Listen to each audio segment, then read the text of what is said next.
Hey everyone, welcome back. Take a deep breath, let the noise of the world fade for a moment, and feel the pull of gravity beneath you, the earth turning softly under your feet.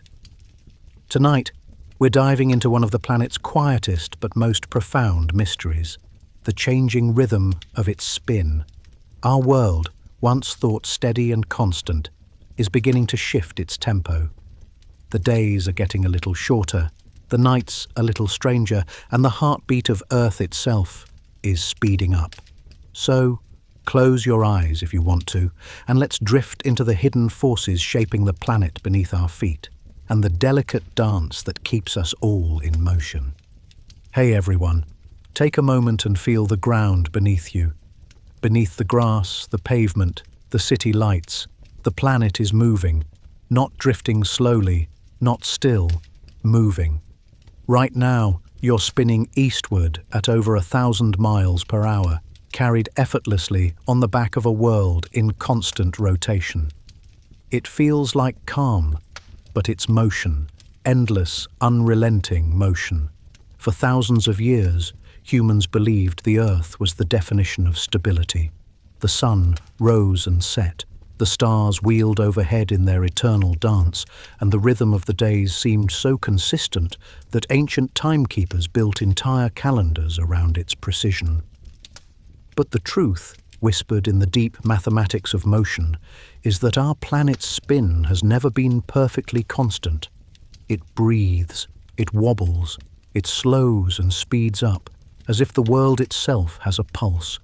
In the time of the ancient Egyptians, a day on Earth was a little longer than it is now. Back then, the planet rotated more slowly. The difference was so small that no one could notice it, not even the most skilled astronomers of Mesopotamia or China. But it was happening. The spin of the Earth was gradually changing, sculpted by cosmic forces too subtle for human senses to feel. The ancient Babylonians carved celestial records onto clay tablets, noting the exact timing of eclipses. These records, preserved for millennia, are now a treasure trove for modern scientists. By comparing them with today's atomic clocks, researchers discovered that something extraordinary has been happening over the centuries. The length of a day is not fixed. On average, it grows longer by about 2 milliseconds every century. 2 milliseconds, barely the blink of an eye, yet multiplied across the entire history of Earth, it means that hundreds of millions of years ago, our planet spun far faster than it does today. If you stood on the shores of an ancient ocean 600 million years ago, the sun would rise and set 420 times in a single orbit around it. A year then held 420 days. Today it's 365. The Earth's heartbeat has slowed ever so slightly, but not without reason. The Moon is the first suspect. Our natural satellite, locked in its slow drift away from us, has been gently tugging on Earth's oceans for billions of years.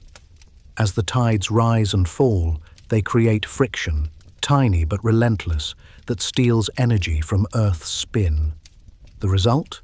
The days lengthen and the Moon moves farther away. It's the quietest tug-of-war in the cosmos, and the tides are winning. Yet the story isn't that simple. While the Moon slows us down, other forces, deep within the Earth and above its clouds, sometimes push back.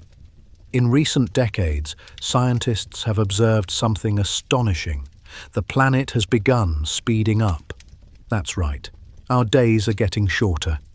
Atomic clocks, the most precise instruments ever built, have caught Earth in the act. Since the early 2000s, the planet's rotation has been gradually increasing. In 2020, Earth recorded its shortest day ever since timekeeping began, spinning faster than it had in half a century. The change was tiny, milliseconds again, but enough to throw off the balance of timekeeping systems around the world. This revelation has sent scientists racing to understand why. How could a planet that's been slowing for eons suddenly start to speed up? Is it a passing phase, a deep geological shift, or a symptom of something greater, perhaps even linked to climate, magnetism, or the deep core beneath our feet? Earth, it seems, is not the perfect clock we once imagined. It's alive, dynamic, restless, and in motion.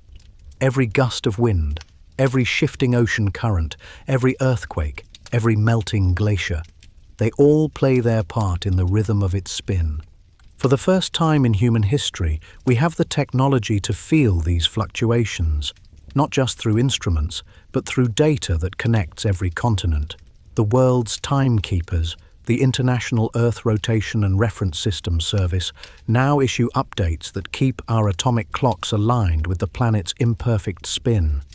When Earth slows, we add a leap second. When it speeds up, we might soon need to remove one. But behind these corrections lies a deeper truth, one that challenges our most basic sense of order. The rotation of the Earth, the passing of days, even the ticking of clocks, these are not constants. They are conversations between cosmic bodies, shaped by gravity, inertia, and heat, playing out over eons. And if the Earth's rhythm is changing, then so too is our experience of time itself. Long before atomic clocks or satellites could measure milliseconds, humans were already tracking time with remarkable precision. They didn't yet know that the Earth's spin was drifting, but they felt its rhythm in the stars, in the tides, and in the cycle of light and shadow that ruled every life on the planet. The first astronomers, the priest-scientists of Sumer, Babylon, and Egypt, looked to the heavens not just for wonder, but for order. They believed the sky was a divine clock, and Earth the steady gear turning beneath it. When the Nile flooded, when the solstice came, when shadows fell, these events seemed eternal, dependable. To them, the heavens moved with purpose, and time flowed like a perfect river. But even then, subtle cracks in that illusion began to appear. Ancient Chinese astronomers noticed that solar eclipses didn't always happen when predicted. The shadow of the moon, which should have followed an exact pattern, sometimes arrived minutes early or late. They couldn't explain it then, but they recorded every discrepancy. Those ancient observations would, thousands of years later, help modern scientists realize that Earth's rotation had not been constant all along. Across the world, the Mayans, Greeks, and Persians created calendars that were astonishingly accurate. The Mayan Harb year missed the true solar year by less than a quarter of an hour. The Greeks refined sundials to track hours with uncanny precision. Yet even with their brilliance, they all relied on one assumption: that the length of a day never changed. That assumption was wrong. Fast forward to the 17th century. Galileo's telescopes had revealed a living universe, and Isaac Newton had written the laws of motion that governed it. But even then, the planet's spin was taken for granted, a constant background rhythm against which celestial mechanics played out. It wasn't until the age of navigation, when sailors began plotting their positions using stars and timepieces, that cracks in that certainty reappeared. Early chronometers, the prized tools of maritime explorers, were designed to keep perfect time as ships circled the globe. Yet even the best clocks couldn't stay synced with the heavens. Sometimes, after weeks at sea, sailors found that their measurements were off, not because the stars had shifted, but because the Earth itself had. Still, it took centuries more for humanity to measure the difference precisely enough to believe it. When the atomic clock was invented in the 1950s, everything changed. Suddenly, time wasn't tied to the imperfect rotation of the planet, but to the vibration of atoms, an unchanging, universal rhythm. And with that shift came a revelation. The Earth was wobbling. Every few years, the rotation would subtly speed up or slow down. Some years the days grew longer, others shorter. It was as if the planet were breathing, an inhale and exhale measured not in seconds, but in centuries. Scientists realized that even earthquakes could affect the spin, redistributing mass and slightly altering the planet's moment of inertia, the same way a spinning ice skater speeds up by pulling in their arms. The ancient astronomers were right about one thing: the heavens were reliable. It was the Earth beneath them that wasn't. By the end of the 20th century, researchers had built global networks of observatories and satellites to monitor every microsecond of the planet's rotation. The International Earth Rotation Service was formed to track these changes, issuing adjustments known as leap seconds to keep our atomic time in sync with the natural rhythm of Earth's spin. At first, these corrections were rare, but then something strange began to happen. The leap seconds were appearing more frequently. The Earth's rotation was slowing slightly, just as expected from the drag of lunar tides. But then, around the turn of the millennium, something reversed. For reasons no one fully understood, the planet began spinning faster. In 2020, scientists recorded the shortest day ever measured since precise tracking began. July 19, 2020 was 1.4602 milliseconds, shorter than the standard 24 hours. It doesn't sound like much, but in the world of global timekeeping, where microseconds govern everything from GPS to data transfers, it was a shock. The Earth was breaking its own rhythm. Researchers scrambled to understand why. Could it be shifting winds in the upper atmosphere, melting ice redistributing mass toward the equator, or something deeper, a change in the liquid outer core that acts like a vast swirling gyroscope inside the planet? The more they looked, the more complex it became. Every layer of Earth, from the molten metal of its core to the icy crust of its poles, seemed to play a part in the dance. Each movement, each redistribution of mass affected the spin in ways scientists are only beginning to decode. And so, the story that began with the first shadow cast by a sundial has become one of the great modern mysteries of planetary science. The Earth, our home, is not a steady rock drifting through space. It's a living system, constantly shifting, swaying and adapting. When you stand still and feel the wind on your face, you're not truly still at all. Beneath your feet, the world is spinning faster or slower than it did yesterday, pulled by invisible hands. The moon, the air, the oceans, and the molten heart of the planet itself.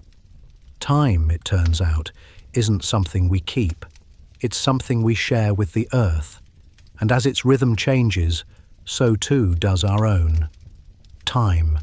It's the one constant we all live by, the invisible ruler stretched across every heartbeat, every sunrise, every orbit. But time, as it turns out, is not as constant as we once believed. Beneath the surface of our daily lives, there's a quiet conversation happening between Earth and the cosmos, a whisper carried by motion itself. And if you listen closely, you'll hear it in the smallest fluctuations of the planet's spin. Our ancestors used the sun as their clock. They marked the passing of days by shadows cast across temple stones, by the rising and setting of constellations, by the turn of seasons that brought life and death to the soil. They believed time was written in the heavens, a celestial certainty. But the true measure of time doesn't come from the stars. It comes from the movement of Earth itself.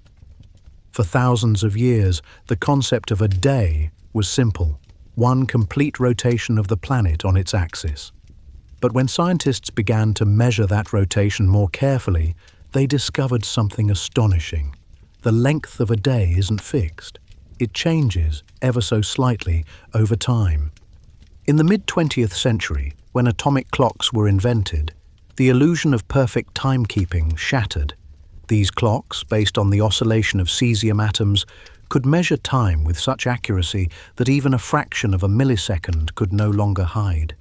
Suddenly, scientists could see that the Earth's rotation wasn't steady. It wobbled, slowed, and sometimes even sped up. Our 24-hour day was only an average, a convenient fiction for the sake of order.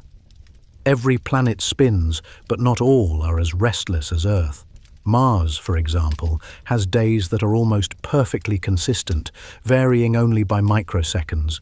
Jupiter spins so fast its day is just under 10 hours, its speed stabilized by its immense gravity.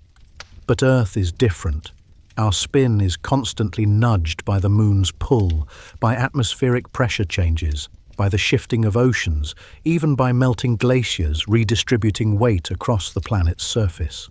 To track these changes, scientists rely on an extraordinary global network known as the International Earth Rotation and Reference Systems Service, the IERS. This organization watches over Earth's spin using lasers, satellites, and distant quasars, bright, stable radio sources billions of light-years away. By measuring the timing of signals from these cosmic lighthouses, scientists can detect changes in Earth's rotation down to the microsecond. This is where science meets poetry. Our sense of time, our clocks and calendars all rely on aligning our fragile, spinning world with the steady heartbeat of the universe.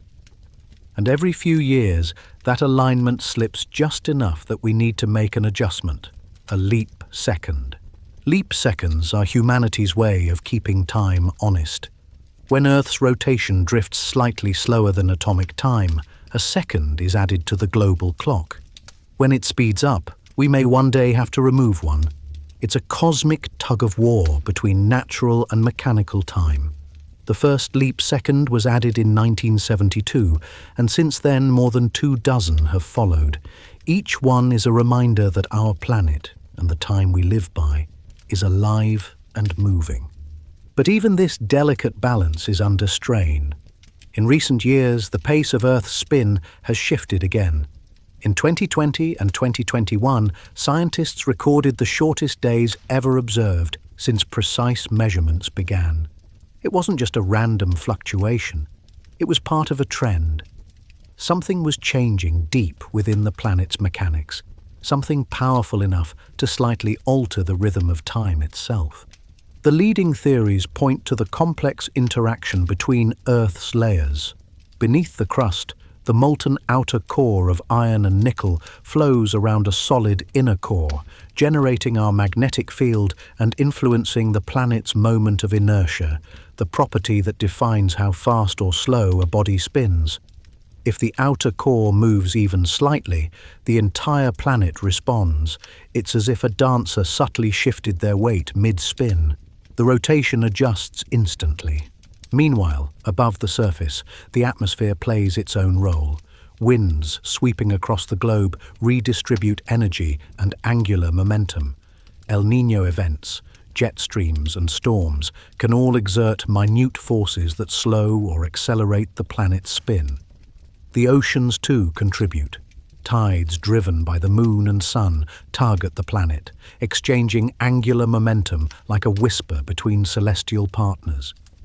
Every layer of Earth, from molten metal to drifting clouds, contributes to this delicate choreography. What we experience as a single day is actually the sum of countless forces working in tension and harmony. And yet, amid this complexity, one question remains. What does it mean for us? If time on Earth is changing, even slightly, it affects more than just our clocks. GPS systems, global communications, financial networks, even the synchronization of power grids depend on the precise measurement of time.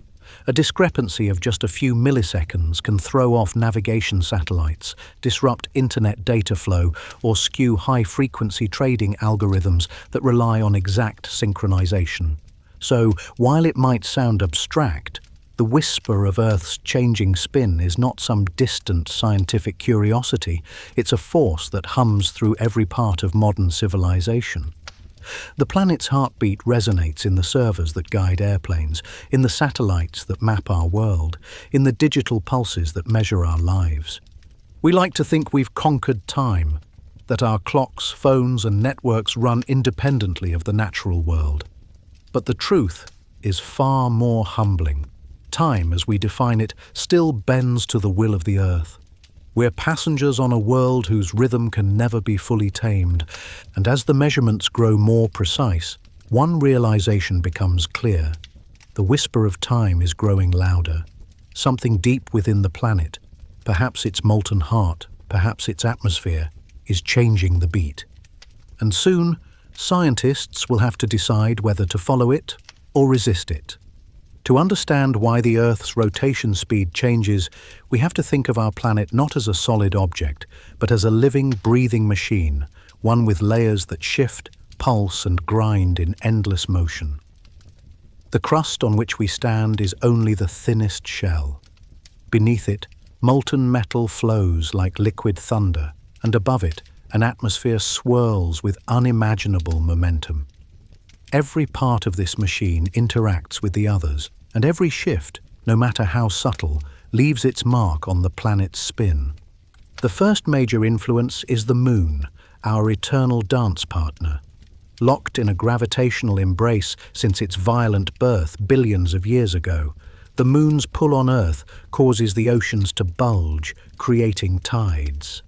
As the planet rotates, these tidal bulges are dragged slightly ahead of the Moon's orbit. That tug transfers energy from Earth's rotation into the Moon's motion, slowing our spin while pushing the Moon a little farther away each year.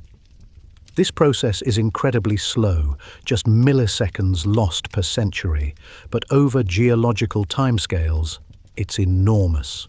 When the dinosaurs roamed the Earth, a day was only about 23 hours long.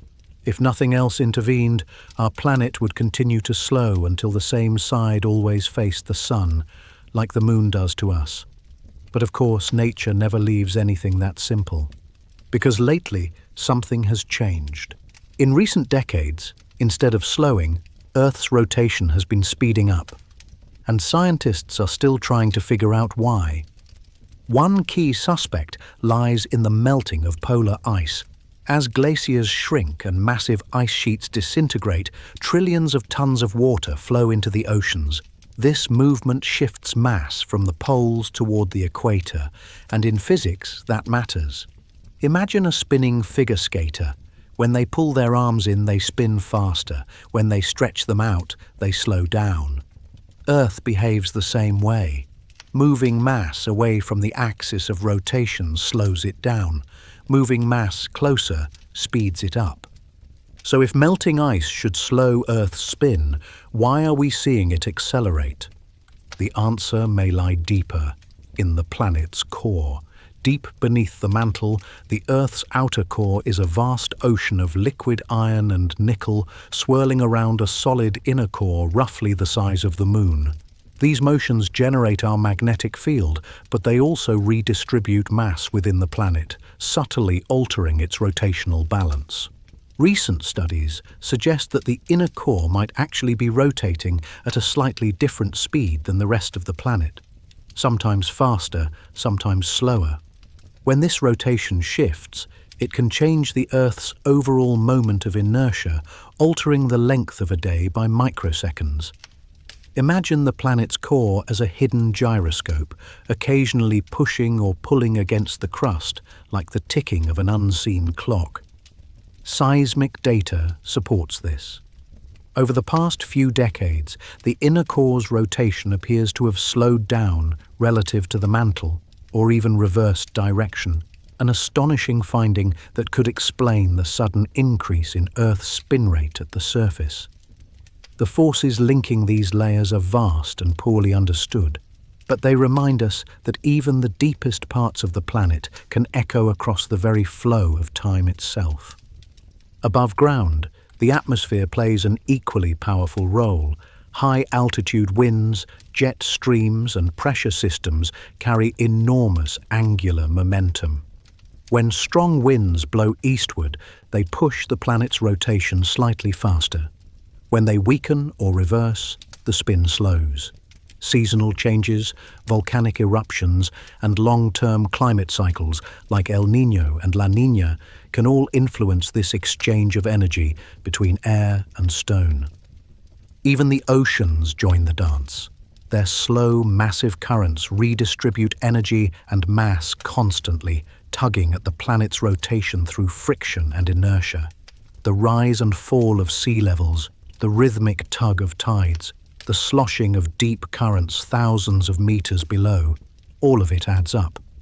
What feels stable beneath our feet is actually in constant motion, a planetary heartbeat that never stops. Then there are the earthquakes, sudden jolts that can rearrange the planet's balance in an instant. When a massive quake shifts tectonic plates, it can redistribute enough mass to slightly alter the planet's rotation.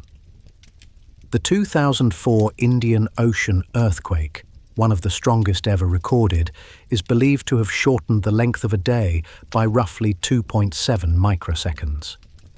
The 2011 Tohoku earthquake in Japan had a similar effect, shortening the day by another microsecond. Tiny differences, yes, but measurable proof that Earth's spin responds to its own shifting bones. Every one of these processes, tides, winds, currents, and quakes, contributes to a complex web of interactions that define the length of a day. There is no single cause, no single rhythm. The planet's rotation is a symphony of forces, sometimes harmonious, sometimes discordant, but always moving. To track all this, scientists use instruments that operate with unimaginable precision. Satellites equipped with laser-ranging systems bounce signals off the planet's surface and distant stars, while arrays of radio telescopes track quasars, ancient galaxies so far away their light has traveled billions of years to reach us. By comparing the timing of these cosmic signals with atomic clocks, researchers can detect the tiniest shifts in Earth's rotation as small as 1/1,000,000th of a second. This is not just science. It's stewardship, because understanding how the Earth spins isn't just about knowing time, it's about predicting the future. A faster spin could affect weather patterns, influence how satellites orbit, and even change how we measure global positioning. A slower spin might alter the length of days over centuries, subtly reshaping the rhythm of climate itself. It's humbling to realize that something as simple as the turn of the Earth, something we take for granted every sunrise, is in fact a delicate balance of cosmic and planetary forces, a perpetual negotiation between chaos and harmony. And through it all, the whisper continues, the subtle, ceaseless murmur of a planet adjusting to itself. The same whisper that ancient astronomers sensed in their eclipses, that modern physicists measure in atomic vibrations, that humanity will keep listening to for as long as we call this world home. Because in that whisper lies a truth more profound than time itself. The Earth is alive. If you had lived through most of the 20th century, you would have heard scientists say the same thing. The Earth's rotation is slowing down. Every year, tidal friction caused by the moon was gradually stretching our days by a few milliseconds. It was such a consistent truth that it became a quiet law of planetary physics, slow, predictable, inevitable. And then, the planet broke that law. Around the turn of the 21st century, the data began to shift. Observatories in Paris, Tokyo, and Boulder, Colorado, noticed something strange. The Earth wasn't slowing anymore. It was speeding up. The first hints came from discrepancies in satellite data. GPS systems rely on incredibly precise timing, so precise that even a millisecond's difference can throw navigation off by kilometers. Engineers began noticing drift in their calculations, errors too small to notice in daily life, but far too large to ignore in orbital physics. The signals weren't wrong. The clocks weren't wrong. The problem was deeper. The Earth's rotation had changed. At first, scientists thought it might be an anomaly, some seasonal shift, a quirk in the atmosphere, or a miscalibration in measurement. But the evidence mounted. By 2005, the International Earth Rotation and Reference Systems Service, IERS, confirmed the data. Not only was the Earth rotating faster, but the rate of acceleration appeared to be increasing.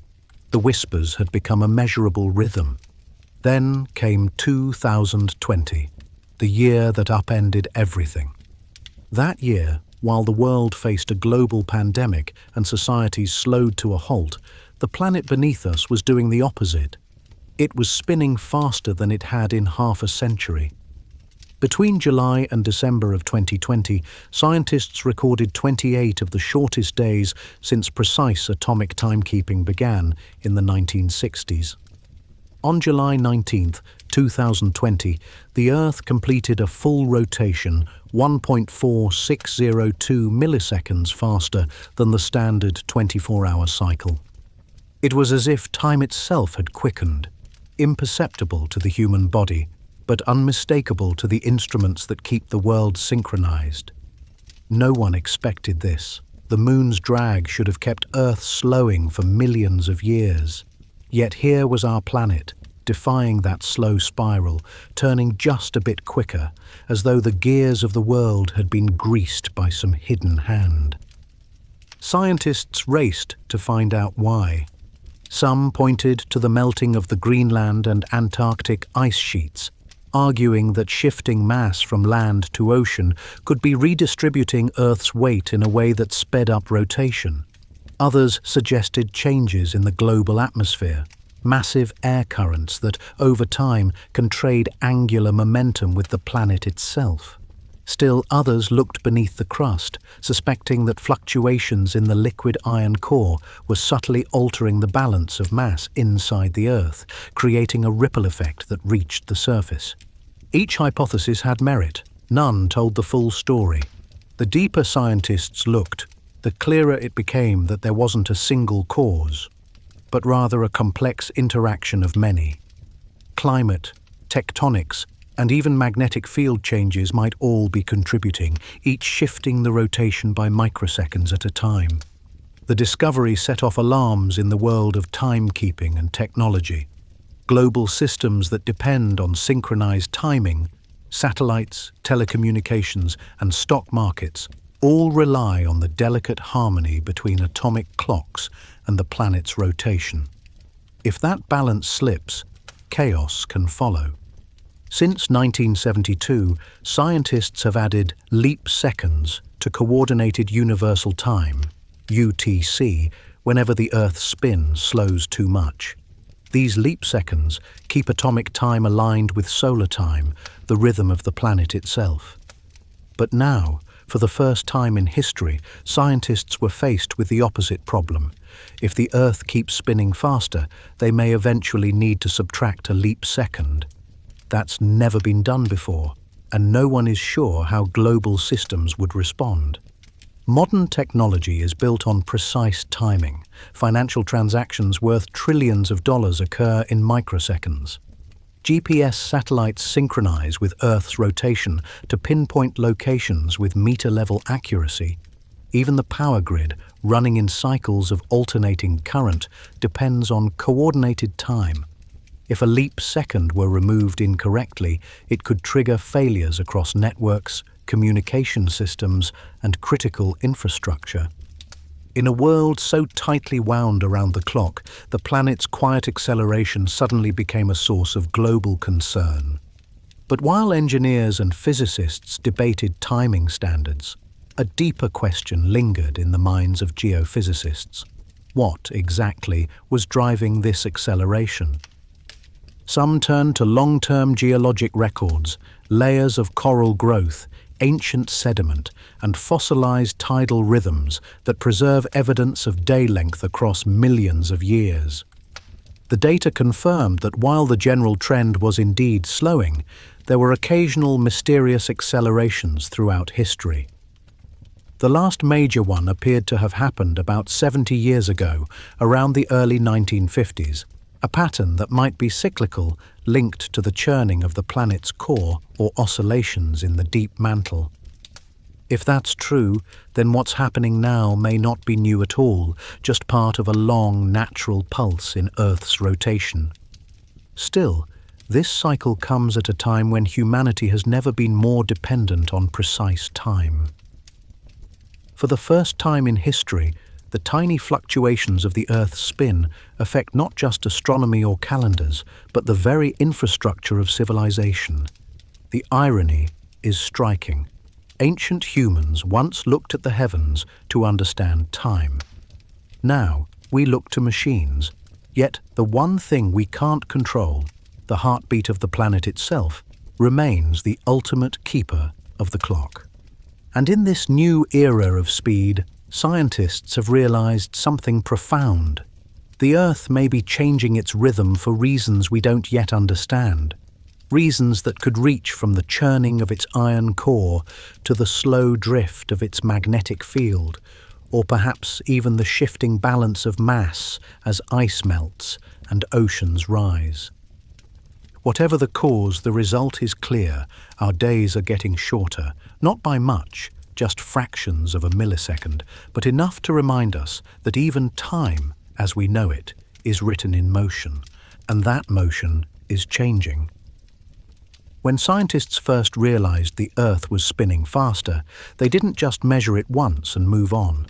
They built a continuous network of observation, a planetary pulse monitor, always listening.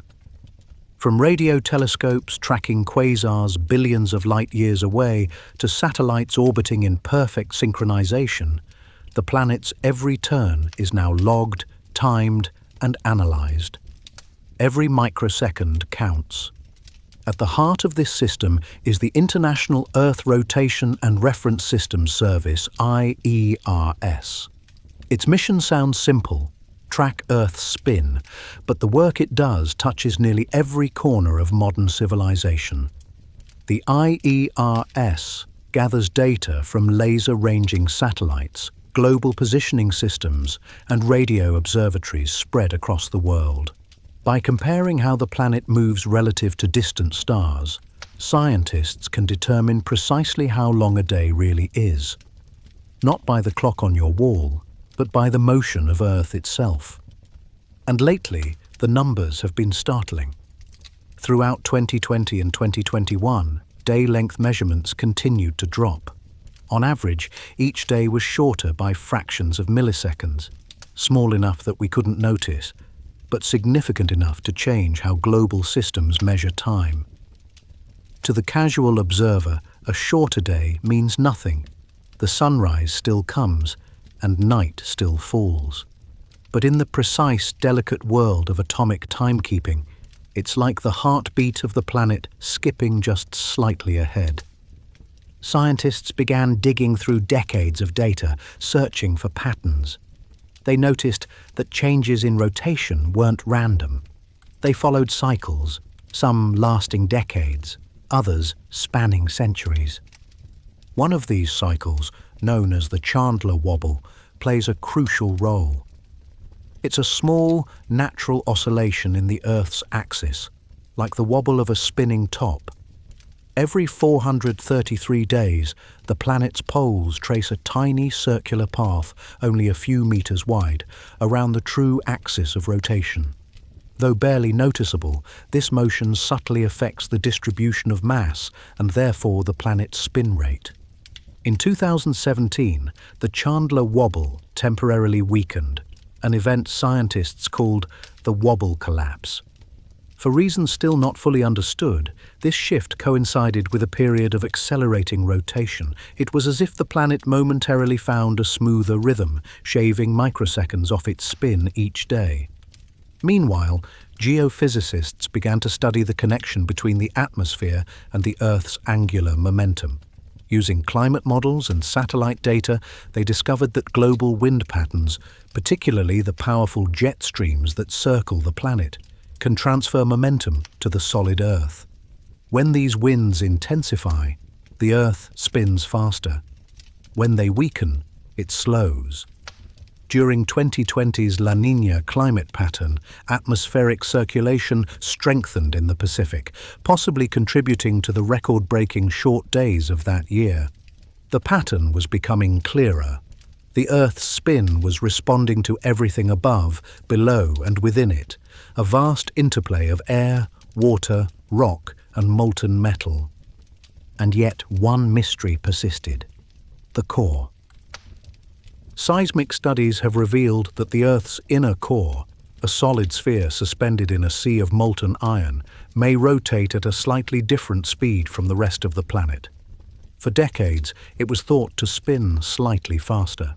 But new research suggests the opposite, that it's slowing down, perhaps even reversing direction relative to the surface.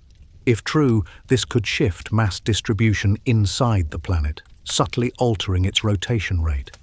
Think of Earth as a system of nested gyroscopes, each layer spinning at its own pace. When one layer changes speed, the others must adjust to conserve angular momentum. The result? Variations in day length. It's a planetary balancing act that's been happening for billions of years, one we've only just begun to measure. But measuring is one thing, predicting is another. Even with the most advanced technology, the Earth's spin defies perfect forecasting. The system is too complex, too intertwined. Tiny variations in air pressure or ocean temperature can ripple through the atmosphere, changing the global momentum balance. A massive volcanic eruption could inject aerosols into the sky, altering climate patterns and slowing winds for years. A major earthquake could redistribute the planet's mass in milliseconds. For this reason, scientists monitor the Earth's spin continuously. Data flows in from more than 160 observing stations worldwide, feeding into atomic clocks so precise they lose less than 1 second every 100 million years. These measurements are combined with celestial reference points, pulsars, quasars, and distant galaxies to anchor the rotation rate in the cosmic frame. Each year, the IERS publishes updates on what's known as UT1, or Universal Time 1, the measure of time based on Earth's actual rotation. When UT1 drifts too far from atomic time, known as UTC, a correction must be made, the infamous leap second. But since the early 2020s, something unprecedented has been looming. For the first time in human history, scientists may need to remove a leap second. It's a deceptively small adjustment, but the implications are enormous. Global computer systems, satellite networks, and communication grids have never experienced a negative leap second before. The risk of data errors or synchronization faults is real, a reminder of how dependent we've become on keeping perfect time with a planet that refuses to behave perfectly. To engineers, it's a technical problem. To geophysicists, it's a mystery. To philosophers, it's poetry. The idea that even time itself is not fixed, but a fluid conversation between Earth and the cosmos. Every sunrise, every sunset is a byproduct of that conversation. The result of a world endlessly adjusting, endlessly spinning, sometimes faster, sometimes slower, but never still. And as we measure these changes more precisely, a larger question emerges. What if the planet's rhythm isn't random at all? What if these fluctuations are signs of a deeper, hidden cycle? A pattern we've yet to decode, linking the heartbeat of the Earth to the pulse of the Sun, the Moon, or perhaps something even farther beyond. The answers may not come quickly. They may require centuries of observation. But one thing is certain: the story of time on Earth is still being written, not by our clocks, but by the turning of the world itself. Beneath the crust we walk upon lies an ocean of fire, a molten realm of metal and rock that churns and heaves like a living organism. It is here, deep within the Earth's heart, that the secret to our planet's changing rotation may be found. Hey guys, welcome back. Close your eyes for a moment and imagine this. You are no longer standing on solid ground. You are descending, slowly, through the layers of the Earth, past the cool crust, into the hot flowing mantle and down toward the molten core. You can feel the pressure building, the temperature rising beyond comprehension. The air is gone. All around you, liquid metal moves like glowing honey, swirling in vast, slow currents that have been flowing since the planet was born. This is the engine room of Earth's rotation, a system so vast and powerful that even the tiniest shifts within it can change the speed of our days. The outer core, composed mainly of molten iron and nickel, behaves like a giant dynamo. As it moves, it generates the planet's magnetic field, an invisible shield that protects us from the solar wind and cosmic radiation. But that same motion, driven by the cooling of the planet and the slow crystallization of the inner core, also affects how Earth spins. When the outer core flows faster in certain regions, it redistributes mass toward or away from the planet's axis of rotation. This, in turn, changes the moment of inertia, the same principle that allows a figure skater to spin faster by pulling in their arms. In essence, when mass moves closer to Earth's axis, the planet spins a little faster. When it moves outward, the rotation slows. Now, imagine billions of tons of molten metal shifting ever so slightly, deep underground. The result? Milliseconds shaved off the length of a day. Scientists studying seismic waves, the ripples generated by earthquakes, have learned that the inner core may not spin at the same rate as the rest of the planet. Some studies suggest it races ahead, while others claim it lags behind. Recently, evidence has emerged that it might actually be reversing direction relative to the surface. If true, this reversal could have profound consequences.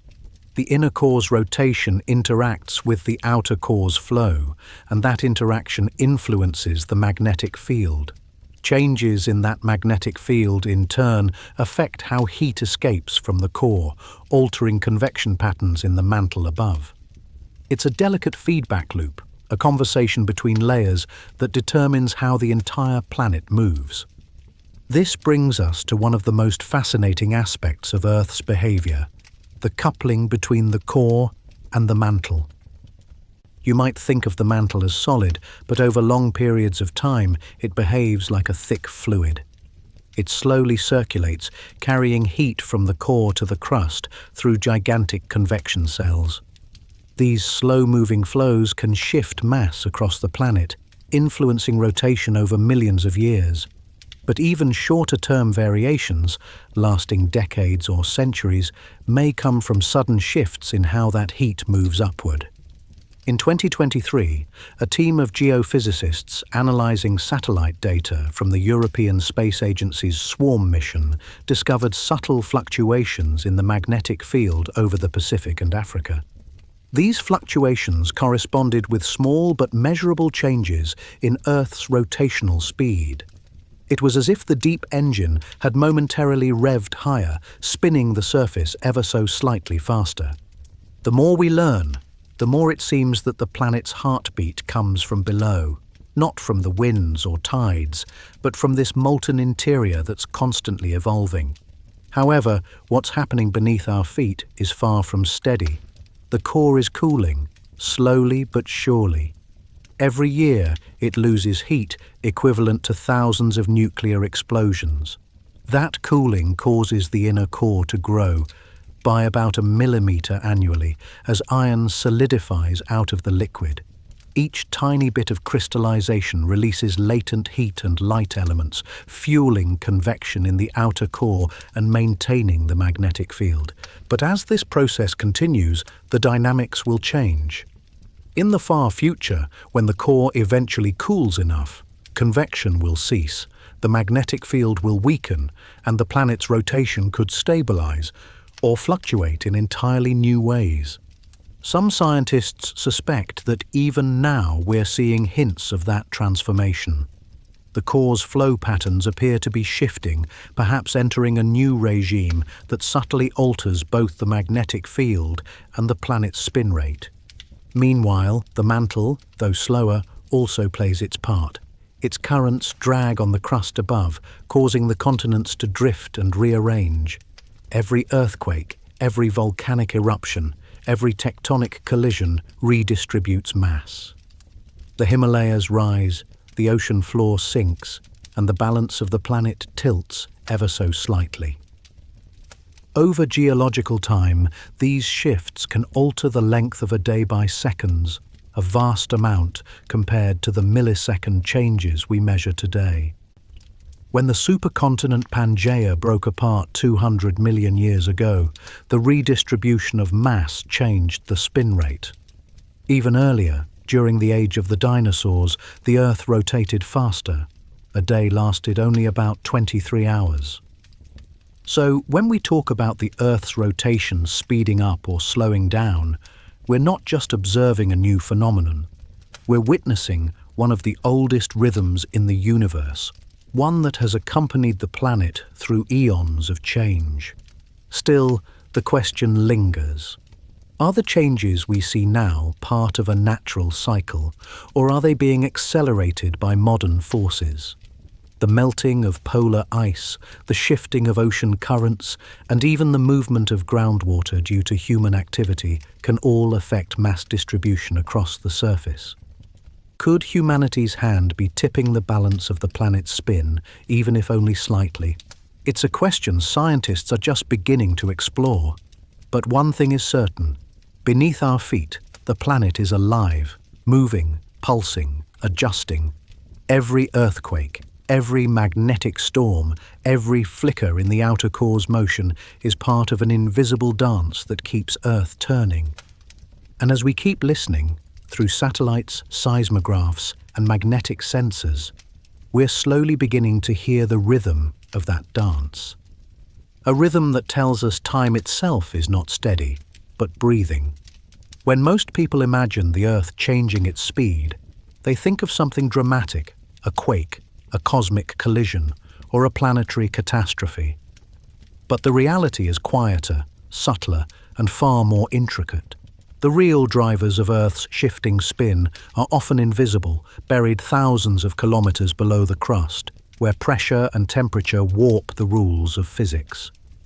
Deep in that hidden world, the planet's magnetic field flickers and flows, born from the motion of molten metal in the outer core. And that motion, that fiery ballet of liquid iron, does not stay constant.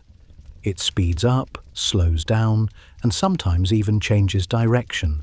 These fluctuations not only reshape our magnetic field, but also have measurable effects on the planet's rotation speed. Scientists have long known that the Earth's magnetic poles wander. Over the past century, the North Magnetic Pole has raced from Canada towards Siberia at an astonishing pace, more than 50 kilometers per year. Beneath that wandering lies a deeper story. The currents of molten iron generating the field are shifting. As they do, they redistribute mass inside the Earth, subtly altering the planet's moment of inertia, the same physical property that determines how fast a spinning object turns. In 2019, geophysicists from the University of Leeds analysed satellite data and seismic models to uncover a startling pattern. Every time the magnetic field underwent a major change in intensity or direction, small but consistent changes in the length of the day followed. It was as if the magnetic heart of the planet and its rotational rhythm were in perfect synchrony. Now, imagine this process scaled up across millennia. Throughout Earth's history, the magnetic field has reversed hundreds of times, the North and South poles swapping places in a process known as geomagnetic reversal. Each flip takes thousands of years to complete, and during that time, the field weakens and becomes chaotic. When the field falters, charged particles from the sun penetrate deeper into the atmosphere, altering the way heat and electrical currents move through the planet. These subtle changes can shift the distribution of mass in the atmosphere and oceans, and yes, even tweak the planet's spin rate. The most recent reversal, known as the Brunhes-Matuyama reversal, happened about 780,000 years ago. Geological records show that during this transition, the magnetic field nearly collapsed, then reformed in the opposite orientation. Some researchers believe that during this period, the length of a day may have changed more significantly than at any other point in recent geological history. But it's not only the magnetic field that links the deep Earth to its surface. The mantle, moving sluggishly above the core, also plays a role in balancing the planet's spin. Think of it as a thick blanket wrapped around a spinning top. When convection currents in the mantle shift, they drag on the crust, redistributing mass and changing the planet's rotation speed, not by hours or minutes, but by milliseconds. Even more fascinating is how this deep planetary rhythm interacts with earthquakes and glacial rebound, the planet's slow-motion recovery from the last ice age. When massive ice sheets melted thousands of years ago, billions of tons of water flowed back into the oceans, reducing pressure on the crust. Land masses like Scandinavia and Canada began to rise, while ocean basins deepened under the added weight. That redistribution of mass, continuing even today, slightly alters the Earth's shape and spin. Every glacier that melts, every shift in groundwater reserves, even the construction of massive reservoirs like China's Three Gorges Dam, all change the planet's balance. When you move that much water from one region to another, the Earth literally wobbles differently as it turns. And that wobble, called the Chandler wobble, is one of the most delicate dances in all of geophysics. Discovered in the late 1800s by astronomer Seth Chandler, it describes how Earth's poles trace small circles in space every 433 days. For over a century, this wobble has persisted like a planetary heartbeat. But in 2017, something strange happened. The wobble suddenly weakened, almost stopping entirely for the first time in recorded history. When scientists examined the cause, they found the fingerprint of climate change. Rapid melting in Greenland and the redistribution of water mass across the planet had shifted the poles just enough to dampen the motion. The planet's rotation had adjusted, not dramatically, but measurably. So, when we say the Earth's rotation speed is changing, we're not speaking metaphorically. We're talking about the combined influence of molten metal, tectonic movement, magnetic flow, water migration, and climate patterns, all entangled in one breathtaking system of feedback loops. What's astonishing is that we can now measure all of this with exquisite precision. Networks of atomic clocks, GPS satellites, and geodetic instruments track Earth's rotation down to microseconds. These readings are so sensitive that scientists can detect when an earthquake slightly alters the length of a day. After the massive 2004 Indian Ocean earthquake, which unleashed the devastating tsunami, researchers found that Earth's axis shifted by nearly 2.3 centimeters and the day shortened by 2.68 microseconds. When Japan's 2011 Tohoku earthquake struck, the same thing happened. The planet's spin rate increased slightly, trimming another microsecond off the day. These are not catastrophic changes, but they are real. And they remind us that the world we live on is not static. It flexes, it breathes, and it spins with the rhythm of every force acting upon it. Beneath the calm surface of daily life, the Earth is alive with invisible power, its molten heart pulsing, its magnetic shield flickering, its crust adjusting to every subtle redistribution of weight. Every movement deep below echoes through the crust, the oceans, and the sky above. And though we cannot feel it, every one of those tremors adds up, painting a story of a planet that has never truly stood still. Our world is a cosmic gyroscope, balanced delicately between gravity, magnetism, and time. And as it turns, we are all passengers in a motion that never ceases, one heartbeat of the universe, spinning through eternity. Hey guys, welcome back. Take a deep breath and look around. The air you're breathing, the winds brushing past your skin, the tides moving beneath the moonlight. They're all part of a single, massive system that connects every living thing on Earth. But here's the secret most people never think about: the weather above your head, the ice at the poles. Even the shifting ocean currents beneath the surface are all powerful enough to change how fast the entire planet spins. It sounds unbelievable. After all, what could a melting glacier in Greenland possibly have to do with the length of your day? But when you zoom out far enough, when you see Earth as one spinning sphere of air, rock, and water, it all begins to make sense. Let's start with the basics. The Earth's rotation isn't just affected by what happens deep inside its core. The atmosphere, too, carries enormous amounts of angular momentum, the energy of motion that keeps the planet spinning at a steady rate. When massive air masses shift around the globe, they redistribute that momentum, ever so slightly changing how fast the solid Earth turns beneath them. Picture it like this. When strong winds in the upper atmosphere accelerate eastward, they cause the Earth itself to slow down just a little. And when those winds weaken, the Earth speeds up again. The effect is tiny, fractions of a millisecond, but measurable. Now, scale that up. The entire planet's weather systems, driven by solar energy, are constantly exchanging momentum with the ground beneath them. Every storm, every monsoon, every shift in the jet stream has a subtle but real impact on the planet's spin. But the atmosphere isn't working alone. The oceans, too, are in motion, vast rivers of salt water flowing across the globe. These currents, driven by temperature differences and Earth's rotation itself, move colossal amounts of mass. When those currents change, when the Gulf Stream weakens, or when El Niño warms the Pacific, the redistribution of weight across the planet affects how fast it spins. And in the 21st century, these patterns are changing faster than ever. The culprit? Climate change. In the past few decades, the polar regions have warmed at more than twice the global average.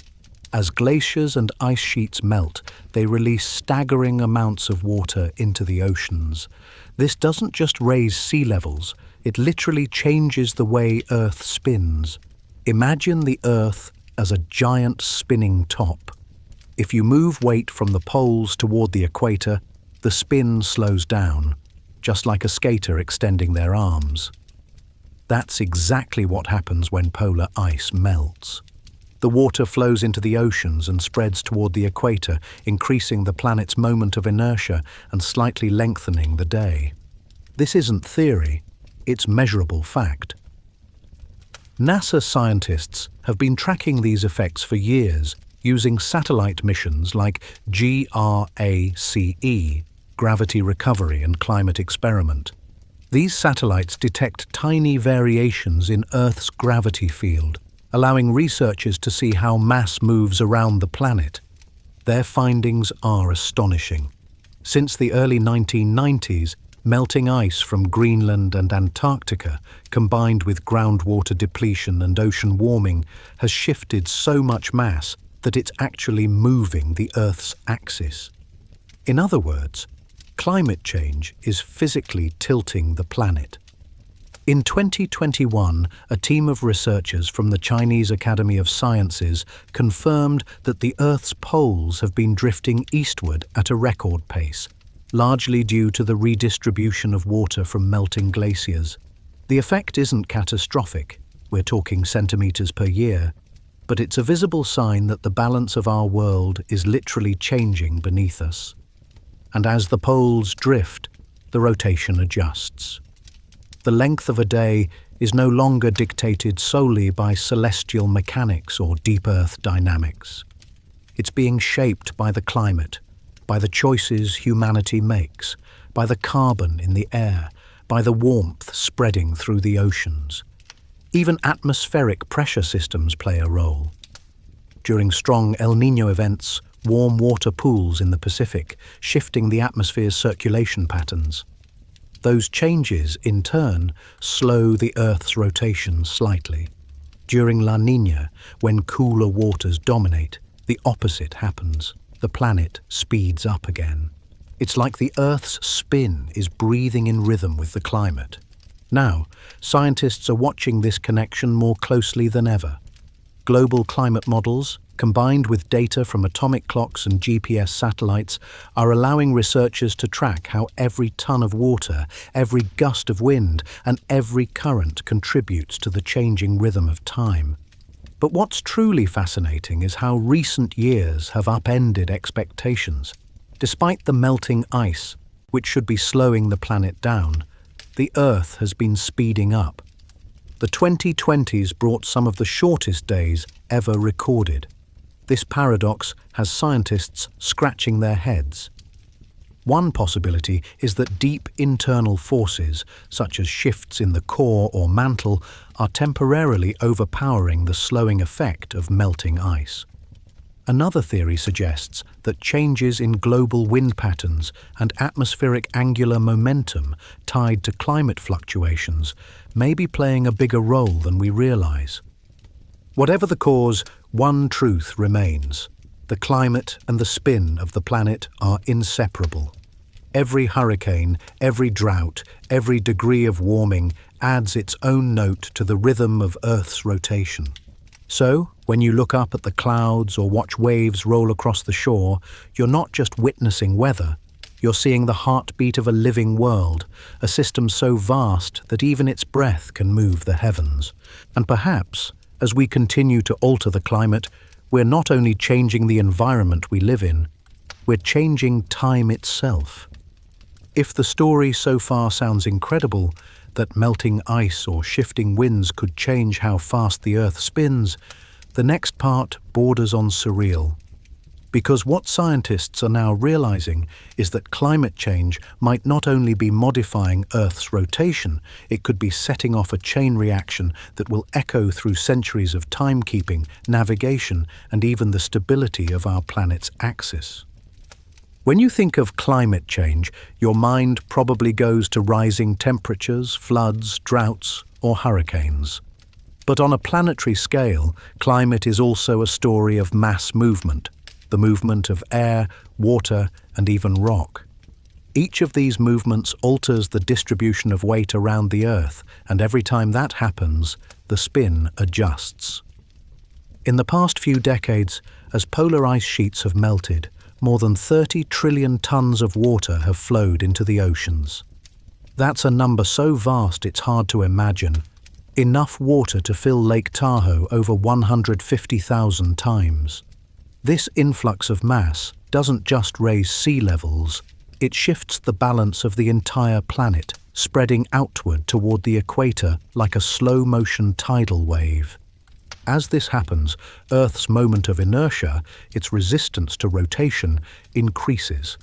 And according to the laws of physics, when a spinning object's mass moves outward, it slows down. Like a dancer extending her arms mid-spin, the Earth itself decelerates. In theory, this should make our days longer. But here's where the mystery deepens. Despite this outward shift of mass, the planet has sped up in recent years. Scientists suspect the cause lies in the complex interactions between the atmosphere, oceans, and the deep core, systems that can mask or counteract one another over short timescales. Still, over the long term, the trajectory is clear. The more ice melts, the more mass shifts outward. Over centuries, this could add up to measurable changes in the length of a day. Not hours or minutes, but milliseconds that accumulate steadily, quietly rewriting the rhythm of the world. The implications stretch far beyond scientific curiosity. Our most precise systems, GPS satellites, telecommunications networks, even financial algorithms, all rely on atomic time, which must remain synchronized with Earth's rotation. When that rhythm drifts, humanity must literally adjust the clocks to match the planet. Already, organizations like the International Earth Rotation and Reference Systems Service, IERS, monitor these fluctuations and announce leap seconds, tiny corrections added to our clocks to keep them aligned with Earth's imperfect spin. But now, for the first time, experts are preparing for the opposite scenario. Instead of adding a leap second to slow our clocks, we may soon have to remove one. That has never happened in history. The prospect is more than symbolic. A negative leap second could disrupt global infrastructure, since most digital systems, from banking transactions to internet servers, assume that time only ever moves forward in predictable increments. A single missing second could trigger system failures if not handled correctly.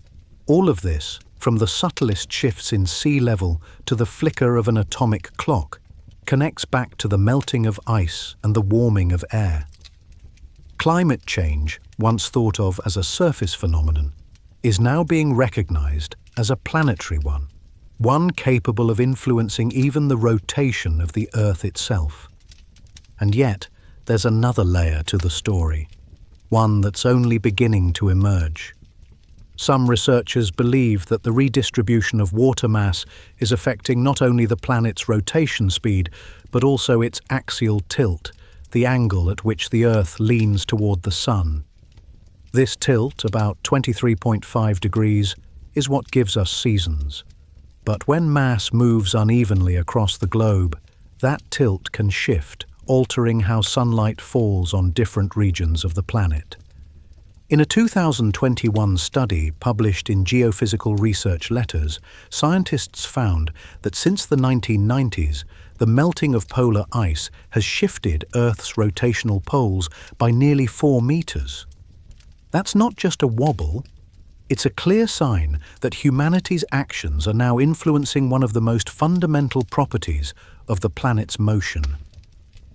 This polar drift may sound minor, but even small changes can have ripple effects. They can subtly alter ocean currents, change wind patterns, and affect how the planet's climate system organizes itself. It's a feedback loop, a delicate interplay between climate, motion, and time. And the consequences could be far-reaching. If ice loss continues at its current rate, by the end of this century, Earth's poles could shift dozens of meters more. The day could lengthen by additional milliseconds, and navigation systems that depend on fixed reference points might need constant recalibration. But there's also a poetic irony in all this. The same processes that once made our planet habitable, the tilt that gives us seasons, the oceans that moderate temperature, the air that breathes life into storms, are now being influenced by the very civilization they nurtured. Humanity has become a geophysical force, powerful enough to nudge the spin of an entire world. Still, the Earth is resilient. For every imbalance, there is a counterweight. The winds will shift, the tides will adjust, the deep interior will find new equilibrium. The planet will continue to turn, as it always has, just slightly differently. A reminder that even the seemingly eternal can evolve. In the end, when you look at a clock, when you watch the sunrise, or when you feel the wind from a far-off storm, you are connected to this vast chain of cause and effect. The rotation of the Earth is not some fixed constant. It's a living record of everything that happens here. Every drop of melting ice, every gust of wind, every rising wave leaves its fingerprint on the turning of the world. And as the climate continues to change, so too will time itself, stretching, shifting, and flowing with the heartbeat of a planet that never truly stops moving. Hey everyone, take a deep breath. Picture the vast, endless blue that covers more than 70% of our world. The oceans silent from above, but below the surface, they are alive with motion. These immense bodies of water aren't just the background to Earth's story, they are the planet's circulatory system, pumping energy, heat, and mass across the globe. And as they move, they change more than the weather. They change the way the world spins. Every second, trillions of tons of seawater swirl through deep currents, pulled by temperature, salt, and wind. These aren't random flows, they're part of a global engine called the thermohaline circulation, the Great Ocean Conveyor Belt. It stretches from the warm, shallow tropics to the icy depths of the Arctic and Antarctic. It is this system that regulates the planet's temperature and, astonishingly, affects the speed of Earth's rotation. To understand how, imagine pushing a merry-go-round. If you move mass outward, it slows. Bring it inward, and it spins faster. The same principle applies to Earth. When massive amounts of water shift across latitudes, say during El Niño or melting at the poles, the planet's angular momentum adjusts. The effect is small but cumulative, adding or subtracting milliseconds from the day. Let's start with the most familiar phenomenon: El Niño and La Niña. Every few years, the Pacific Ocean flips between these two states. During El Niño, warm water piles up along the equator, spreading eastward towards South America. This changes not just global weather, but also the distribution of oceanic mass. When that mass moves closer to the equator, the planet's rotation slows slightly. During La Niña, when the warm water retreats westward, the planet speeds up again. These shifts are so powerful that scientists can measure them in the timing of Earth's rotation using atomic clocks. It's as though the planet takes a deep breath during El Niño, expanding slightly, turning more slowly, then exhales during La Niña, spinning faster as it contracts inward. But there's another, deeper layer to this story. Beneath the sunlit surface, far below where light fades to darkness, the abyssal currents flow like hidden rivers. They move slowly, a few centimeters per second, but they carry unimaginable weight. It can take these waters hundreds, even thousands of years to complete a single circuit around the globe. And yet, these deep ocean currents are shifting too. Recent research shows that warming oceans are weakening the thermohaline circulation, particularly in the North Atlantic. This system, known as the Atlantic Meridional Overturning Circulation, AMOC, acts like a conveyor belt transporting warm water northward and cold, dense water southward into the deep ocean. It's what keeps northern Europe mild, even at high latitudes. But as fresh water from melting ice in Greenland pours into the Atlantic, it dilutes the saltiness of the sea, reducing the water's ability to sink. If this continues, the AMOC could weaken dramatically, or even shut down. That would not only alter weather patterns, but also shift mass distribution across the planet. The oceans would effectively slosh differently, subtly affecting Earth's rotation rate and possibly the tilt of its axis. In 2016, a study by NASA's Jet Propulsion Laboratory found that changes in the AMOC could explain certain recent anomalies in the planet's rotational pole drift. The scientists discovered that when deep currents slowed, the redistribution of water mass caused Earth's axis to wander eastward. In other words, the deep ocean, silent, dark, ancient, is literally moving the planet beneath our feet. The oceans don't act alone, of course. The winds above them drive the surface currents, and together they form feedback loops that control not just temperature, but motion. When strong trade winds push the Pacific's waters westward, Earth's rotation subtly responds. When those winds weaken, the balance shifts back. Even sea level rise plays its part. As ice melts and water expands with heat, the ocean surface bulges outward toward the equator. This adds to Earth's moment of inertia, the same phenomenon that slows a spinning figure skater when she extends her arms. The result is a gradual lengthening of the day. It's imperceptible to us, only a couple of milliseconds per century, but it's real, measurable, and unstoppable. Every swell, every tide, every current contributes to this delicate dance. When you stand by the shore and watch waves roll in, you're seeing just the surface ripples of a planetary engine that's been turning for billions of years. And here's the poetic truth. The same forces that create beauty, the rise and fall of tides, the breath of the sea, the power of storms, also hold the key to the planet's stability. The oceans are not passive, They are active participants in Earth's motion. What we do on land, burning fuel, changing climate, melting ice, feeds back into them. Warmer oceans mean faster expansion, altered salinity, and disrupted currents. Each of those shifts redistributes mass on a planetary scale. And the planet, always obedient to physics, adjusts its spin accordingly. Think about that for a moment.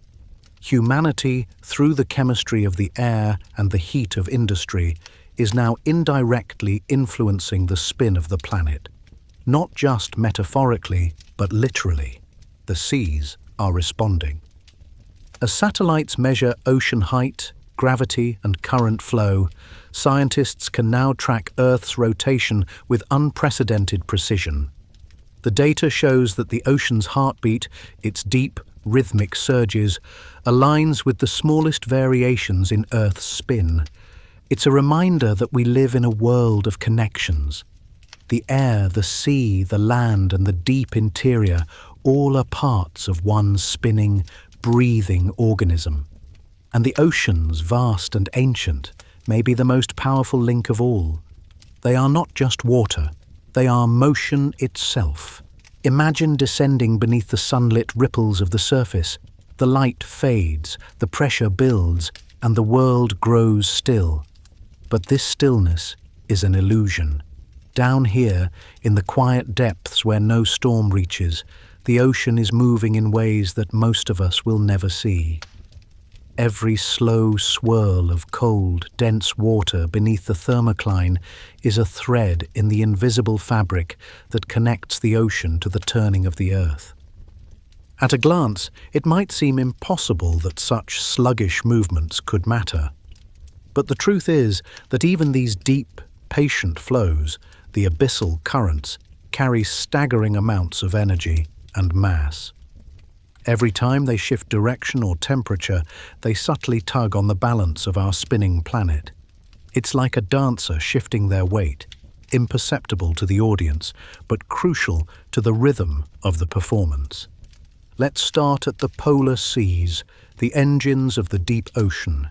Here, in the brutal cold of the Arctic and Antarctic, seawater cools, becomes saltier as ice forms, and sinks like liquid stone to the ocean floor. This dense water then creeps outward, slipping beneath the lighter, warmer layers. As it moves, it drags along the gravitational pull of billions of tons of liquid mass. When these cold waters sink, or when warm ones rise, the redistribution of mass ever so slightly changes Earth's moment of inertia, the measure of how resistant it is to changes in its rotation. In recent decades, scientists have noticed that as global temperatures rise, these deep currents are changing. In the Southern Ocean, for instance, fresh water from melting Antarctic ice sheets is spreading across the surface. Fresh water is less dense than salty water, so it resists sinking. That means less deep water formation, and therefore a weakening of the currents that have regulated the planet's balance for thousands of years. This shift may sound distant and abstract, but it has measurable consequences. NASA's satellite systems, like GRACE, Gravity Recovery and Climate Experiment, track how Earth's gravity field changes over time. By monitoring these shifts, scientists can see the fingerprints of melting ice, changing ocean mass, and even variations in rotation. And what they've found is striking. As polar waters redistribute, Earth's spin is subtly adjusting to maintain equilibrium. But it's not just about the poles. Beneath the equator, deep equatorial waves, vast, slow-moving undulations of water that can span entire ocean basins, act like planetary gears, storing and releasing energy across decades. These Kelvin waves, as scientists call them, travel along the thermocline and can influence surface patterns like El Niño and La Niña. When these subsurface waves accelerate or weaken, they can redistribute water masses horizontally, changing the Earth's axial tilt ever so slightly, and even influencing the length of a day. The effect might be just a few microseconds at a time, but over centuries, these ripples accumulate, the oceans slowly rewriting the rhythm of our planet's clock. Think of it like this. If you were to stand perfectly still on the equator, you'd be spinning through space at roughly 1,670 kilometers per hour. Every time the ocean moves mass closer to or farther from the equator, that velocity changes, minutely but measurably. A rising tide, a shifting current, even the seasonal slosh of water as it warms and expands, all of these add or subtract infinitesimal moments from each rotation. This delicate interplay is why oceanographers now refer to Earth as a coupled system, a planet whose air, water, crust, and core are in constant communication. The oceans aren't passive receivers of change. They are active participants in maintaining the planet's rotational balance. And the more we study them, the more we realize how interconnected everything truly is. When earthquakes strike beneath the seafloor, the resulting displacement of water can cause not just tsunamis, but also slight adjustments to the planet's rotation. The 2004 Indian Ocean earthquake, for example, was so massive it shortened Earth's day by about 2.68 microseconds and shifted the planet's axis by several centimeters. It was a stark reminder that movement, whether in rock or water, echoes through the entire planetary body. The oceans amplify these effects. Seismic waves create pulses that can resonate through the water column, triggering changes in deep circulation patterns. As these adjust, the Earth subtly responds, redistributing angular momentum to compensate. The dance never ends, it just shifts tempo. In the future, as climate change accelerates and sea levels continue to rise, these processes are expected to intensify. With more meltwater pouring into the oceans, the redistribution of mass could lead to detectable fluctuations in the length of a day, perhaps enough to require adjustments in atomic timekeeping systems that keep our clocks aligned with Earth's rotation. It's almost poetic. As humanity reshapes the climate, the planet quietly adjusts its spin, keeping time with our influence. But here's the deeper truth. The oceans aren't just responding to us, they're speaking to us. Each current, each tide, each surge carries the memory of the forces that shaped Earth long before we existed, and will continue long after. The pulse of the ocean is the pulse of the planet. When we measure changes in rotation, we are, in a way, listening to the ocean breathe. Next time you stand by the sea and feel the tide rising at your feet, remember, what you're witnessing isn't just water moving. It's the Earth, turning beneath you, balancing itself in a cosmic dance that began billions of years ago, a dance that never truly stops. And in that motion, silent and steady, lies the story of our spinning world, a story written in waves. Take a moment and picture the poles, vast white kingdoms of silence and reflection. They seem eternal, frozen in time, but they are changing faster than any place on Earth. What happens there doesn't stay there. Every melt, every fracture, every drop that spills into the sea alters the balance of our entire planet. And quietly, almost imperceptibly, it changes how fast the Earth spins beneath our feet. For billions of years, the poles have acted like the anchors of the world's stability. The ice locked within them, kilometers thick, ancient, unmoving, stores not only water but also weight. Trillions of tons of frozen mass are distributed symmetrically near Earth's axis, keeping the planet's rotation steady. But that equilibrium is slipping away. When ice melts, the water doesn't vanish. It moves. It flows downhill into rivers, then into the oceans. And when that water spreads outward toward the equator, it redistributes mass away from the poles. It's the same physics that slows a spinning figure skater when they extend their arms. The moment of inertia increases and the rotation slows. In other words, As the ice melts, the Earth's days grow longer. It's a breathtaking concept that melting glaciers could subtly stretch the ticking of time itself. Scientists have been tracking this phenomenon with high-precision instruments for decades. They've discovered that since the mid-20th century, the melting of polar ice has measurably affected the length of Earth's day. It's not much, just milliseconds, but it's a clear signal that our planet's spin is responding to the climate's rhythm. Let's go north first, to Greenland. Greenland's ice sheet is massive, second only to Antarctica's, holding enough water to raise global sea levels by more than 7 meters if it melted completely.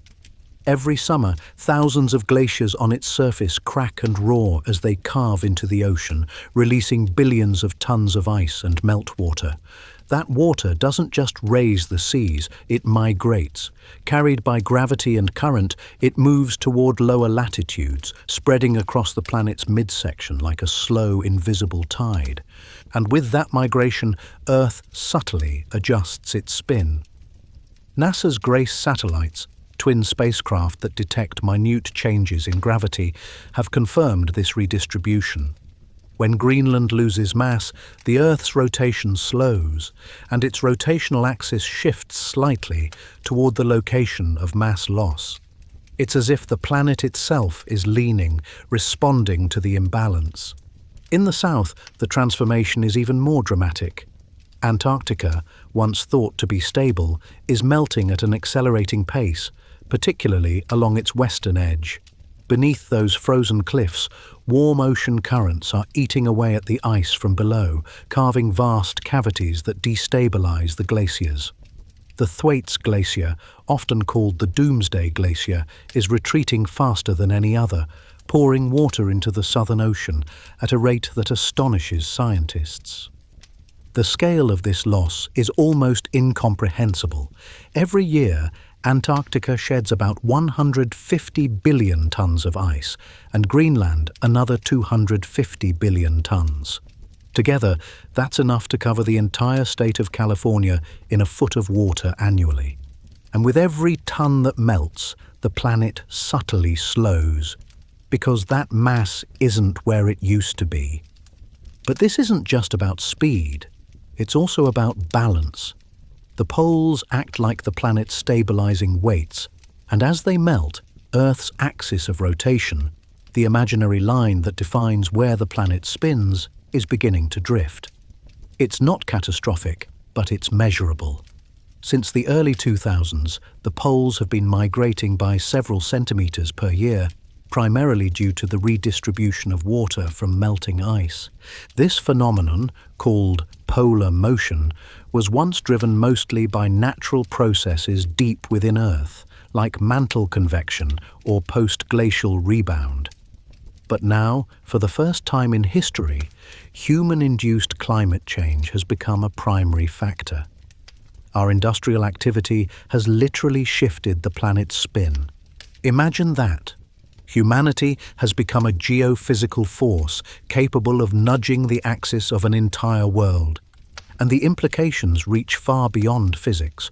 Polar motion affects the planet's gravitational field, which in turn influences sea levels, atmospheric dynamics, and even satellite navigation systems. GPS coordinates, climate models, and timekeeping systems all rely on precise measurements of Earth's rotation. A shift of a few centimeters at the poles can mean several meters of error on the surface. What's unfolding at the poles isn't just a story of ice. It's a story of time, balance, and motion. It's the Earth adjusting its posture, leaning and breathing in response to heat. Scientists describe this process as part of Earth's angular momentum exchange, a constant give and take between the planet's solid body, atmosphere, and oceans. When glaciers melt, that exchange shifts. Energy and mass flow from one part of the system to another, forcing the planet to compensate by altering its spin.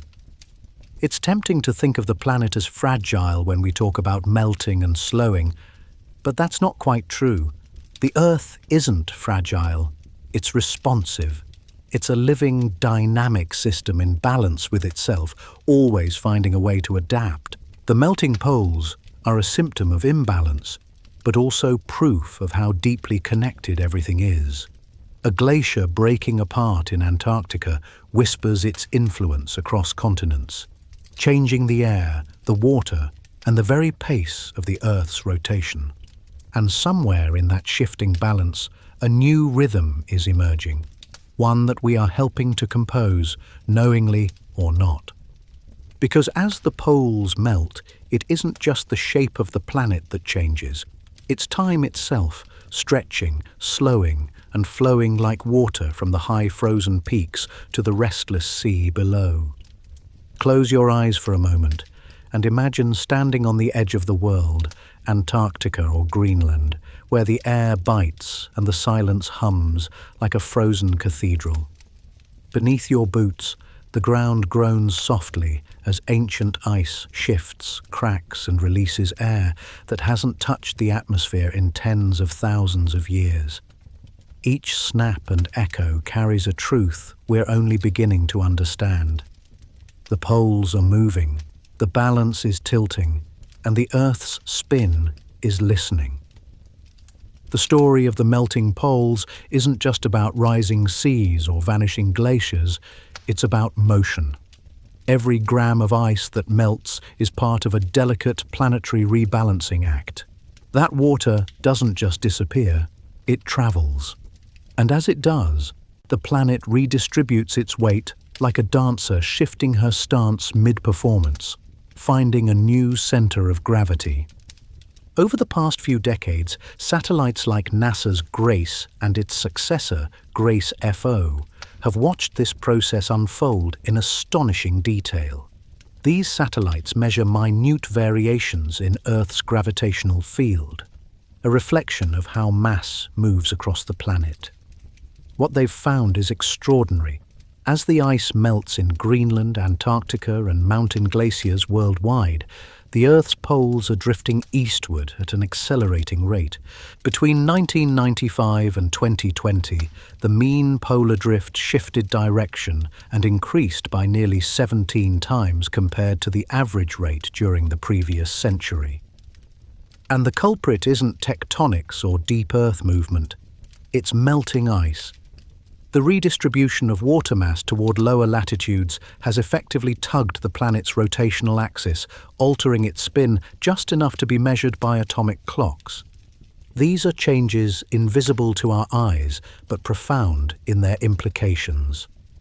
A slight shift in the poles means the planet is effectively leaning a little differently toward the sun, not enough to change the seasons, but enough to ripple through timekeeping, climate models, and satellite orbits.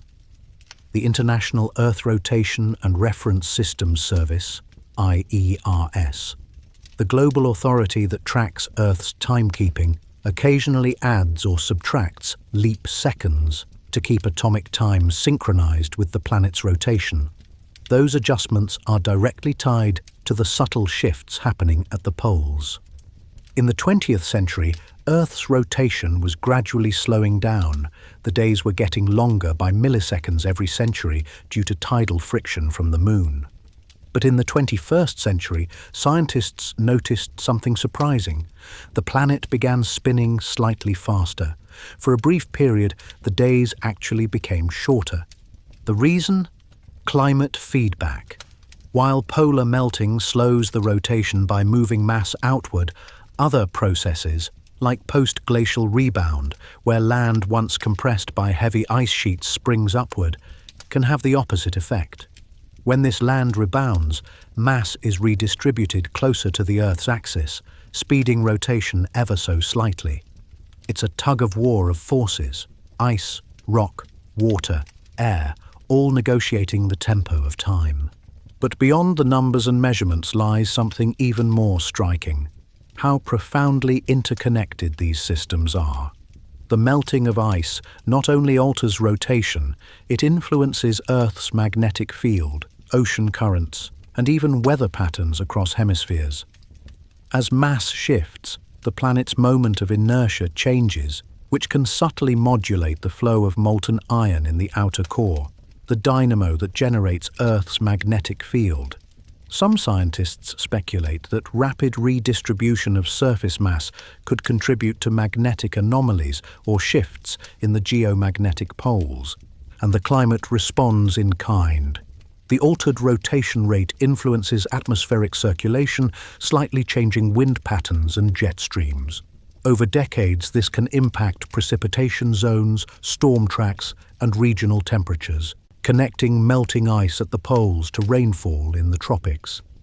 It's a feedback system so complex that even the most advanced models struggle to capture it fully. There's a haunting poetry in this, the idea that every drop of meltwater, every shifting glacier, carries a trace of humanity's influence, written into the rhythm of the planet's spin.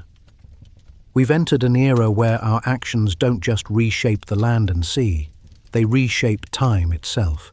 And yet, the Earth isn't panicking. It's adapting. Slowly, methodically, it rebalances itself. The poles drift, the crust flexes, the oceans swell and recede. The planet remains a self-correcting system, always seeking equilibrium. It's a process as beautiful as it is humbling, a cosmic reminder that even chaos tends toward balance. But this balance comes at a cost. As ice vanishes, it reveals landscapes that haven't seen sunlight in millennia, barren rock, ancient soil, dormant microbes awakening beneath the thaw. The poles are transforming into new worlds, reshaping not just the spin of the planet, but the future of every coastline and climate zone. Scientists now view these frozen frontiers not as distant edges, but as the control centers of the planet's rotation. The Arctic and Antarctic act as the fulcrums of Earth's balance, their mass determining how the world turns and how long a day lasts. As their weight diminishes, the world subtly shifts, a wobble here, a drift there, as if the planet is learning to walk again on unsteady legs. One day, far in the future, when historians look back on this era, they might not measure it only by the rise of temperatures or sea levels. They might mark it as the moment when humanity's footprint became woven into the very physics of the planet, when the Earth's heartbeat changed pace because of us. The melting poles are no longer just a warning, they are a message, written in the tides, in the ticking of time, in the drift of the axis that holds our world steady. And if you listen closely, you can almost hear it, a slow, rhythmic pulse echoing beneath the ice, the sound of a planet in motion, rebalancing itself, reminding us that nothing, not even time, is fixed. Take a deep breath and imagine sinking through the layers of the Earth, past the cool crust, through the slow-flowing mantle, and down into a realm of fire and motion.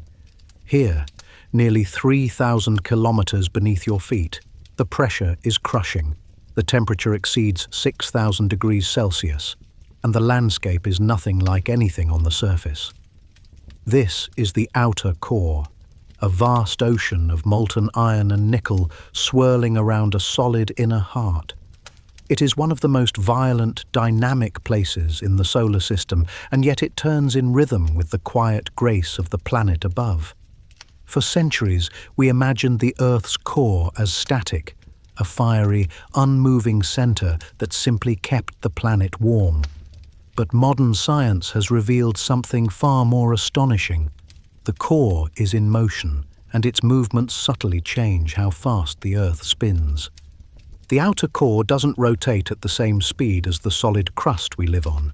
It moves slightly faster or slower, creating what geophysicists call differential rotation. Think of it like the gears of a clock, each layer turning at its own pace, transferring energy and angular momentum between them. The molten metal's flow generates electrical currents, and those currents create Earth's magnetic field, the invisible shield that protects us from solar radiation and cosmic particles. But here's where it gets fascinating. changes in that molten flow don't just affect magnetism. They influence the rotation of the entire planet.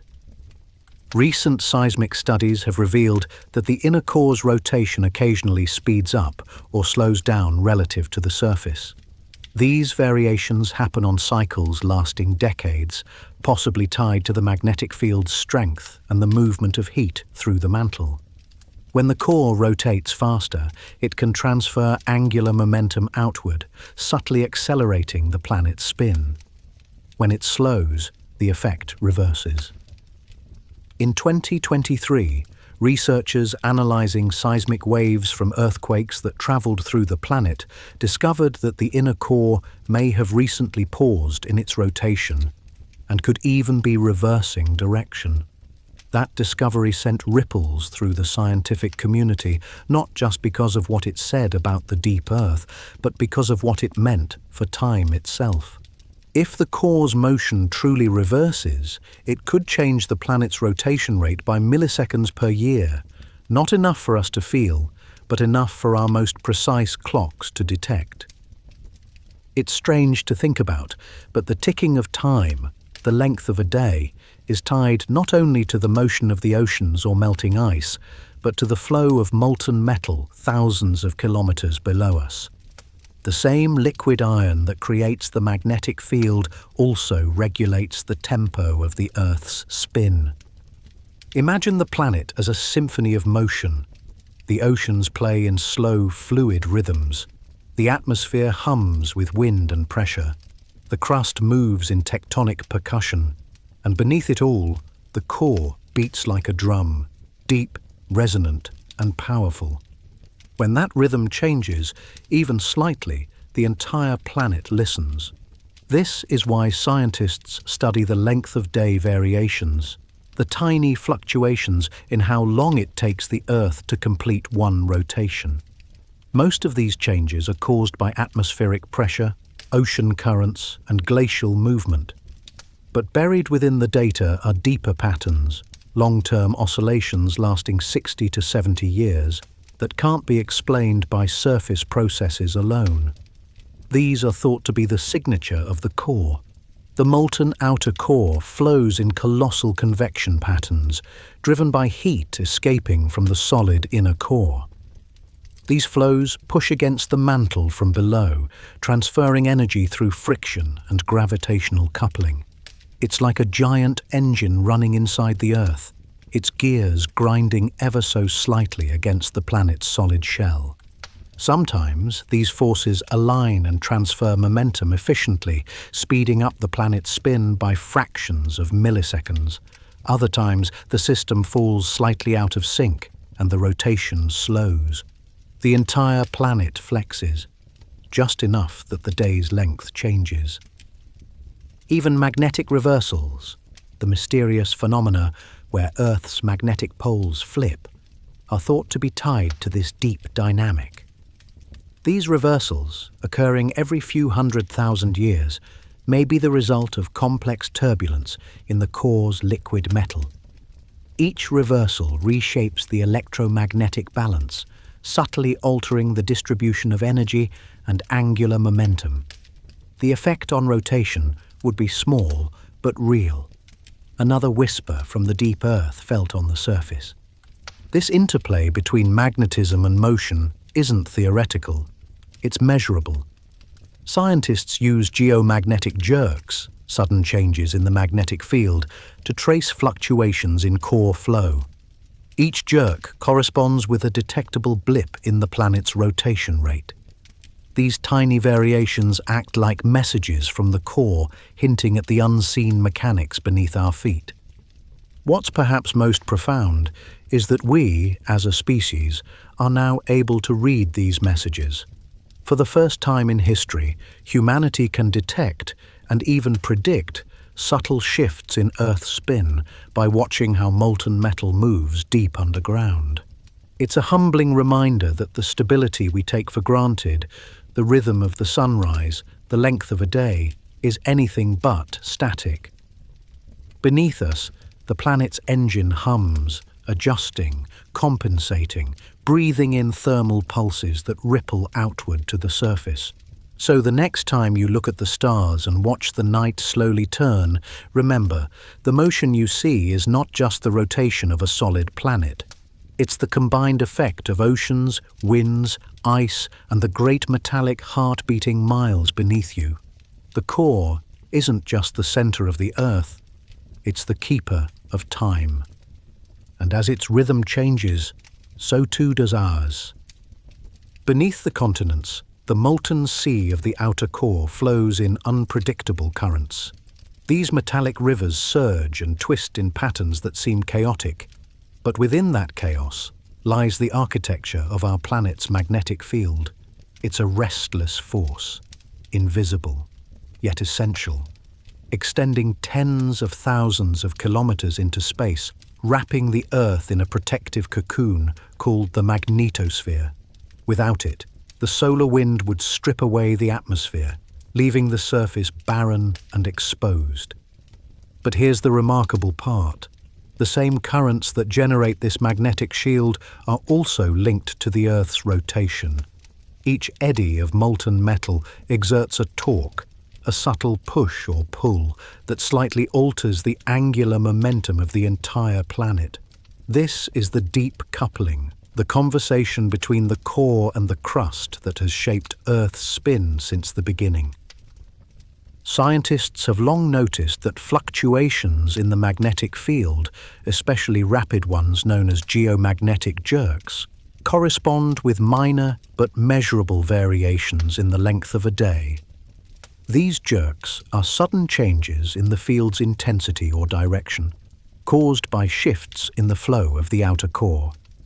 When the molten metal speeds up or slows down, it alters not only the field, but also how momentum transfers between the planet's layers. Think of it as a heartbeat echoing through rock and metal. When the pulse quickens, the planet spins just a little faster. When it slows, so does the rotation. Each fluctuation ripples upward through the mantle, through the crust, and eventually out into the atmosphere, affecting everything from navigation systems to weather patterns. It's astonishing how something happening thousands of kilometers below can touch satellites orbiting hundreds of kilometers above. When the magnetic field wobbles, GPS accuracy can drop, radio signals can distort, and cosmic rays can briefly spike. These are the visible footprints of an invisible engine. And yet, the relationship works both ways. The planet's surface, through melting glaciers, rising oceans, and shifting atmospheric masses, can also influence how the core behaves. As the distribution of weight on the surface changes, it slightly alters the pressure deep inside the Earth, adjusting the convection patterns of the molten iron. This feedback loop connects everything, sky, sea, and subterranean fire, in one continuous system. Consider how much energy flows through that system. The liquid iron in the core moves at roughly tens of kilometers per year, carrying immense amounts of heat and momentum. The magnetic field it creates fluctuates constantly, producing variations that we can measure at the surface in nanoteslas, tiny units of magnetic strength. These fluctuations have been recorded since the mid-19th century, and when plotted across time, they reveal distinct rhythms, some lasting years, others decades, and a few stretching into centuries. Among the most mysterious is the secular variation, the slow drift of the magnetic poles and the gradual weakening of the field. Over the past 150 years, the magnetic North Pole has been migrating towards Siberia at an accelerating pace, moving nearly 50 kilometers per year. Simultaneously, the magnetic field's strength has declined by about 10%, particularly in a vast region called the South Atlantic Anomaly, an area where the field is unusually weak. This anomaly isn't just a scientific curiosity. It's a direct manifestation of changes in the core's structure, possibly where plumes of molten metal flow differently, causing distortions in the global field. Satellites passing over this region experience higher radiation exposure because the magnetosphere dips closer to Earth. Some have even suffered electronic malfunctions as a result. Each disturbance, each anomaly tells a story of the core in motion. The liquid heart of the Earth is restless, and every ripple in its movement is echoed in the behavior of the planet as a whole. The slowing or speeding of rotation, the shifting of magnetic poles, the flickering of auroras in the polar sky. They're all threads in the same cosmic tapestry. And while we can now measure these changes with remarkable precision, our understanding of their long-term implications remains incomplete. Could the shifting flow in the core lead to a full magnetic reversal? Could such an event cause measurable changes in day length or climate patterns? Scientists are still searching for those answers, but one thing is certain.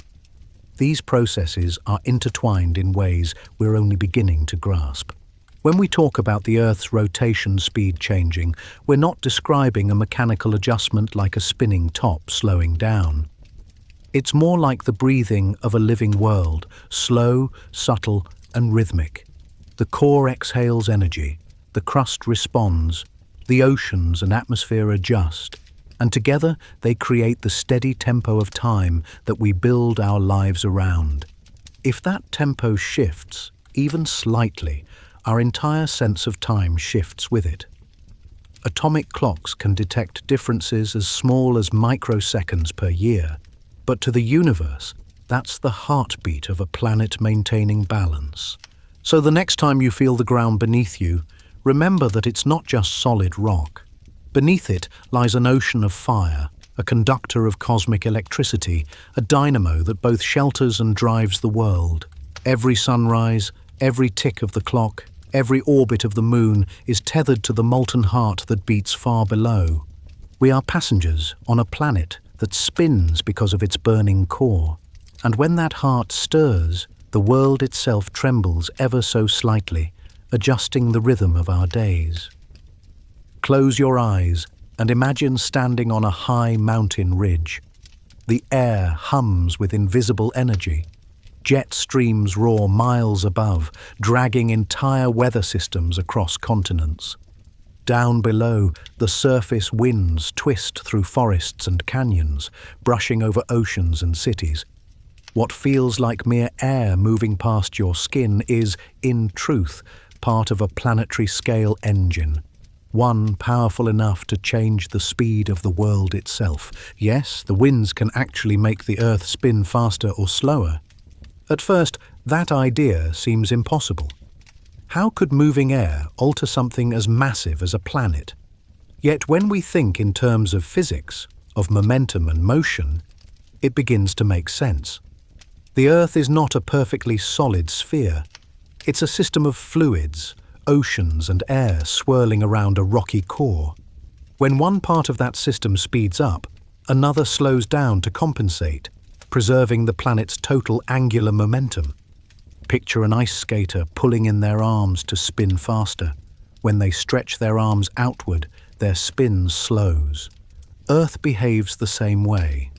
When winds in the upper atmosphere accelerate toward the east, the planet's rotation subtly slows. When they weaken or shift westward, the planet speeds up again. The most dramatic of these forces comes from the jet streams, high-altitude bands of wind that circle the planet at speeds over 300 kilometers per hour. These atmospheric rivers form where warm tropical air meets cold polar air, creating a boundary of intense motion. When the jet streams strengthen, they draw angular momentum from the solid Earth. The exchange is small, measured in milliseconds per day, but it's constant, rhythmic, and measurable. Meteorologists and geophysicists have spent decades tracking this interplay. By analyzing satellite data, they discovered that seasonal wind patterns are directly linked to the length of day variations. During the Northern Hemisphere's winter, when the jet streams are strongest, Earth's rotation tends to slow slightly. In summer, when winds calm, the rotation speeds up again. The effect repeats every year. a subtle cosmic breathing cycle tied to the shifting of the seasons. But there's more. Beyond these annual fluctuations, the atmosphere also drives longer-term changes in Earth's spin. Major climate events, such as El Niño and La Niña, can shift wind patterns across the Pacific Ocean, redistributing massive amounts of angular momentum. During strong El Niño years, the trade winds weaken and the planet's rotation slows. When La Niña dominates, those winds strengthen and push in the opposite direction, causing Earth to spin just a little faster. The difference is minute, a few milliseconds shaved or added to the length of a day, but for scientists who track global timekeeping and satellite positioning, it's significant. Atomic clocks, GPS systems, and space missions all depend on knowing exactly how fast Earth spins. Even a slight deviation can ripple through the delicate synchronization that defines modern technology. And yet, this relationship between the air and the ground has existed long before humans noticed it. For billions of years, Earth's atmosphere has been transferring energy to and from the planet's rotation, shaping climate patterns, influencing tides, and maintaining the fragile balance of our orbit. It's not just about the speed of the winds either. It's about where they move. When air masses shift toward the poles, they carry angular momentum away from the equator. The same principle that makes a spinning figure skater accelerate when they pull their limbs inward applies on a planetary scale. These vast redistributions of air can slightly adjust the Earth's rotation, changing the exact moment when the sun crosses the sky. In the early 21st century, scientists began using supercomputers and global circulation models to simulate this process. They discovered that every time a powerful storm system, like a typhoon or a polar vortex, builds strength, it contributes to these micro-variations in spin. The effect of one storm is minuscule, but collectively, over time, these disturbances add up. The atmosphere, though light and intangible, is constantly reshaping the rotation of the solid Earth below. It's a humbling thought. Every gust of wind, every swirl of cloud, every monsoon or hurricane participates in the same grand mechanism that governs the rhythm of time. And as the planet warms, that rhythm is beginning to change. Climate scientists have noted that the jet streams are shifting, becoming wavier, more erratic, and slower in some regions.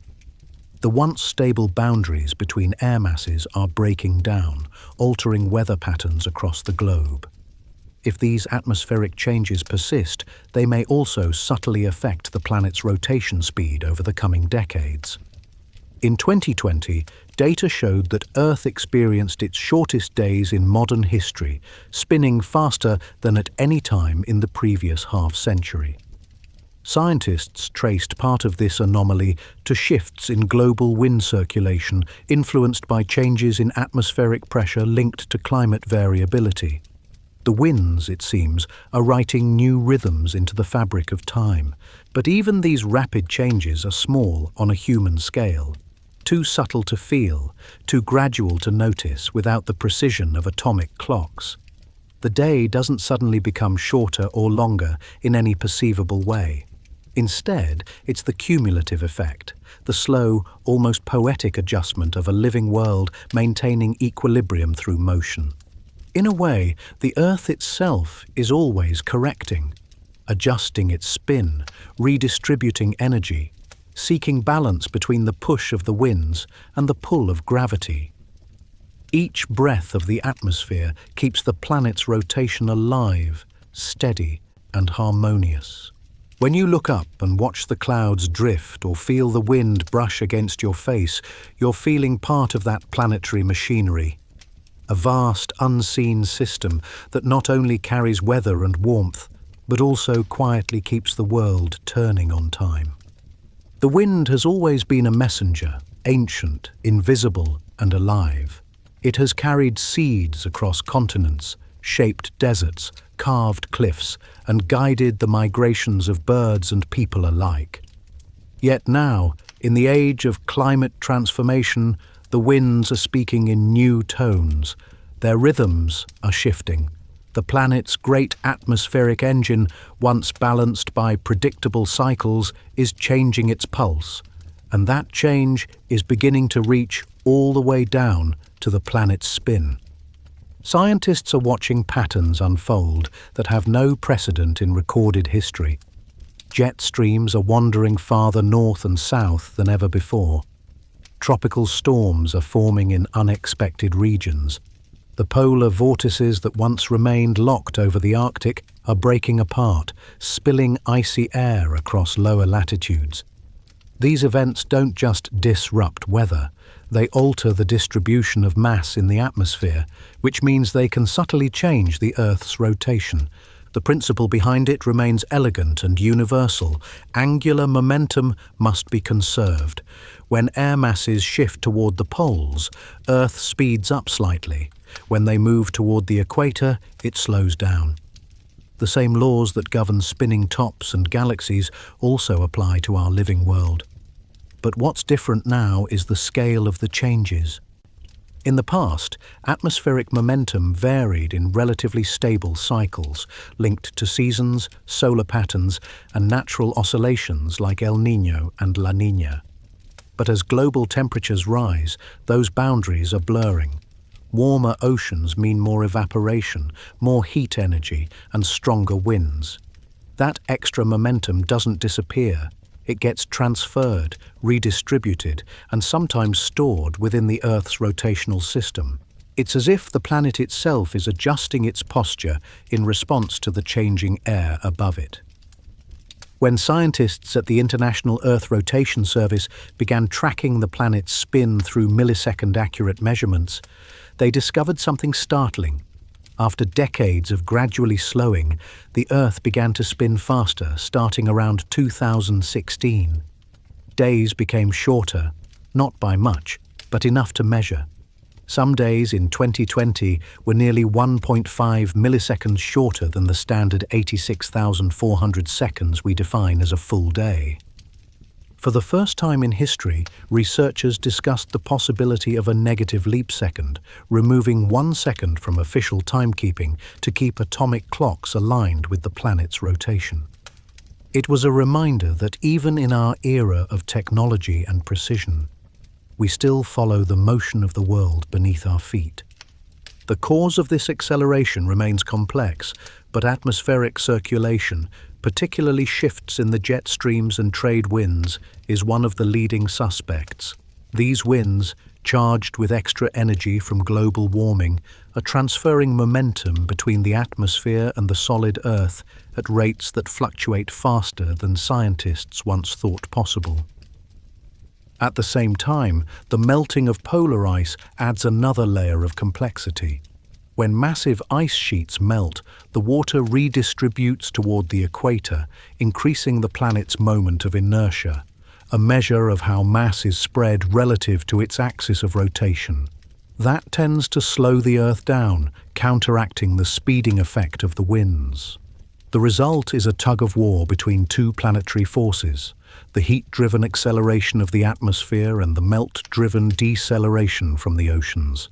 This battle plays out quietly, measured only in microseconds and subtle data points. Yet in that silence, the planet tells its story of balance, feedback, and motion. Every gust of wind, every swirling storm, every ice melt event contributes to the symphony of forces that defines time itself. The most dramatic demonstrations of this connection come from extreme weather events. When colossal cyclones form, they can rearrange atmospheric mass on a global scale. For instance, Typhoon Tip in 1979, one of the largest storms ever recorded, displaced so much air that its rotational momentum was measurable in Earth's day-length records. The same happens when the polar jet oscillates during major stratospheric warming events, momentarily altering the planet's spin speed. What's remarkable is how resilient the Earth's balance remains despite all this turbulence. The feedback loops between air, ocean and land keep the system stable. self-correcting in a sense. If the winds accelerate too much, friction with the surface and drag from mountain ranges dissipate the excess energy. If they weaken, pressure gradients rebuild them. The Earth's rotation speed fluctuates, but never wildly, as though the planet itself knows how to find equilibrium. Still, humanity's influence has become impossible to ignore. Our emissions have changed the density and composition of the atmosphere, altered temperature gradients, and disrupted the circulation patterns that have existed for millennia. The winds of time, once steady, cyclical, and self-regulating, are now entering an era of unpredictability. Satellite data over the past few decades show how these alterations ripple outward. The Hadley cells, which transport heat from the equator toward the mid-latitudes, are expanding. The subtropical jet streams are drifting poleward. These shifts change where storms form, where deserts grow, and where moisture falls, and, inevitably, how the planet spins. It's poetic, almost eerie, that the air we breathe could influence the ticking of time. But it's real. The winds that sweep across your face on a cool morning are the same winds that, collectively, adjust the planet's angular momentum, recalibrating the tempo of days and nights. As climate change continues, scientists predict that Earth's spin will likely keep oscillating, perhaps even with greater amplitude. Whether the net effect will be a faster or slower planet remains uncertain.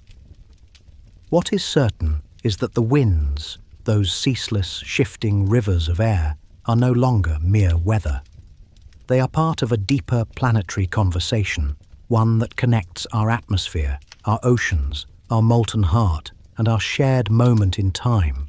And so, when you stand outside and feel the wind move, you're feeling the breath of the Earth itself, a breath that spans from the stratosphere to the core, adjusting, balancing, and keeping the world turning in perfect, fragile rhythm. Close your eyes and listen, not to the sound of the wind, but to the deep, rolling heartbeat of the sea. Beneath its shimmering surface, the oceans are not still. They flow in patterns so immense they could wrap around the planet dozens of times over. These are not random motions, but carefully orchestrated dances of energy, driven by gravity, temperature, and the rotation of the Earth itself. And in return, these moving waters shape the very spin of the planet. The oceans cover over 70% of Earth's surface and contain nearly 97% of all its water. That much mass in constant motion holds tremendous angular momentum. Every current that flows east or west, every tide that rises and falls, interacts subtly with the planet's rotation. When the oceans shift, so too does the tempo of the day. The mechanism is simple but profound. Just as the winds exchange momentum with the solid Earth, so do the oceans. When water masses move eastward, in the same direction as the planet's spin, they can cause the rotation to slow slightly. When they shift westward, they speed it up. It's a planetary-scale balancing act that has been playing out for billions of years. But unlike the atmosphere, the oceans move with a slow, deliberate grace. Their inertia is enormous. Their movements unfold over years, decades, even centuries. The global ocean circulation, often called the thermohaline conveyor belt, is one of the most powerful natural systems on Earth. It's driven by differences in temperature, thermo, and salt concentration, haline, causing dense water to sink at the poles and rise near the equator. This conveyor transports warm water from the tropics to the poles, regulating climate and distributing heat around the globe. Yet as it does, it transfers energy between the oceans and the solid Earth. Each oscillation of current or shift in pressure creates minute but measurable changes in the planet's rotation rate. Satellite and gravimetric data show that when ocean mass moves, say, when sea levels rise in one region and fall in another, the redistribution of weight slightly alters Earth's moment of inertia. The same principle that governs a spinning figure skater applies here. When mass moves closer to the axis, the planet spins faster. When it moves away, it slows down. Tides are another powerful influence. As the moon pulls on the oceans, enormous volumes of water shift across the surface. The daily rise and fall of the tide transfers angular momentum between the Earth and the Moon, gradually slowing Earth's rotation and pushing the Moon farther away, at a rate of about 3.8 centimeters per year. Over millions of years, this tidal braking has lengthened Earth's day from a brisk 6 hours during the age of the dinosaurs to the 24-hour cycle we know today. But the tides don't act alone. They interact with the shape of the continents, the depth of ocean basins, and the rotation of the planet to create complex feedbacks. In certain regions, like the Bay of Fundy in Canada, the tidal range exceeds 16 meters, generating immense kinetic energy. These massive surges of water act like invisible brakes and accelerators on the planet's spin, constantly pushing and pulling in delicate rhythm. Beyond the daily tides, ocean currents also change with climate cycles. During El Niño, the warm pool of water in the Pacific drifts eastward, altering global wind patterns and redistributing mass across the ocean. This eastward movement tends to slow Earth's rotation slightly. During La Niña, when cooler waters dominate the central Pacific, the process reverses and the rotation speeds up. These changes, though measured in milliseconds, are part of the planet's intricate balancing system. It's astonishing how closely scientists can now track these changes. Satellites like GRACE, Gravity Recovery and Climate Experiment, have revolutionized our understanding of how mass moves on Earth. By measuring tiny variations in gravity, GRACE can detect when ocean levels shift by even a few millimeters, or when ice melts and redistributes water toward the oceans. These data reveal that as the ice sheets of Greenland and Antarctica melt, they're not just raising sea levels, they're also slowing the planet's rotation. Why? Because the added water moves mass outward, away from the rotational axis, just as a skater slows when extending their arms. The change is incredibly subtle, fractions of milliseconds per year, yet it's continuous, accumulating across decades. The irony is profound. The very forces that sustain life, the tides, the climate, the melting and freezing of ice, are also constantly adjusting the rhythm of our planet's spin. The oceans, in their ceaseless motion, are both stabilizers and sculptors of time. Even seismic activity beneath the oceans plays a role. When major earthquakes occur, like the 2004 Sumatra Andaman quake or the 2011 Tohoku earthquake in Japan, they can shift the distribution of Earth's mass enough to alter the rotation speed and even the tilt of its axis. In both cases, scientists measured changes of microseconds in the length of the day, caused by the immense energy released beneath the seafloor. It's a reminder that everything on Earth, from the depths of the ocean to the sky above, participates in one continuous, interconnected motion. The oceans breathe. They expand and contract, surge and retreat, transferring energy between water, rock and sky. Their waves echo the pull of the moon, their currents whisper to the winds, and their tides tug at the very rotation of the planet. Every time a tide rolls in, every time a current shifts, every time the sea warms or cools, the Earth adjusts, imperceptibly, gracefully, perpetually. The oceans are not just a feature of the planet, they are part of its machinery, part of its soul.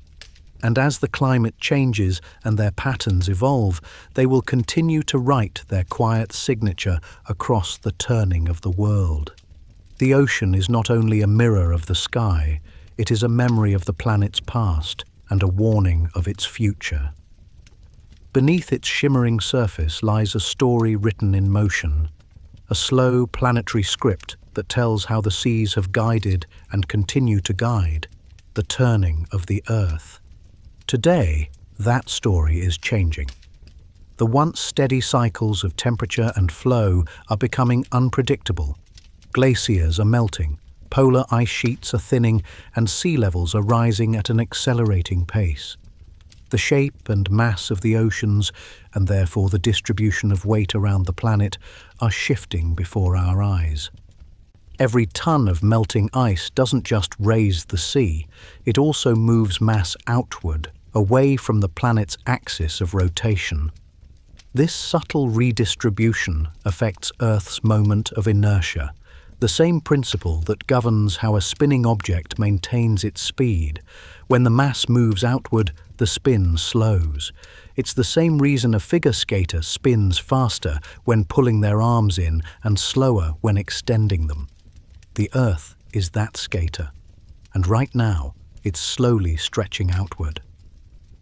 Over the past few decades, as the oceans have warmed and expanded, scientists have measured this effect with astonishing precision. Using data from satellites like GRACE and JASON-3, they've tracked changes in the Earth's gravitational field and in the exact timing of its rotation. The results show a clear trend. As water moves from land to sea, from melting glaciers, ice sheets, and aquifers, the planet's rotation is gradually slowing. We are talking about milliseconds per year, an almost imperceptible change. But in the language of celestial mechanics, that's enormous. It means that every drop of water that leaves a glacier in Greenland or Antarctica contributes, however faintly, to the slowing of time itself. The oceans, vast and eternal, are thus not passive. They are active participants in Earth's balance, constantly negotiating with gravity, heat, and motion. When the seas warm, they expand. When they expand, they change the planet's geometry, shifting how it spins through space. Even the axis tilt, the imaginary line the planet spins around, can wander due to mass redistribution. In recent years, geophysicists have observed that Earth's poles are drifting, not because of tectonic motion, but because of changes in how water is stored and released. Between 1990 and 2020, the poles moved by more than 4 meters, largely due to the melting of polar ice and the redistribution of ocean mass. It's a haunting thought. As the seas rise, the very orientation of the planet changes. But the story of the oceans and rotation goes even deeper into the complex circulation patterns that define how heat and energy flow across the globe. The great gyres, those massive spiraling currents in each ocean basin, act as the planet's conveyor belts, carrying warm water poleward and returning cold water toward the equator. These gyres are driven by wind, temperature, and the Coriolis effect, which arises from Earth's rotation itself. The irony is poetic. The oceans move because the Earth spins, and yet their movement, in turn, influences that very spin. In the North Atlantic, the Atlantic Meridional Overturning Circulation, AMOC, which includes the Gulf Stream, plays a crucial role in maintaining climate balance. It brings warm tropical water northward, releasing heat into the atmosphere before sinking as cold, dense water near Greenland. But as the polar regions warm and glaciers melt, the influx of fresh water reduces the salinity and density of this cold water, weakening the entire circulation. If the AMOC were to slow significantly, as some models predict, it would not only shift weather patterns across the northern hemisphere, but also alter the transfer of angular momentum between ocean and solid Earth. The result could be another measurable, though small, adjustment in the planet's rotation rate. To most people, these changes might seem too small to matter. But to scientists, they're like whispers from the planet's inner workings. The oceans murmuring secrets about how they balance the weight of the world. Each tidal surge, each degree of warming, each glacier that melts or storm that spins feeds into a single continuous conversation between gravity and time. And it's not only natural processes anymore. Human activity now drives many of these changes. Our burning of fossil fuels, deforestation, and industrial expansion have accelerated the greenhouse effect, warming the atmosphere and oceans alike. We've altered the balance of heat and mass so dramatically that the seas have become both a buffer and a barometer of our influence. The rise in sea level, averaging over 3 millimeters per year globally, may seem slow, but multiplied across the entire surface of the planet, it represents a colossal shift in mass, on the order of hundreds of billions of tons of water. That's enough to subtly alter not only the Earth's spin, but also its gravitational harmonics, the fine mathematical patterns used to describe how the planet moves through space. And still, the oceans continue their rhythm. Tides rise, waves break, storms swirl. The changes are vast but graceful, woven into the same cosmic fabric that binds the winds, the core, and the stars themselves. If you could zoom out far enough, past the atmosphere, past the satellites and the moon, and watch Earth from the black silence of space, you'd see a planet in motion, turning, tilting, breathing. The clouds shift, the oceans gleam, and the rotation remains steady, yet never truly constant. Every wave that moves, every current that flows, participates in the planet's unending attempt to stay in balance. It is a reminder that motion is memory. The Earth remembers every tide, every storm, every melting glacier, and it carries those memories in its spin. The oceans, with their endless ebb and flow, are the keepers of that memory, writing the history of time itself into every rotation. The poles have always been the quiet sentinels of the planet, frozen archives holding the memory of every age Earth has ever known. For millennia, their stillness has been a symbol of permanence. The ice did not lie. It was ancient, immovable, and eternal. But today, those white continents of silence are stirring. They are melting, cracking, and sliding back into the sea. And as they do, they are changing something far more fundamental than coastlines. They are changing the rhythm of the Earth itself.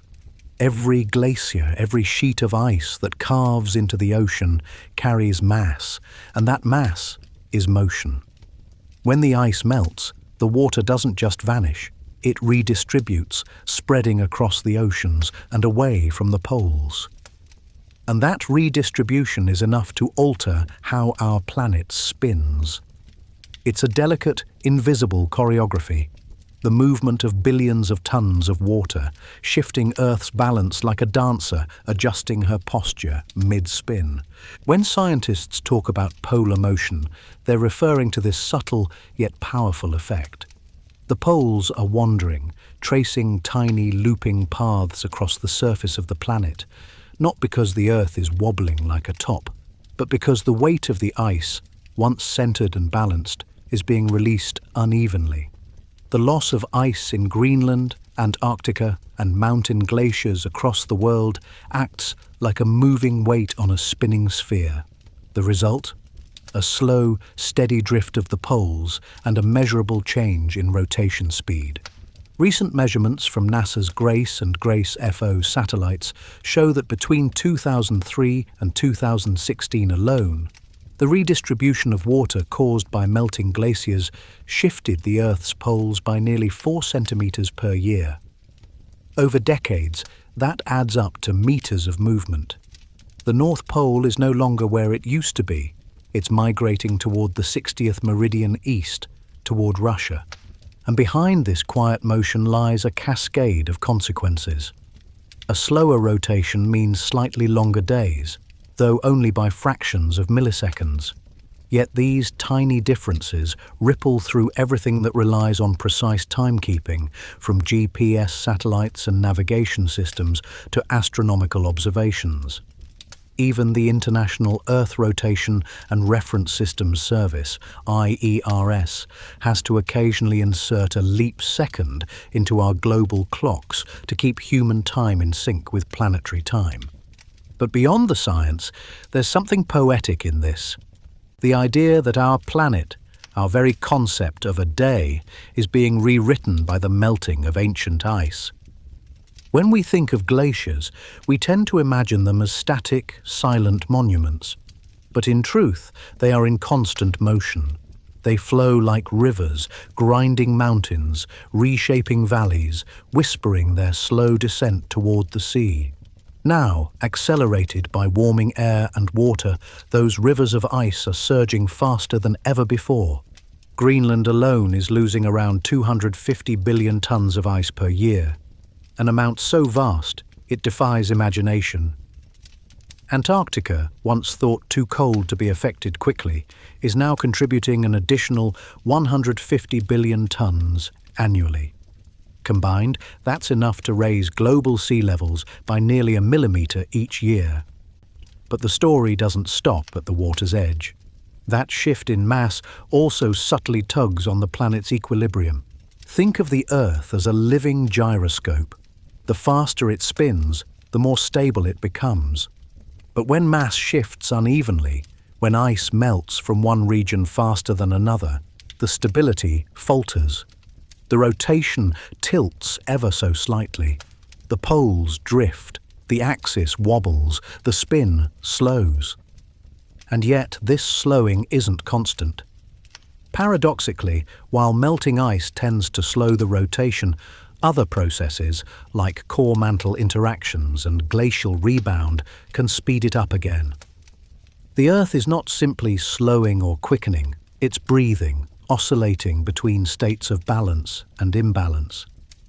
One of the most fascinating feedbacks comes from glacial isostatic adjustment, the slow rising of land once compressed by the immense weight of ice sheets.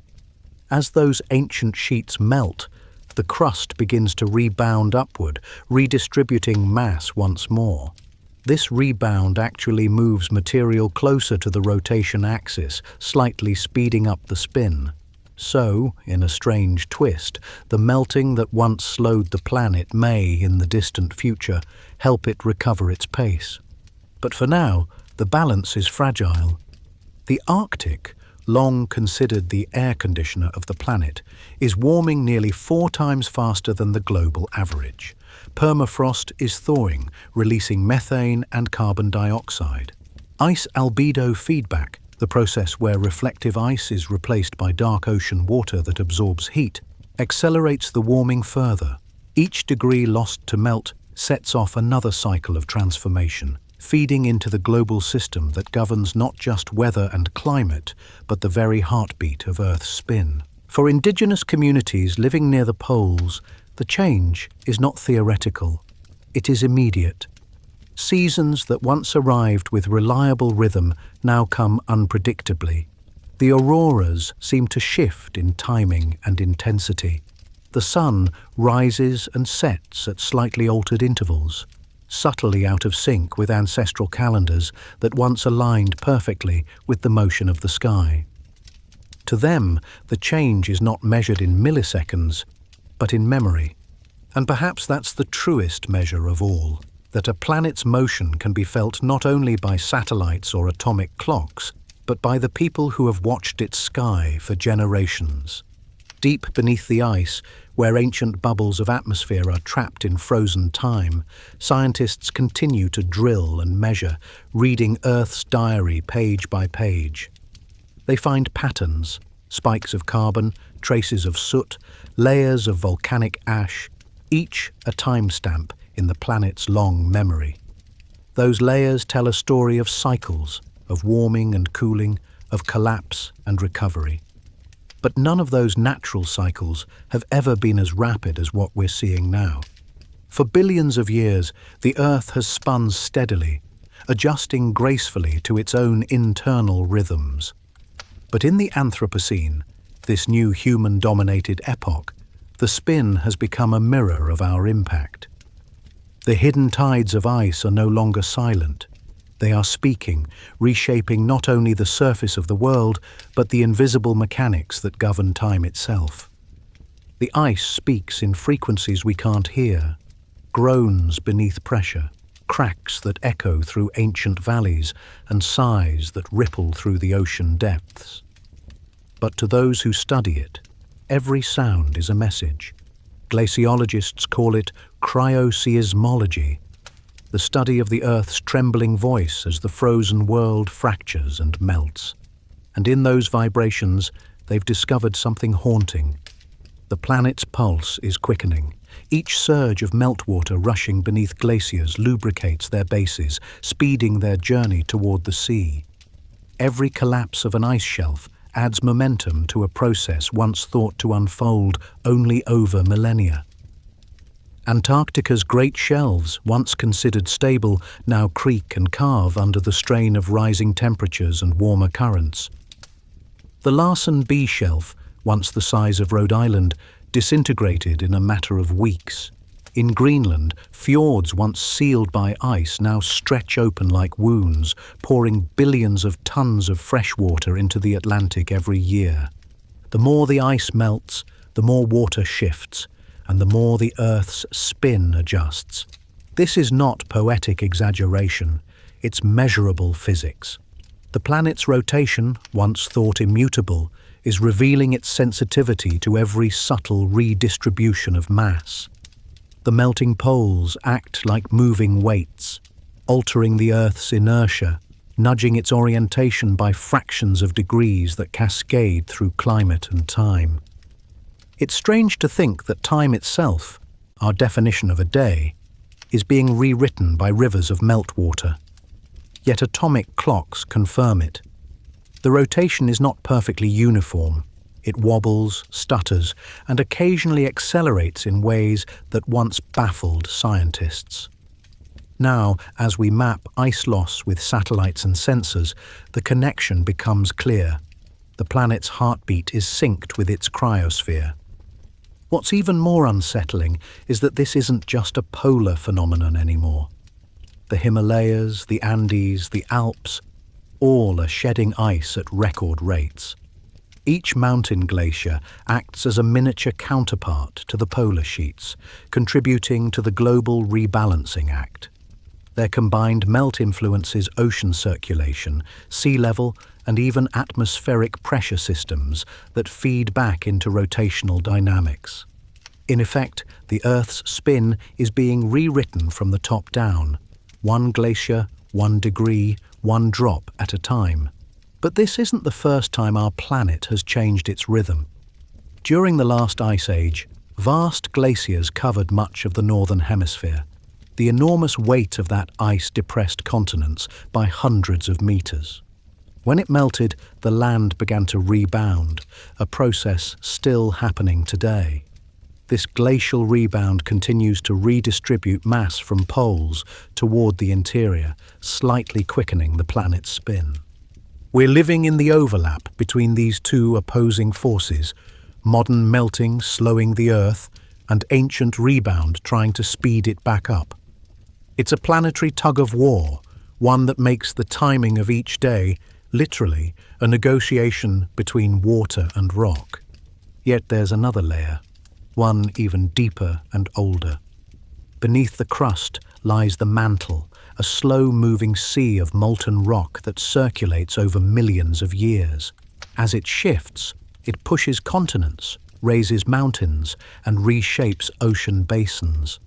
This internal movement also changes how mass is distributed, affecting the planet's balance.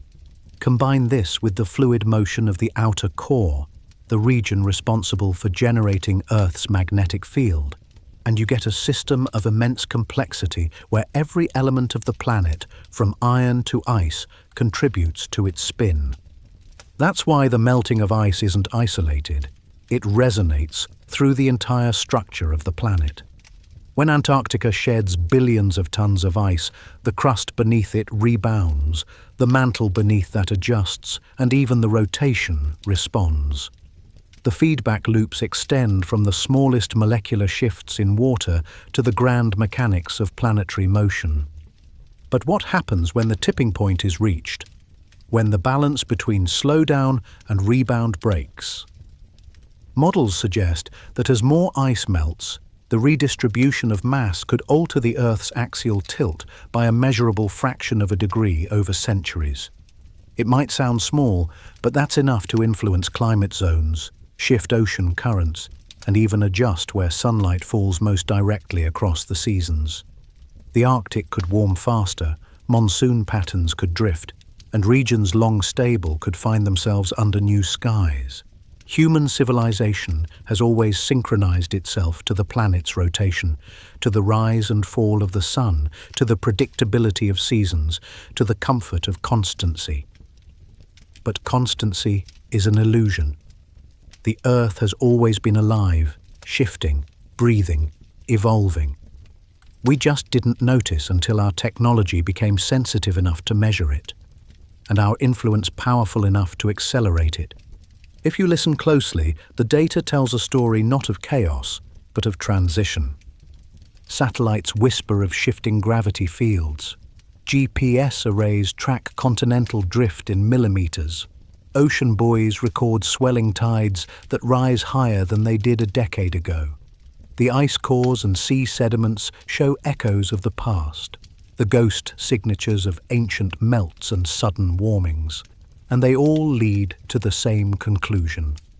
Earth has never stood still. Perhaps that's the lesson.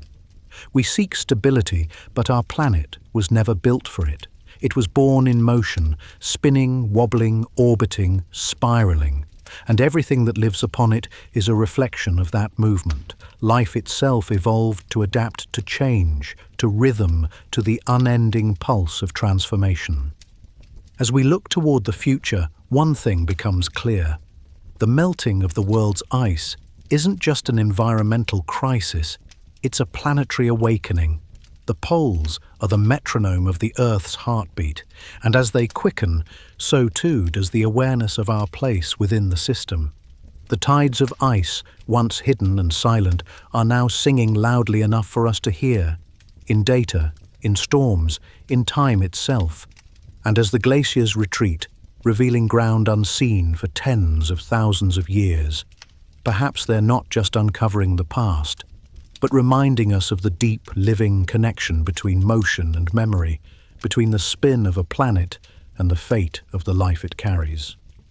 Beneath our feet lies a world we can't see, but one that never stops moving. It's a hidden ocean of fire and pressure, the mantle, a realm where rock flows like thick honey, shifting continents and breathing heat from the planet's core. We walk across its crust as if it was solid ground, yet deep below, the Earth is alive with motion, slow and patient, but unstoppable. And in that motion lies a secret, a subtle rhythm that helps govern the planet's spin. Most people think of rotation as something fixed, an eternal motion that began when the Earth formed and has continued unchanged ever since. But the truth is, the mantle's flow, its endless convection, can nudge the rotation ever so slightly through the redistribution of mass and the transfer of angular momentum. Every 1,000 years or so, the planet subtly shifts its weight. Massive plumes of molten rock rise from deep in the mantle, spreading beneath tectonic plates, creating volcanoes and pushing continents apart. When this molten material moves, it changes the balance of mass, and when mass moves, so does time.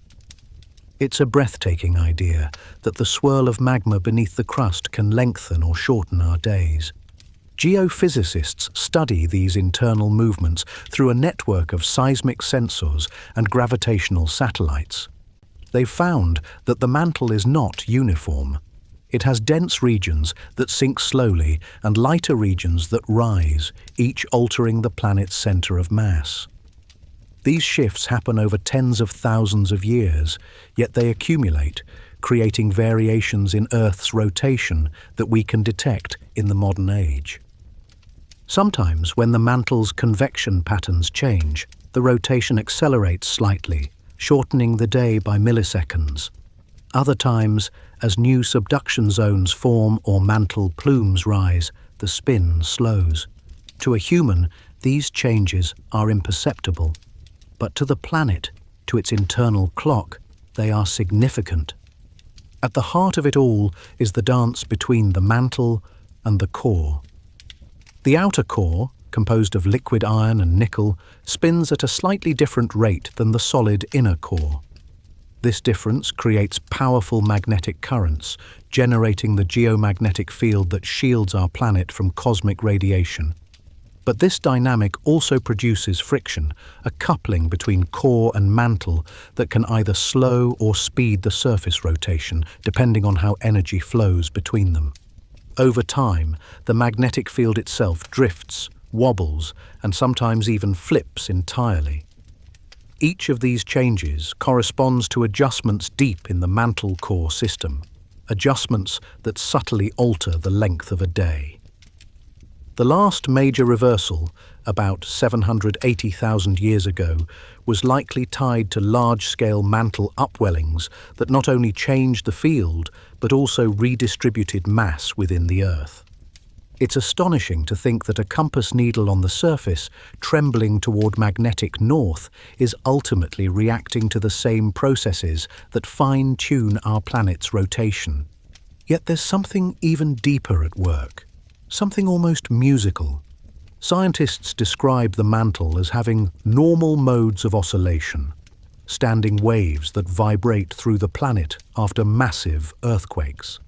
When a magnitude 9 quake shakes the crust, the entire Earth rings like a bell, and those vibrations pass through the mantle and core.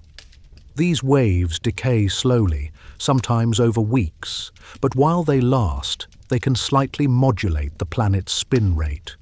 For example, after the 2004 Indian Ocean earthquake, one of the strongest ever recorded, the Earth's rotation sped up by about 2.68 microseconds, and its axis shifted by several centimeters.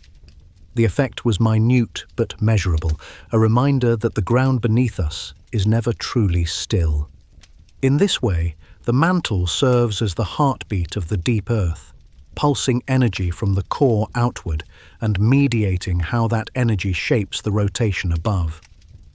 But there's another secret hidden in that slow flow of molten rock, the memory of the planet's birth. When Earth first formed, it spun much faster. A day lasted only about 6 hours. Over billions of years, the moon's gravitational pull and tidal friction slowed it to its current pace. Yet the mantle still carries echoes of that ancient spin, locked in patterns of mineral alignment and magnetic imprinting that act like a fossilized record of motion. By studying rocks that formed millions of years apart, scientists can see how the magnetic field orientation has shifted, a geological diary of Earth's rotational evolution. These magnetic minerals, frozen in time, point to epochs when the day was shorter or longer, when the planet's spin faltered or surged. And when these changes align with mantle events, mass movements, superplume eruptions, or continental drift, the connection becomes clear. The mantle, though buried deep beneath the crust, is the bridge between the fiery core and the living surface. It carries not just heat, but information. A record of how the Earth breathes, turns, and endures.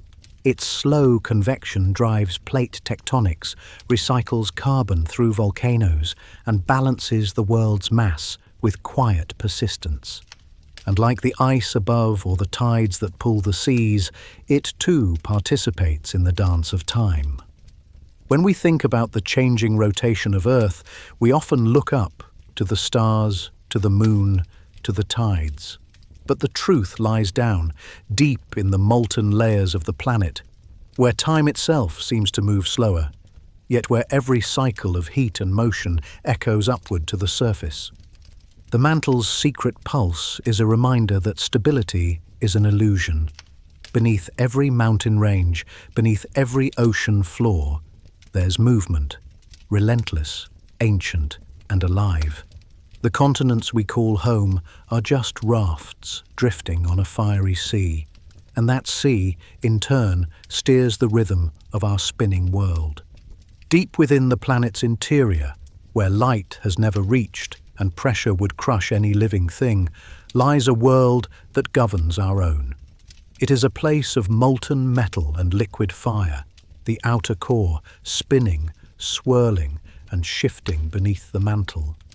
Here, iron and nickel flow in massive convection currents, generating heat, movement, and the magnetic field that shields the planet from the fury of the sun.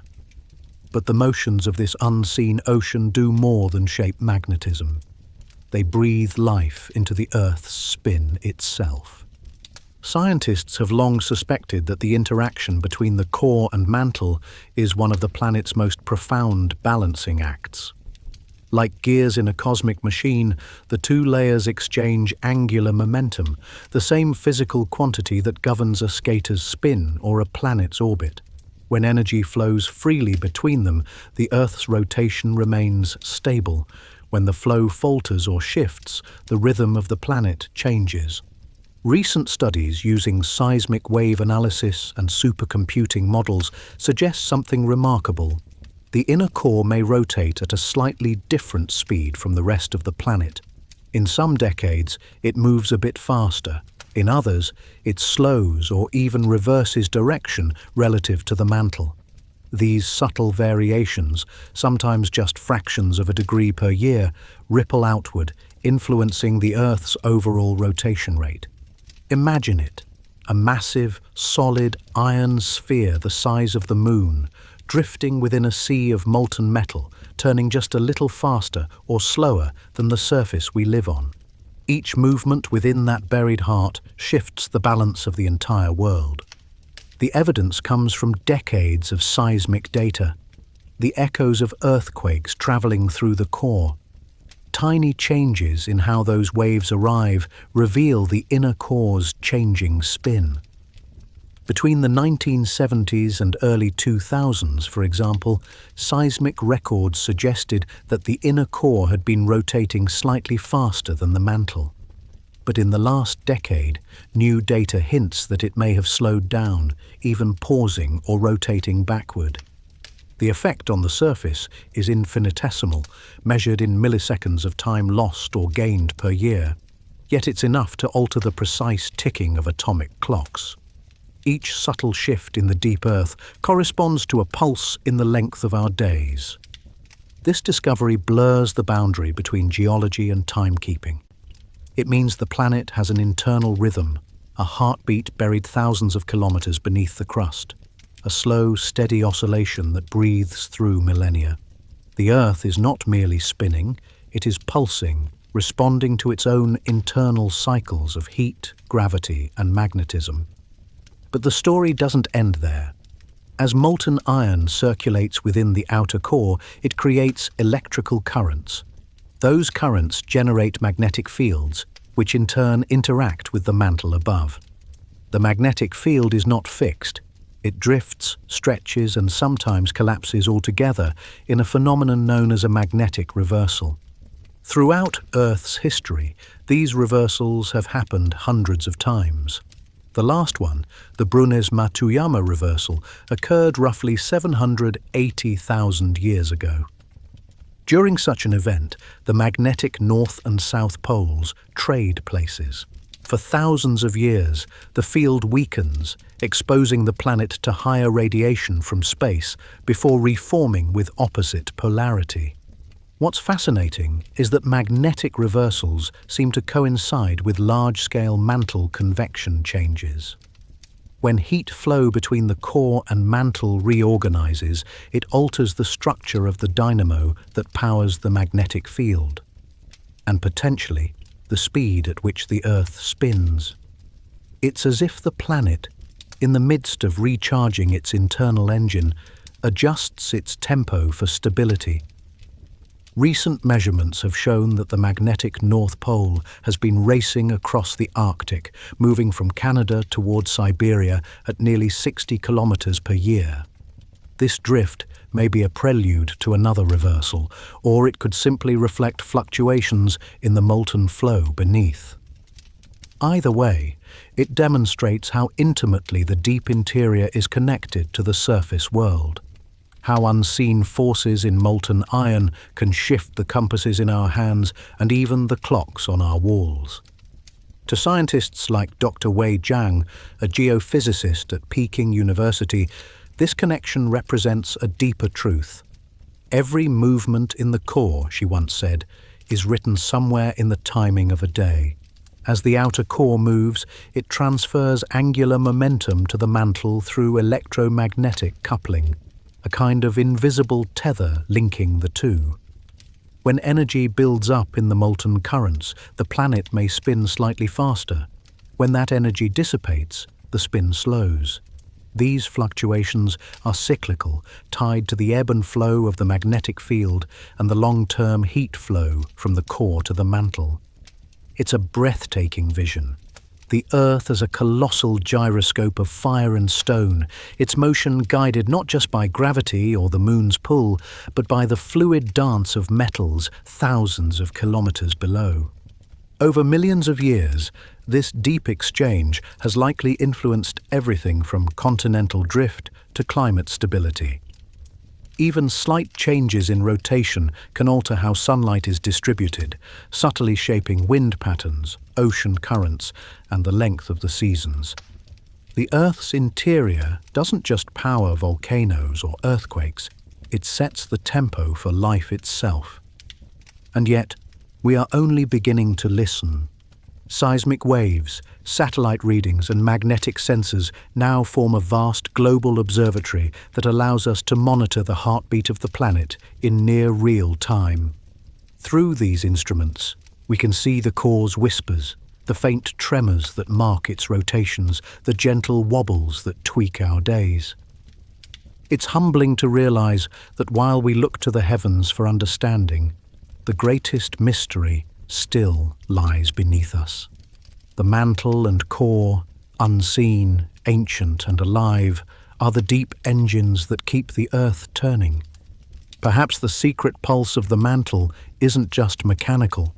Perhaps it's the planet's way of reminding us that even in apparent stillness, there is motion, that even in silence, there is rhythm. The world beneath us moves to a tempo older than timekeeping itself, and every heartbeat it sends upward becomes a fraction of a second in our day, a whisper of the deep echoing through the measure of human life. Hey everyone, take a deep breath and imagine this. A compass needle, once unwavering and steady, now trembling ever so slightly, no longer pointing where it used to. Across frozen tundras, open seas, and modern cityscapes, pilots, navigators and scientists are witnessing a quiet but profound shift. Earth's magnetic north is moving. Not slowly but rapidly, racing across the top of the world like a restless wanderer seeking a new home. This phenomenon, known as magnetic drift, might sound abstract, but its implications reach into every corner of our planet. It's not just about navigation systems or the tilt of compasses. It's about the invisible shield that guards the Earth, the pulse that connects deep molten metal to the outer reaches of space. At the heart of this mystery lies the geodynamo, the process that generates Earth's magnetic field. Imagine the outer core, a swirling ocean of molten iron and nickel heated from below by radioactive decay and cooled from above by the mantle. These fluid motions create electrical currents, which in turn produce magnetic fields. As the liquid metal churns and rotates, those magnetic fields twist, merge, and align into a vast global force field that extends thousands of kilometers into space.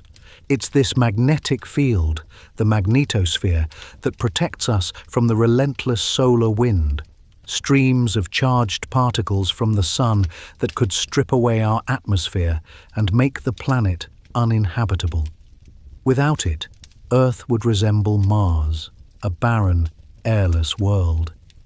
But the magnetic field isn't fixed. Like weather in the atmosphere, it changes, drifts, and even reverses. And right now, scientists have noticed something strange. The North Magnetic Pole has been accelerating, moving from northern Canada towards Siberia at nearly 60 kilometers per year. This drift wasn't always so rapid. For centuries, the pole shifted slowly, tracing an almost lazy path across the Arctic. But sometime around the late 20th century, it began to sprint. By the early 2000s, it was racing so fast that global navigation systems had to be updated more frequently than ever before. Why? The answer, as with so many of Earth's secrets, lies deep below, in the liquid currents of the outer core. Satellite missions like ESA's SWARM and NASA's MagSat have revealed that the magnetic field is weakening in some regions, especially above South America and southern Africa, an area scientists call the South Atlantic Anomaly. It's like a bruise in the planet's magnetic armor where cosmic radiation seeps closer to Earth. The cause appears to be a vast patch of reversed magnetic polarity in the outer core, a place where molten iron is flowing in the opposite direction to the rest. Think of it as a countercurrent in an ocean of metal, tugging against the main flow and distorting the magnetic field above it. As these flows shift and interact, the entire magnetic field wobbles. It's a slow, invisible dance between opposing forces, one trying to maintain order, the other pulling it toward chaos. Over thousands of years, these competing motions can cause magnetic reversals, where north and south poles switch places completely. The last full reversal happened about 780,000 years ago. Since then, Earth's magnetic field has weakened and re-strengthened many times, but not yet flipped. Still, scientists have noticed signs that another reversal might be approaching. Not imminently, but perhaps within the next few thousand years. During such a reversal, the magnetic field can drop to as low as 10% of its usual strength. This would mean more solar radiation reaching Earth's upper atmosphere, potentially disrupting satellites, GPS systems, and power grids. But it's not the apocalypse. Reversals are natural. Life has survived them countless times before. What's fascinating, though, is how this magnetic drift might connect to changes in the Earth's rotation speed. The core and the mantle are not perfectly coupled, they slip and twist against each other. As magnetic energy builds or dissipates, it transfers angular momentum between the layers, subtly altering how fast the planet spins. When the core's flows accelerate in one direction, the mantle may slow slightly to compensate, and vice versa. It's a balancing act. The magnetic and rotational systems of Earth are intimately linked. Each pulse in the magnetic field echoes through the length of a day. This means that when scientists observe fluctuations in the length of a day, sometimes by just milliseconds, they're seeing hints of deeper processes, the core's molten heartbeat influencing time itself. It's poetic in a way. Every sunrise, every orbit of satellites, every spin of the globe is tied to a vast, unseen dynamo, alive and unpredictable beneath our feet. The ongoing magnetic drift also challenges our technology. Aircraft navigation, oil drilling, and even smartphone compasses depend on accurate magnetic models. The World Magnetic Model, updated every 5 years by international agencies, had to be revised early in 2019 because the pole had moved faster than predicted. The Earth was literally outpacing our calculations. But there's another layer to this story, one beyond data and physics. The drifting pole has long captured human imagination. Ancient mariners used it to navigate across unknown seas. Arctic explorers chased it through blizzards and ice. For centuries, it was a symbol of constancy, the direction that always pointed home. Now, as it drifts further, it feels like a metaphor for the modern age. The ground beneath us steady, yet the forces guiding us always shifting. Still, there's beauty in that movement. The magnetic field is not dying, it's evolving. Each fluctuation, each drift is part of a grand cycle that's been repeating for billions of years. It's a sign that our planet remains alive, its heart still turning, its pulse still strong. And somewhere beneath the Arctic skies, as compasses tremble and satellites adjust, the molten rivers of the core continue their endless flow, the deep, glowing heartbeat of Earth, whispering through the poles and into the infinite night. Above our heads, far beyond the clouds, a silent war is being fought every second, a battle between the Earth's magnetic field and the Sun's relentless energy. It's an invisible struggle, one that shapes everything from our climate to our communication systems, and it's deeply tied to the mysterious drift of the planet's magnetic poles. The solar wind, a constant stream of charged particles flowing from the Sun, slams into Earth's magnetic field at speeds of nearly 1,000,000 miles per hour. Most of the time, the magnetosphere, the vast bubble created by our magnetic field, deflects these particles, wrapping them around the planet like a protective cocoon. But as the magnetic poles drift and the field weakens, this barrier becomes uneven, more porous, and more dynamic. When solar storms erupt, massive bursts of plasma and radiation, they can pierce through these weakened zones, especially near the poles. The result is both beautiful and dangerous. High above the Arctic and Antarctic, charged particles collide with the atmosphere, igniting the auroras, shimmering curtains of green, red, and violet light that dance across the night sky. But those same particles can induce electrical currents in power lines, disrupt GPS systems, and scramble satellites in orbit. As the magnetic field shifts, these zones of vulnerability also move.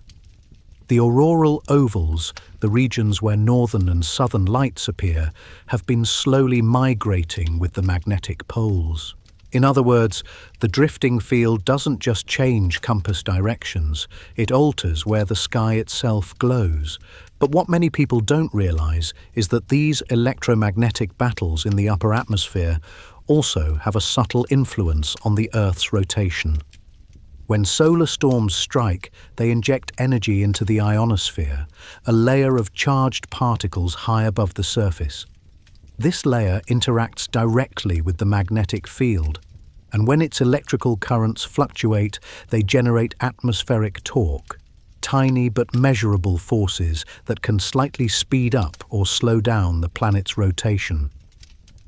It's almost poetic. A solar flare, born millions of kilometers away, can add or subtract microseconds from the length of an Earth day.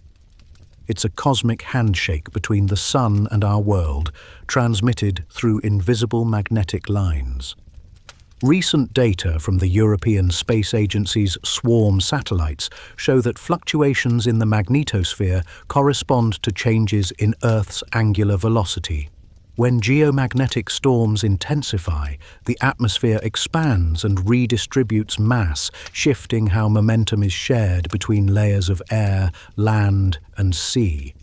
The result is a planet-wide wobble, like a spinning top adjusting to a passing breeze. This wobble doesn't just affect satellites or timekeeping, it influences the circulation of winds and ocean currents. The polar jet stream, for instance, is subtly guided by the rotation rate and magnetic interactions in the upper atmosphere. When the magnetic poles move, so do the currents of air that define weather patterns across continents. It's a reminder that even the invisible can shape the tangible, the unseen lines of magnetism weaving the world's climate together. But the story of magnetic drift is also one of connection, a bridge between deep time and modern civilization.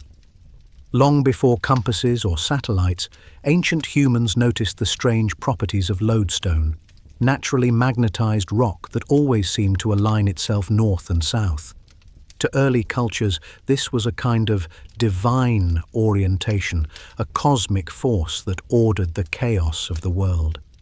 Little did they know that this same power, humming quietly beneath their feet, was born in the molten heart of the Earth and could change direction entirely over time. In the geologic record, magnetic minerals in lava flows and ocean sediments preserve the fingerprints of these past reversals. Each layer tells a story. At one time, the compass pointed one way. Thousands of years later, it pointed the other. These reversals, recorded like tree rings in stone, allow scientists to reconstruct a map of Earth's magnetic history spanning hundreds of millions of years. And what they've discovered is astonishing. The frequency of reversals isn't regular. It ebbs and flows with the rhythms of the core.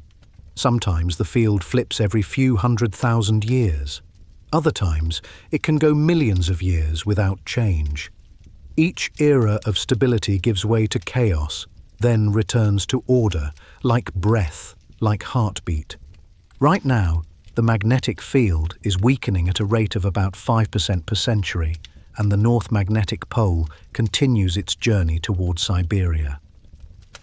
Some scientists believe we could be entering a transitional phase, not an immediate reversal, but a reorganization of the field's structure. If so, we may witness more anomalies like the South Atlantic anomaly, regions where radiation belts dip dangerously close to Earth, threatening satellites and spacecraft. But this transition, while dramatic, is also natural.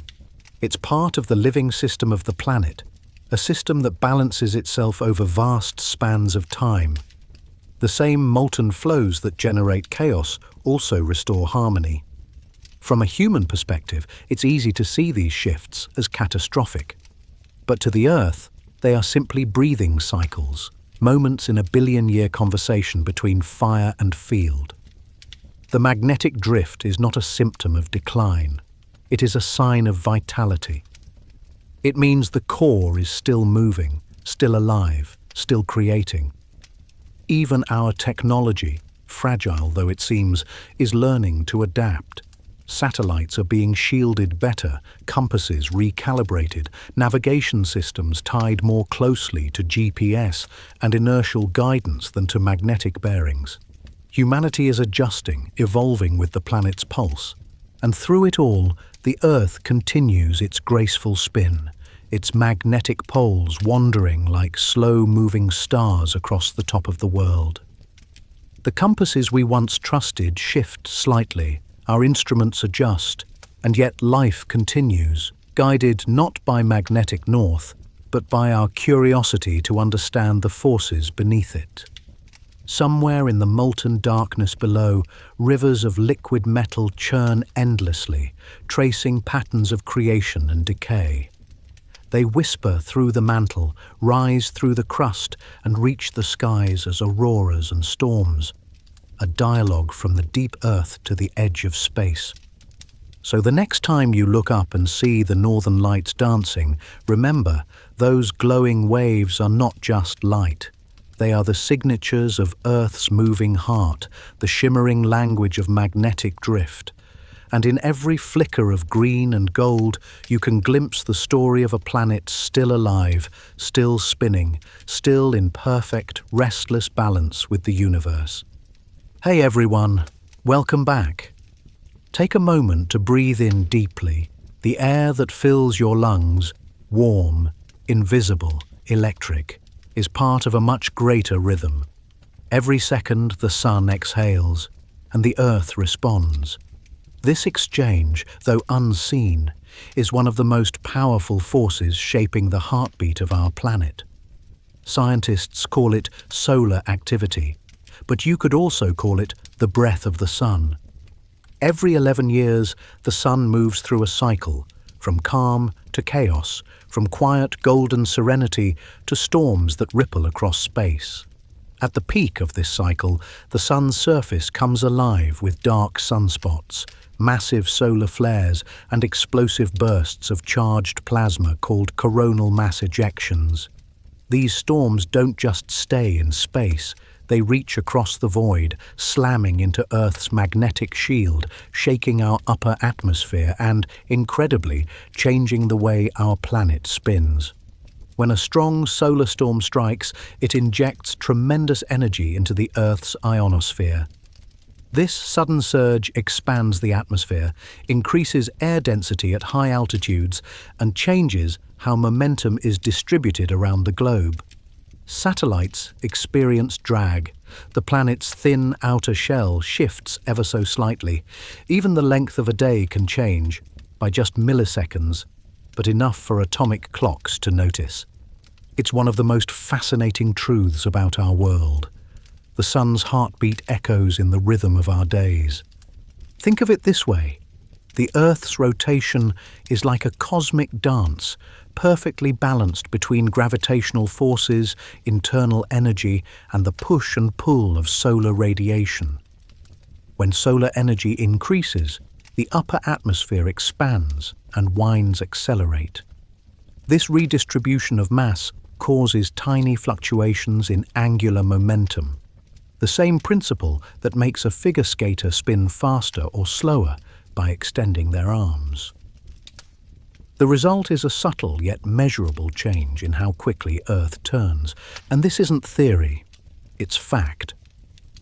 Over decades of observation, scientists have found a direct correlation between peaks in solar activity and slight variations in Earth's rotation speed.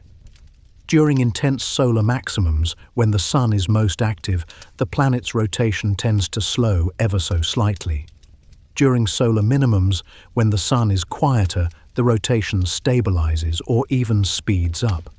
It's as if Earth and Sun are locked in a slow gravitational waltz, one leading, the other following. But the sun's breath does more than stir the planet's spin. It shapes the climate, the magnetic field, and even the electric life of the atmosphere. When solar radiation increases, it warms the upper layers of the atmosphere and strengthens the jet streams, the powerful winds that circle the planet. These jet streams influence everything from ocean temperatures to storm patterns. Over centuries, fluctuations in solar output have been linked to global climate shifts, from the cooling period known as the Maunder Minimum in the 1600s, when sunspots nearly vanished and Europe shivered through the Little Ice Age, to modern times when high solar activity contributes to atmospheric turbulence. But the connection goes even deeper. When solar particles collide with Earth's magnetosphere, they compress it on the day side, the side facing the sun, and stretch it into a long tail on the night side. This interaction produces magnetic waves that resonate through the planet's field lines and even penetrate the core and mantle, where they may slightly influence molten flows. It's an electromagnetic handshake that links the sun's surface storms to the churning iron ocean beneath our feet. Some researchers believe this link might be part of a broader feedback loop.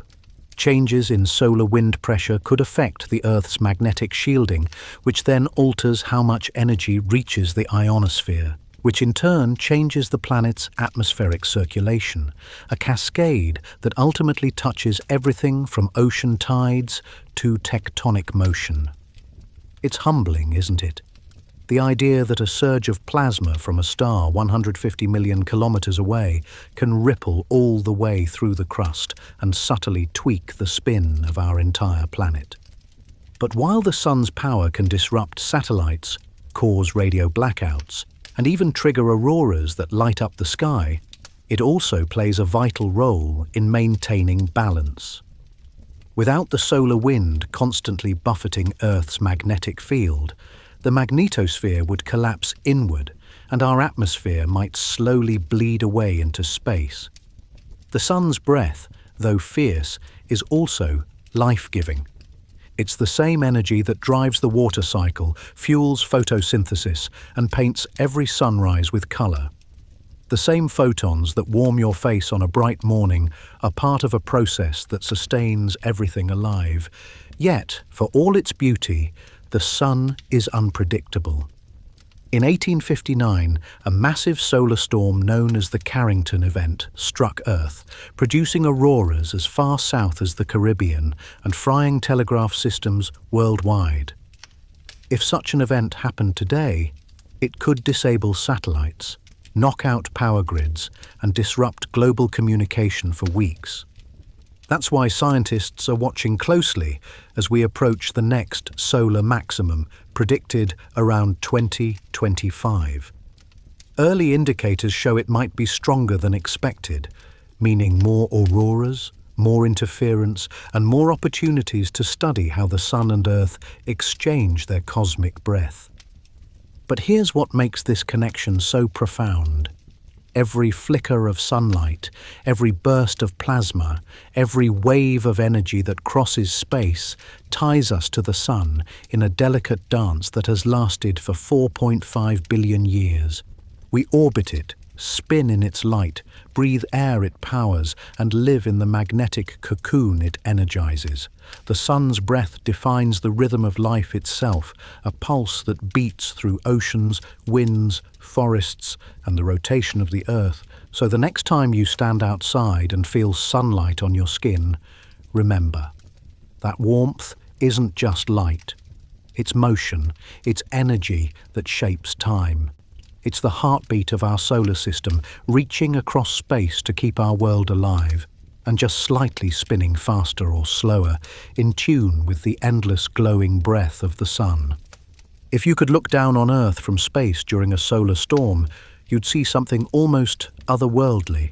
Ribbons of light rippling across the poles, electric currents threading through the atmosphere, and a shimmering magnetic field bending under the pressure of the solar wind. It would look like the planet was breathing, inhaling radiation, exhaling light. That, in essence, is the dance of the solar breath, the invisible relationship that links our spinning world to the fiery star that gives it life. The magnetosphere is Earth's first line of defense, a vast bubble of magnetic energy that stretches tens of thousands of kilometers into space. It deflects most of the charged particles streaming from the Sun, but not all. When a strong solar flare or coronal mass ejection hits, the magnetosphere vibrates like a struck bell. Waves of electromagnetic energy race along its field lines toward the poles, where they collide with atoms in the upper atmosphere, releasing light, the aurora borealis and aurora australis. But those collisions are not just beautiful, they're powerful. They create geomagnetic storms that can disturb radio signals, interfere with satellites, and induce electric currents in the ground strong enough to overload power grids. During the 1989 storm, for instance, an intense solar blast shut down Quebec's entire power network within minutes. Modern satellites, dependent on precise orbits and stable electronics, are even more vulnerable. Yet, even as these storms disrupt technology, they reveal something profound about our world's inner workings. They expose how deeply interconnected Earth's systems are, how the outer layers of the atmosphere communicate with the solid planet below.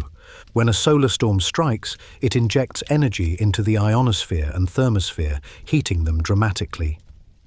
This heating expands the atmosphere outward, increasing drag on satellites and slightly altering the planet's angular momentum. At the same time, powerful electrical currents known as auroral electrojets surge around the poles. These currents generate magnetic forces that couple with the planet's crust and mantle. In response, Earth itself can experience minute changes in rotational velocity. To most people, these differences are imperceptible. A millisecond gained here, a fraction of one lost there.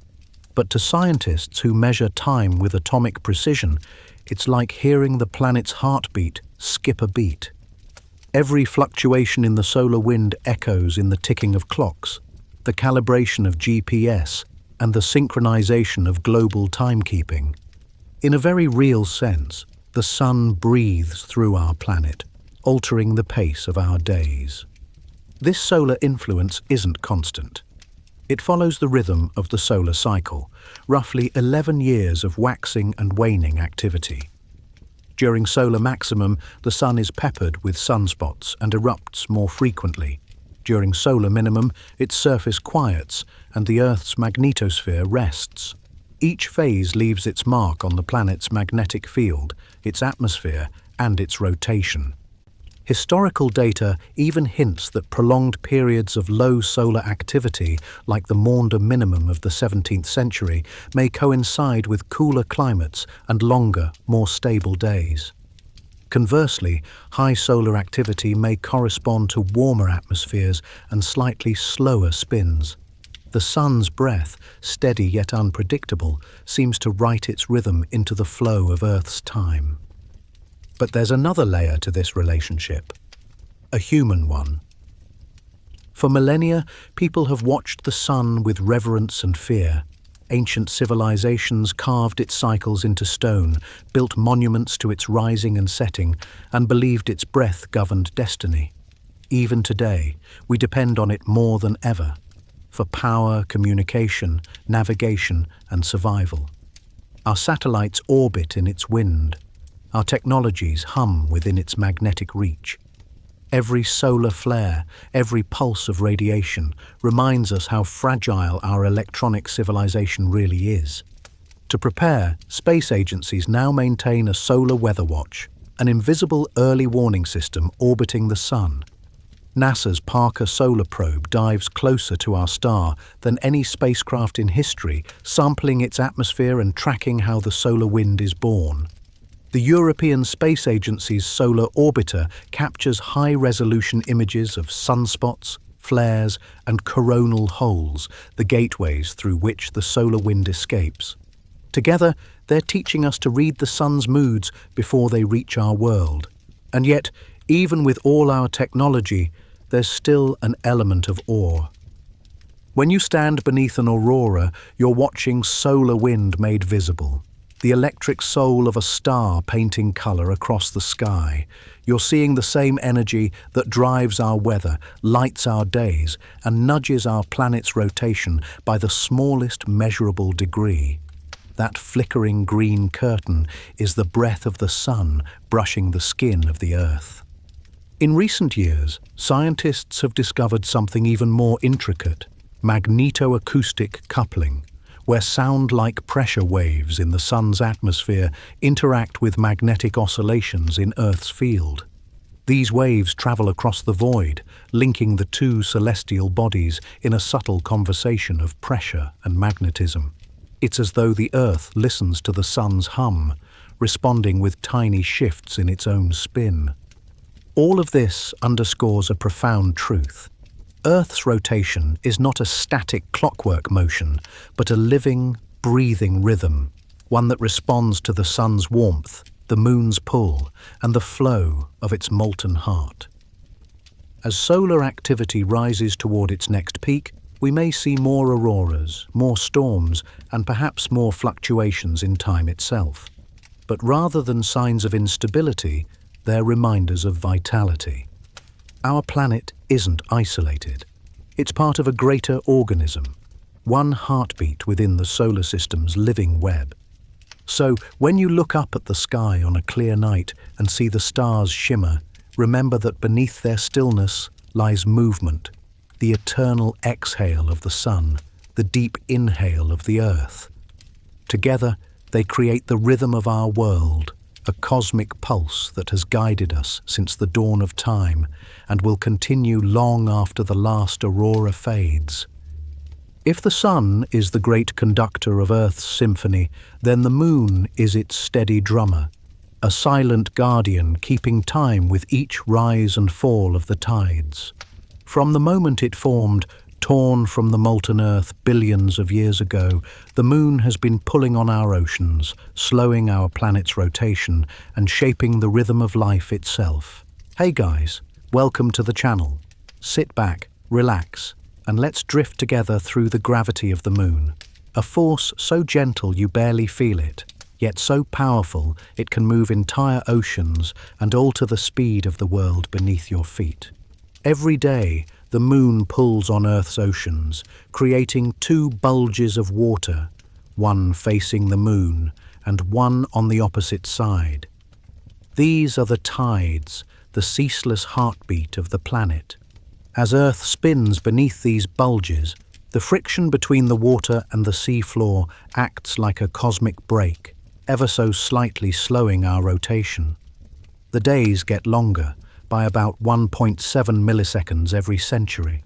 Not enough to notice in a lifetime, but significant over geological time. 400 million years ago, a day on Earth lasted just over 21 hours. Coral fossils, with their daily growth bands, bear silent witness to that faster past. The Moon's pull has been gradually stretching time, one imperceptible tug at a time, but the relationship between Earth and Moon isn't one-sided. As the tides drag against the planet's rotation, energy is transferred outward, pushing the Moon away. Each year, the Moon drifts about 3.8 centimeters farther into space. It's a dance of loss and balance. As Earth slows, the Moon escapes. The connection between these two worlds, one blue, one grey, is ancient and intimate. Scientists believe the Moon formed roughly 4.5 billion years ago after a Mars-sized body called Theia collided with the young Earth. The debris from that cataclysm coalesced into the glowing satellite we see today. Ever since, the Earth-Moon system has evolved as one, their fates intertwined by gravity. Early in that shared history, the Earth spun far faster. Days may have lasted just 5 or 6 hours, and the tides were titanic, waves hundreds of meters high, crashing across primitive continents. Over eons, as the Moon's pull drained the planet's rotational energy, those tides calmed, and the Earth's rotation settled into the rhythm we now know. Yet even today, the Moon's tug does far more than move the seas. It subtly deforms the entire planet, the crust, mantle, even the core. The solid Earth itself rises and falls by as much as 30 centimeters each day in response to lunar gravity. These are called Earth tides, invisible to the eye but measurable with modern instruments. This continuous flexing releases heat from deep within the planet, a reminder that gravity is not just a force, but a source of energy. Without the Moon's rhythmic kneading, some scientists believe Earth's internal cooling might have happened faster, altering the behavior of its magnetic field and perhaps even the evolution of plate tectonics. The Moon also stabilizes Earth's axial tilt, the angle at which the planet spins relative to its orbit. Without this lunar anchor, Earth's axis could wobble chaotically, leading to extreme climate swings and unstable seasons. It's the Moon's presence that keeps our climate relatively stable over tens of thousands of years, ensuring that life could evolve and persist without being wiped out by sudden global freezes or searing heat waves. But the Moon's story doesn't end there. It plays a profound role in how humans experience time. For ancient civilizations, lunar phases were their calendar, the cycle of waxing and waning moons marking months and rituals. Long before atomic clocks, people synchronized their lives with the Moon's steady rhythm. Even our language reflects this bond. The words month and moon share the same root. In the scientific realm, understanding the Moon's influence has become crucial in refining our measurements of time and rotation. Astronomers use laser beams reflected off mirrors placed on the lunar surface by Apollo astronauts to track the Moon's exact position and distance. These experiments reveal minute fluctuations in Earth's rotation, caused not only by tidal friction, but also by the shifting of the planet's atmosphere, oceans, and molten core. All of this data paints a stunning picture. The Moon is not merely a satellite orbiting a planet.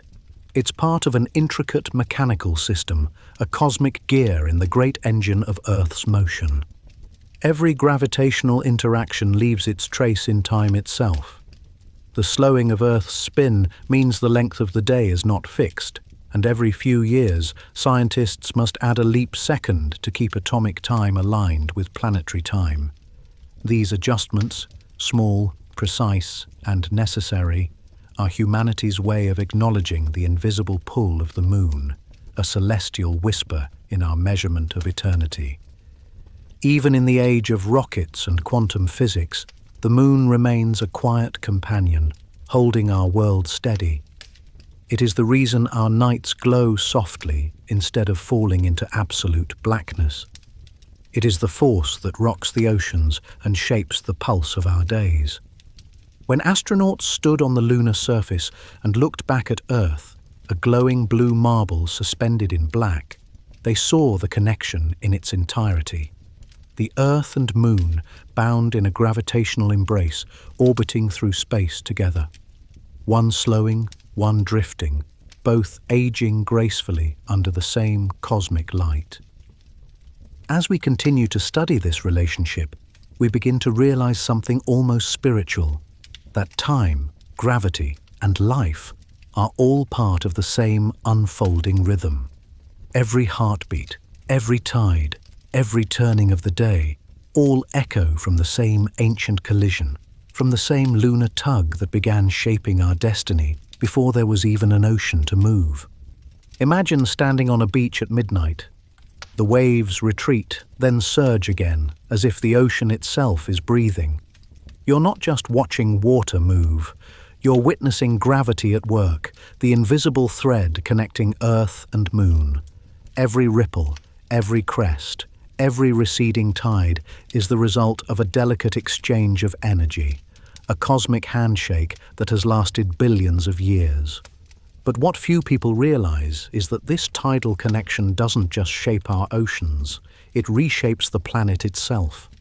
Every moment, the pull of the moon stretches and squeezes the Earth, ever so slightly altering its rotation. These changes aren't random. They form a rhythm, subtle, intricate, and measurable. Modern satellites, such as those in the GRACE mission, Gravity Recovery and Climate Experiment, have given scientists an unprecedented look into how this system works.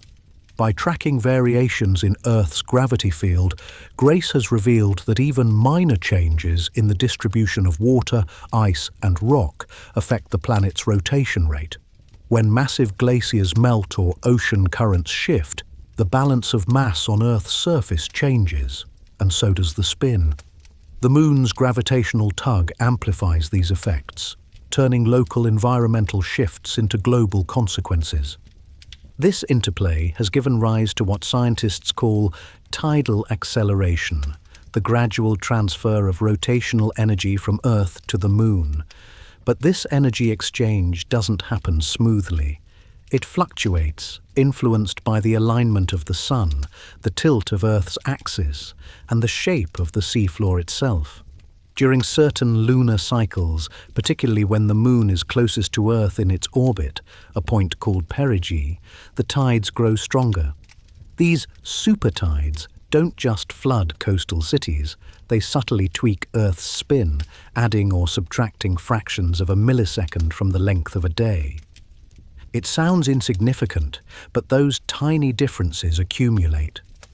Over centuries, they add up to minutes. Over millions of years, to hours. The Moon's influence is so precise that paleontologists can use ancient coral fossils to reconstruct the rhythm of tides from hundreds of millions of years ago. These fossils, growing layer by layer, record daily and seasonal cycles, a geological diary of the Moon's pull. From them, we know that the Moon once orbited closer, and Earth's days were shorter. And it's still changing.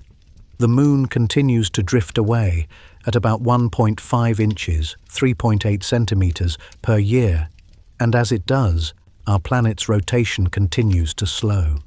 In about 600 million years, Earth will have 25-hour days. The Moon will appear smaller in our sky, and total solar eclipses will become a thing of the past. For ancient civilizations, these subtle shifts were imperceptible, but the Moon's power was undeniable. The Maya, Babylonians, and Chinese all developed intricate calendars based on lunar cycles. Priests and astronomers noticed that eclipses and tides followed predictable rhythms, marking the Moon as more than a light in the sky. It was the regulator of time itself. In modern times, lunar data has become a cornerstone of Earth science. Laser reflectors placed on the Moon by Apollo astronauts still send light back to Earth, allowing scientists to measure the exact distance between the two worlds to within a few millimeters. From this, we know not just how the Moon moves, but how Earth wobbles. That wobble, called polar motion, is one of the most fascinating consequences of the Earth-Moon relationship. As the Moon's pull redistributes mass across our planet, Earth's axis slowly shifts, tracing an irregular path at the poles. This isn't the 26,000-year precession caused by the Sun and Moon together. It's a faster, smaller drift, influenced by everything from tides to weather patterns. It means that the very poles of our planet, the imaginary points around which we spin, are constantly, quietly wandering. This motion has profound implications. It affects the accuracy of GPS, satellite communication, and even climate models. Every time the Moon's gravity shifts the distribution of Earth's mass, the planet's rotation adjusts, and time itself must be recalibrated. That's why organizations like the International Earth Rotation and Reference Systems Service, IERS, monitor these variations closely, deciding when to add or remove leap seconds to keep our timekeeping systems synchronized with the planet's natural rhythm. Yet beyond the science, there's something deeply poetic in this relationship. The Moon is both a mirror and a partner, reflecting sunlight toward us, yet constantly pulling, adjusting, and shaping our world. It is as if Earth and Moon are locked in an eternal embrace, each one altering the other's fate. If you could stand on the Moon and watch Earth rise, you would see the oceans glimmering with light, tides pulsing across continents, and clouds swirling like living brushstrokes. You'd also see the subtle motion, the slow spin, the tiny changes in speed that keep our world alive. The Moon, distant yet connected, would feel like a steady heartbeat in the void. What's remarkable is that this cosmic partnership has not only sculpted our days and nights, but also our sense of existence. From myths of lunar gods and sea deities to modern space exploration, humanity has always looked to the Moon for meaning. Its rhythm governs our biology, influencing sleep, fertility, and even mood. The lunar cycle is woven into the DNA of life on Earth because every creature evolved under its silent glow. In the grand scale of the universe, the Earth-Moon bond is a rare and delicate phenomenon. Few planets have moons this large relative to their size. Fewer still experience such stabilizing effects on their climate and spin. Without the Moon, Earth might be a chaotic world, spinning faster, wobbling wildly, its seasons unstable, its tides diminished. Instead, we have balance. The Moon holds us steady. It slows us gently. It reminds us that every moment, even time itself, is the result of an ancient collision and an ongoing dance. The next time you see the tide roll in or watch a full moon rise over the horizon, know that you are witnessing gravity made visible, the same force that shapes days, years, and destinies. You are part of that rhythm. You are part of the lunar tug. Hey guys, welcome back. Take a deep breath and imagine what lies beneath your feet, layer after layer of rock, metal, and molten fire. Down there, thousands of kilometers below the surface, lies the true engine of our world, Earth's inner core, invisible, unreachable, yet vital. It hums silently beneath us, dictating everything from our planet's magnetic field to the very speed at which Earth spins. It's easy to forget that the ground we stand on isn't solid all the way through. Beneath the crust, that thin, fragile skin we call home, lies the mantle, a vast ocean of slow-moving rock. Below that, more than 2,900 kilometers deep, the outer core begins, a swirling sea of molten iron and nickel, conducting electricity and generating magnetic currents. And at the very center, Suspended like the heart of a living creature sits the inner core, a sphere of solid metal roughly the size of the moon. This inner core spins too. But here's the astonishing part. It doesn't always spin at the same speed as the rest of the planet. Scientists first discovered this strange phenomenon in the 1990s, when seismic waves from earthquakes revealed that the inner core was rotating slightly faster than Earth's surface. The difference was small, just a fraction of a degree per year, but enough to show that the heart of our planet moves to its own rhythm. It's like a gear inside a clock that sometimes turns faster, sometimes slower, subtly affecting the planet's overall spin. This discovery changed how we see Earth. It's not a single solid body, it's a layered, dynamic system, with each layer moving and interacting in its own way. The outer core's molten metal generates magnetic fields as it flows, while the inner core's spin helps stabilize that motion. Together, they create the geomagnetic field, the invisible shield that protects us from solar radiation and cosmic storms. But the relationship between the core and Earth's rotation runs even deeper. When the inner core's rotation changes, it affects the distribution of mass inside the planet. And when mass shifts, even slightly, the planet's moment of inertia, its resistance to spinning, changes as well. That, in turn, alters the speed of Earth's rotation. In other words, what happens thousands of kilometers below your feet can literally change the length of your day. Recent studies show that the inner core's rotation isn't steady. Sometimes it speeds up, sometimes it slows down, and may even reverse direction relative to the surface. A 2023 study suggested that the inner core's rotation has been slowing over the past few decades, possibly syncing more closely with the mantle and crust. When that happens, scientists believe it could cause subtle, measurable changes in Earth's rotation. Fractions of milliseconds that ripple through timekeeping systems around the world. It's incredible to think that the deep heart of the planet, hidden beneath crushing pressure and temperatures hotter than the surface of the sun, might subtly control the ticking of our clocks. Yet that's exactly what's happening. Seismologists are still uncovering the mysteries of this subterranean world.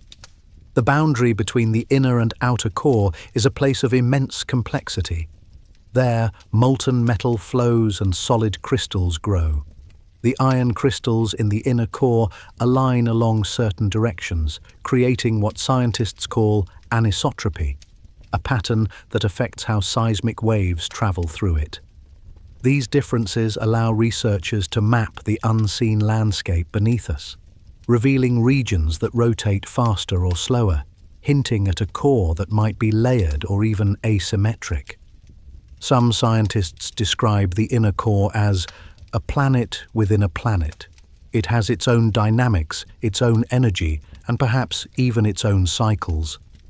Its slow rotations and oscillations may take decades or centuries to complete, influencing everything from magnetic reversals to changes in the length of a day. This deep hidden machinery may even explain the recent acceleration of Earth's rotation, those strange, record-short days we've seen in the last few years. While factors like glacial melt and oceanic motion play roles, it's possible that subtle changes in the core's movement are amplifying the effect. When the inner core slows relative to the outer layers, energy is redistributed, a kind of internal torque that can make the entire planet spin a little faster or slower. The more we learn, the more Earth feels alive, not just geologically but mechanically. It breathes, pulses, and changes tempo over time. The magnetic field fluctuates, the rotation drifts, and through it all, the core turns like a silent metronome, keeping imperfect but eternal time. You might be wondering, how can something so deep affect us up here? The answer lies in connection. Every system on Earth, from atmosphere to ocean, crust to core, is interlinked. The heat from the core drives convection currents in the mantle, which move continents and shape volcanoes. Those same movements affect the planet's balance and, by extension, its spin. The magnetic field generated by the core, meanwhile, shields our technology and our atmosphere from solar radiation. Without it, life as we know it couldn't exist. It's humbling to think that beneath every step we take, beneath cities, mountains, and oceans, a vast metallic heart is slowly turning, unseen yet essential. Its motion governs the balance of the planet, shaping the rhythm of time itself. If you could listen closely, really listen, you might hear it. A faint, deep hum echoing through stone and steel. The sound of a world in motion, powered by its molten soul. And while we may never reach it physically, we are connected to it with every passing second, every sunrise, every clock tick, every tide. Because in the end, time on Earth doesn't begin in the sky. It begins in the heart of the planet itself. Close your eyes and imagine falling deeper and deeper through the layers of the Earth. Past the crust, through the mantle, into a glowing ocean of molten metal. The temperature rises, the pressure becomes unimaginable, and the sound of motion, slow, powerful, endless, fills your mind. This is where Earth's true heartbeat lies. In the core, a region we will never see, yet one that shapes every moment of life above. At the very center, the inner core rotates quietly within its molten shell. It is not fixed, nor still. It spins independently, sometimes faster, sometimes slower, sometimes, according to the most recent data, even reversing direction relative to the rest of the planet. This hidden dance, measured only through the tremors of earthquakes and the echoes that bounce through the planet, is changing how we understand the flow of time itself. For decades, scientists believed the inner core rotated consistently faster than the surface, completing one extra rotation every few hundred years. But new seismic readings from opposite sides of the planet, especially from the powerful earthquakes of Alaska and the South Sandwich Islands, revealed something surprising. The signals that once arrived sooner began arriving later. The conclusion? The inner core's rotation is slowing down. This reversal, subtle yet profound, has wide-reaching implications. When the core changes speed, it alters the balance of forces inside the Earth. The core and mantle are coupled through electromagnetic and gravitational interactions, so when one speeds up or slows down, the other responds. Like gears in an ancient mechanism, their push and pull can subtly modify the planet's moment of inertia, leading to changes, however tiny, in how fast Earth spins on its axis. That means the length of a day isn't just influenced by tides or atmosphere. It's tied to the movements of a metal sphere 5,000 kilometers beneath our feet. The pulse of time begins deep underground. Scientists at Peking University and the University of Southern California have been at the forefront of this research, using seismic waves to track these deep rotations. Their findings suggest a 70-year cycle in which the inner core alternately speeds up and slows down. This cycle may coincide with slight variations in the length of a day, magnetic field strength, and even surface temperature patterns. In essence, the core might act as a kind of planetary metronome, beating out rhythms that ripple upward through the layers of Earth, influencing everything from navigation systems to climate patterns. It's a humbling thought that deep beneath us, unseen movements could be connected to the ticking of clocks and the swirling of clouds. But the inner core is not uniform. It's made primarily of iron and nickel, but researchers have detected regions of differing density and texture. Some parts are crystalline and rigid, others softer or more diffuse. These variations suggest that the inner core may be growing unevenly, solidifying more on one side than the other. The reason? Heat flow from the outer core into the mantle isn't the same everywhere. That uneven growth could explain why the magnetic field drifts and fluctuates. The outer core's molten currents, known as the geodynamo, depend on heat flow patterns to maintain motion. When the inner core grows asymmetrically, it changes how that energy circulates, subtly shifting the shape and strength of the field that protects our planet from solar wind.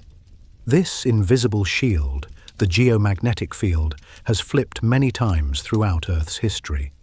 These magnetic reversals, when north becomes south and vice versa, occur roughly every few 100,000 years, though not at regular intervals.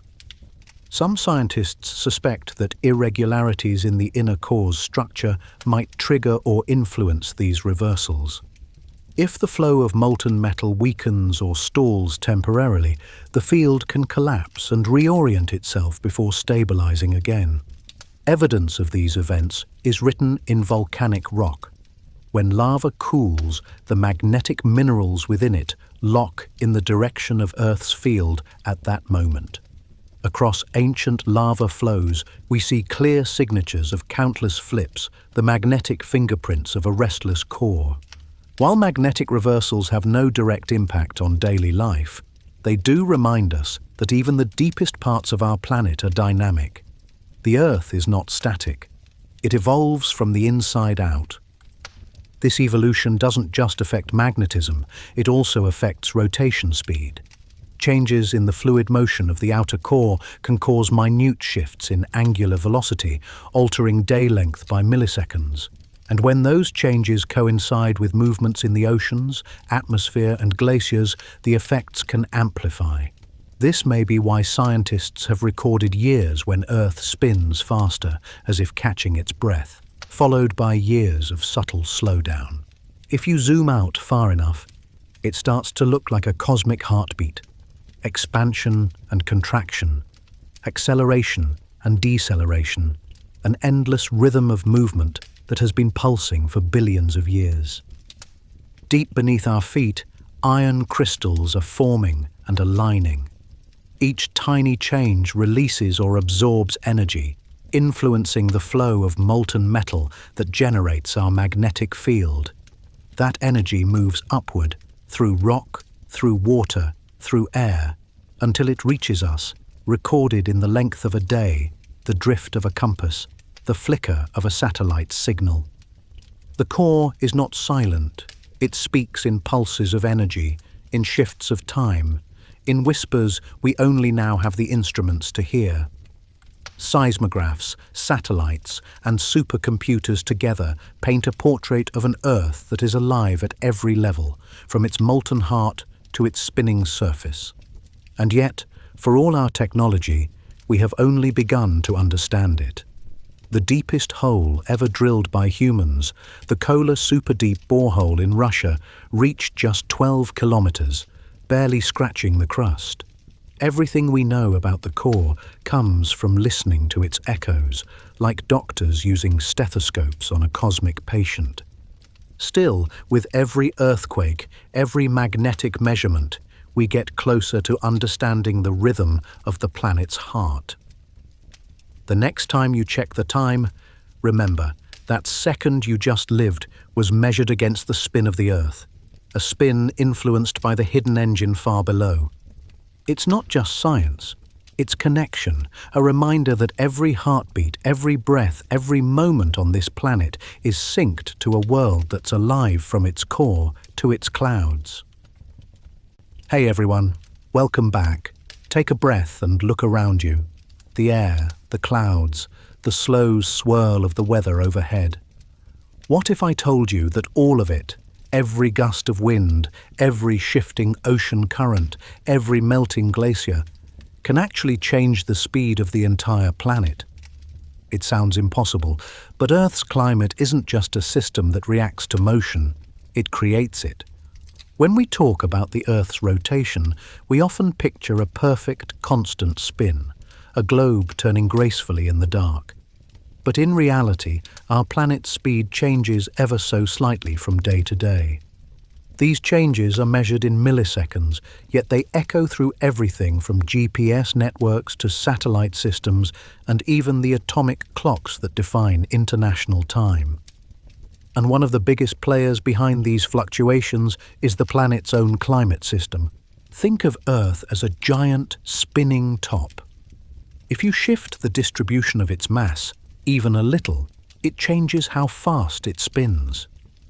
That's the same reason a figure skater spins faster when they pull their arms in and slower when they extend them. On a planetary scale, Earth's arms are made of air, water, and ice.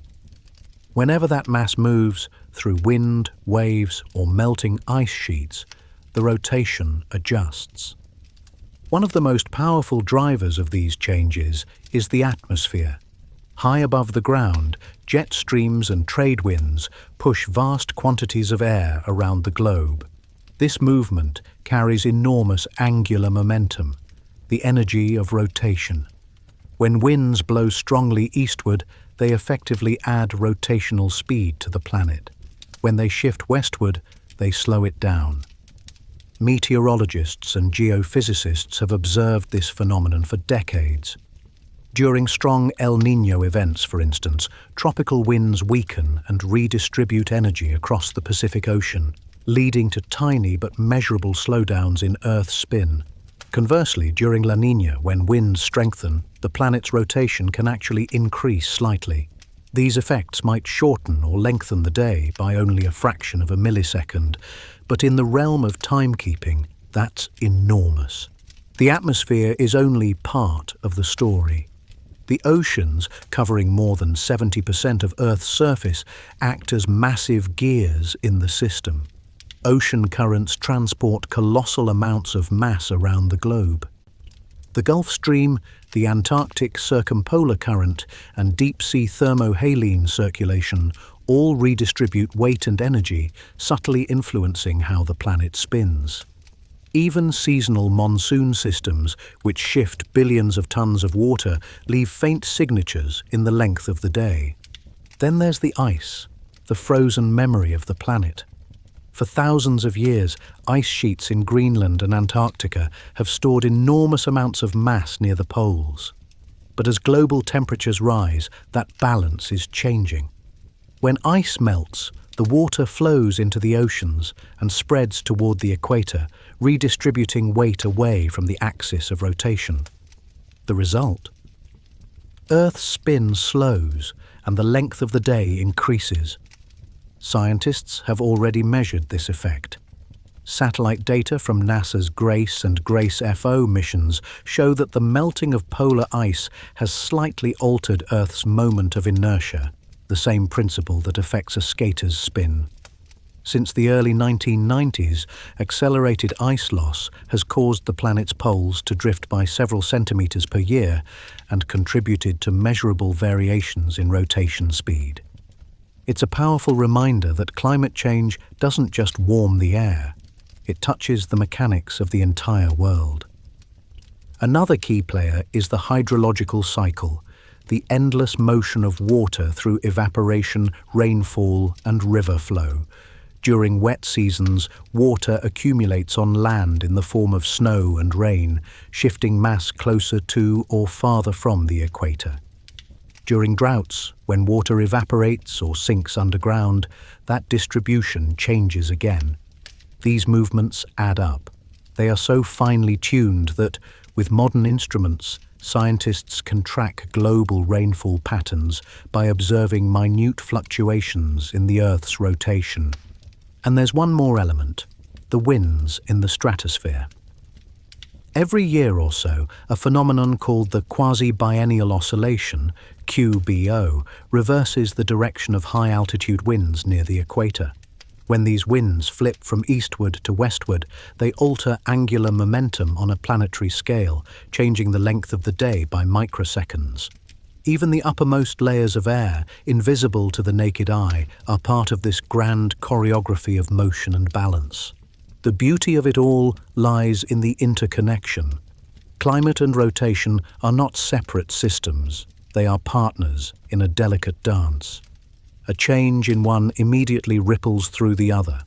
When an ice sheet collapses, when the winds shift, when ocean temperatures rise, the planet responds not just in weather, but in spin. And here's where it becomes even more fascinating. These interactions can be traced backward through history.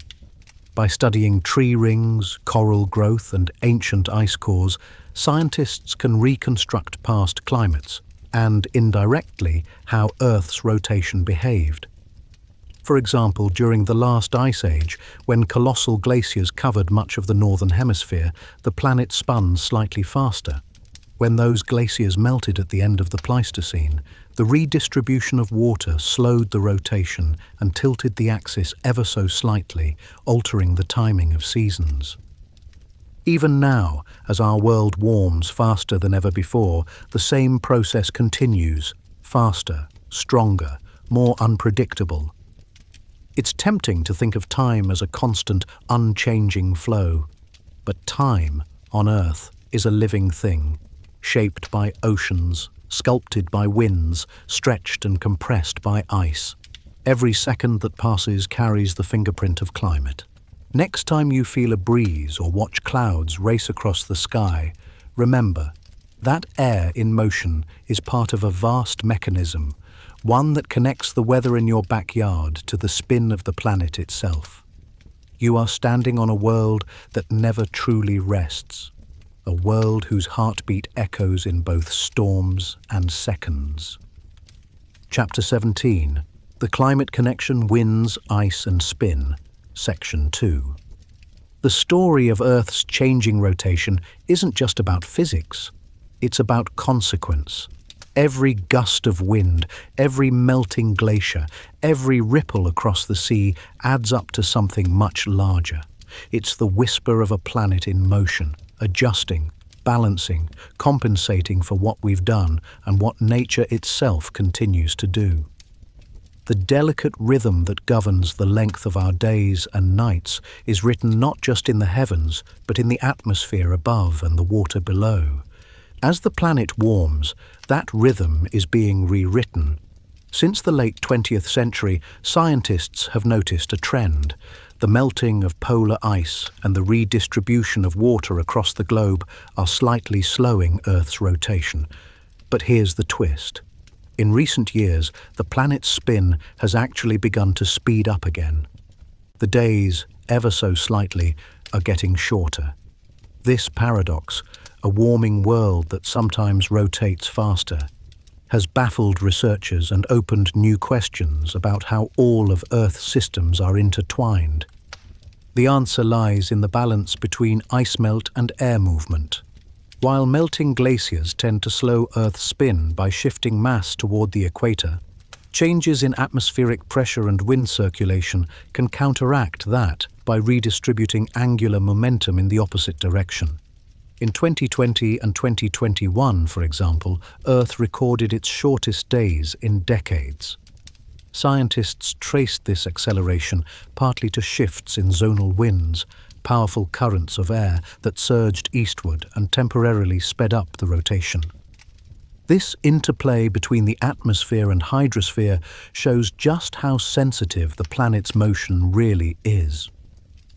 Small adjustments in pressure, wind or water distribution can cascade through the entire system, changing not only the length of a day, but also the orientation of the poles.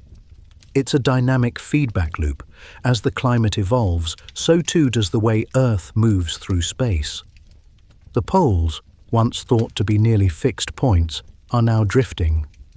The North Pole has been shifting eastward toward Russia at an accelerating rate, a motion linked to the redistribution of water from melting glaciers and aquifers. NASA's GRACE satellites have shown that the melting of Greenland alone has significantly contributed to this drift. These movements don't just alter geography, they subtly affect the Earth's moment of inertia, the same principle that governs a spinning object's stability. And this drift has practical consequences. The planet's changing rotation affects how satellites align, how GPS systems calibrate, and how atomic clocks adjust to Universal Coordinated Time, UTC.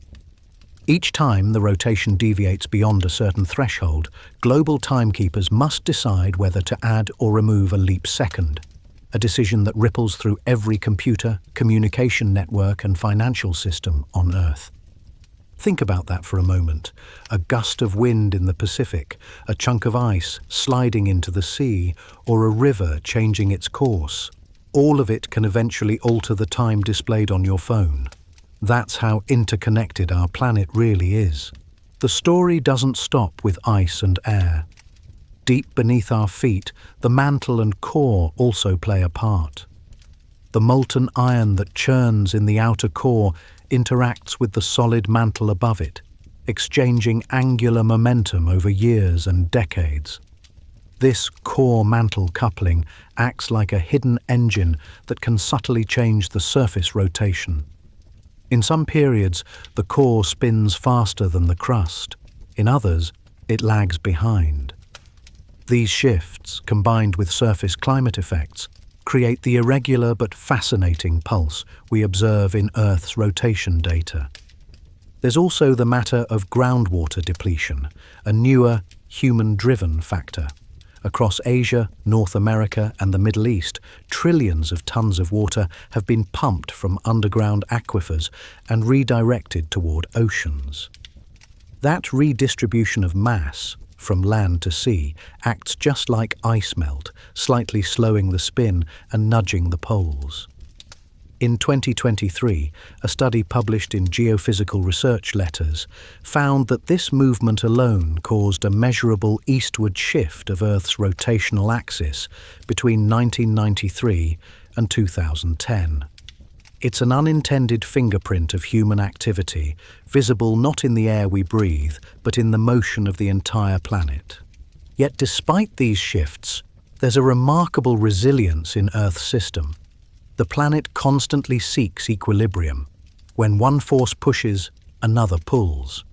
The interplay between the ocean's drag, the atmosphere's torque, and the planet's molten interior creates a form of rotational balance that has kept our world stable for billions of years. But that stability isn't guaranteed forever. If global warming continues unchecked, the redistribution of mass will intensify. Polar ice sheets could collapse faster, pouring fresh water into the oceans and dramatically altering currents.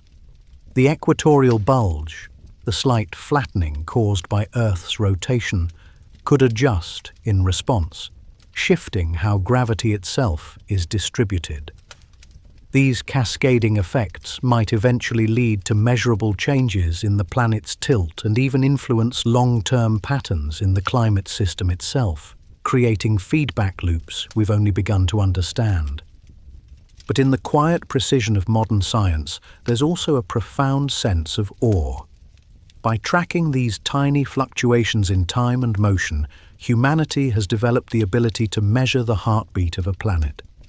Every millisecond gained or lost tells a story of oceans breathing, winds roaring, and ice fading away. It's a reminder that our world isn't just a rock floating through space. It's a living, dynamic system, constantly reshaping itself. And as we continue to study the shifting rhythm of Earth's spin, we're learning something even deeper, that climate, time, and life are not separate threads, but parts of a single cosmic fabric. When one trembles, all three respond. So the next time you glance at the clock and see a second tick by, think about what it took for that second to exist. The oceans, the winds, the molten heart of the Earth, and the delicate balance that keeps the planet turning beneath your feet. Because in that brief flicker of time, you're connected to everything. The pulse of the air, the whisper of the ice, and the spin of a living world. Hey everyone, take a deep breath. Feel the ground beneath your feet, steady, familiar, constant. It's easy to believe the Earth is unchanging, that its rhythm is something eternal.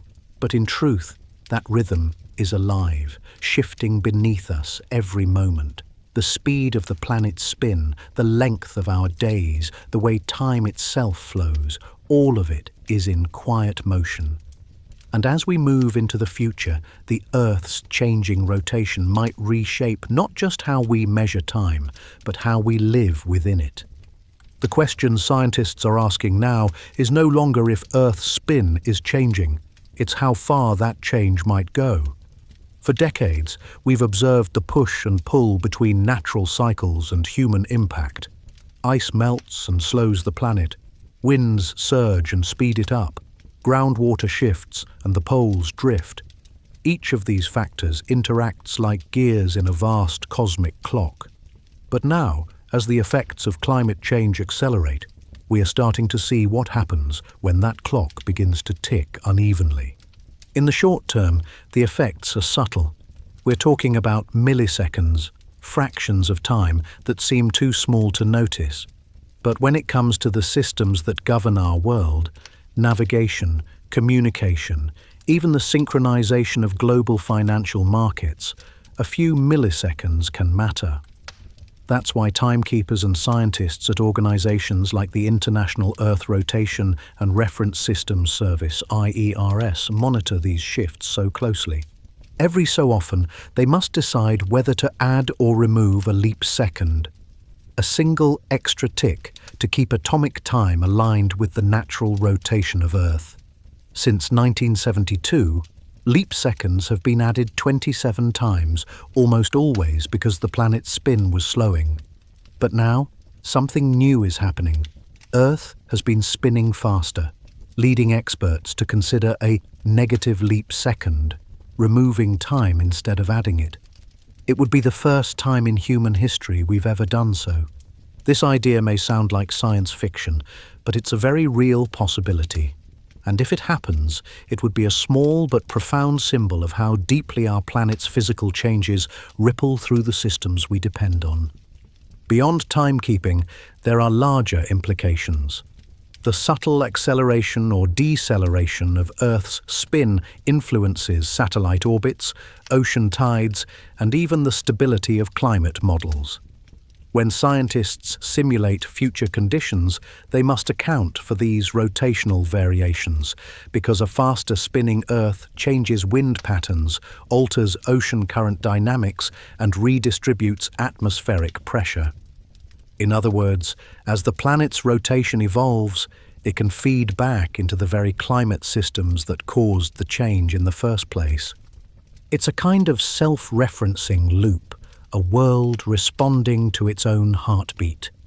But what if these fluctuations continue or even intensify? One possibility is that we might enter a period where the length of day, LOD, becomes more variable year by year. If melting ice, shifting winds, and changing ocean mass continue to battle for dominance, we could see unpredictable alternations. Days that grow longer, then shorter, in irregular cycles. It wouldn't change how we live hour to hour, but it would reshape how we model weather, navigation, and even the orbit of satellites that depend on precise timing. In the far future, however, the implications could grow more dramatic. Over geological timescales, the Earth's spin has been steadily slowing, about 1.7 milliseconds per century, due to the gravitational tug of the Moon.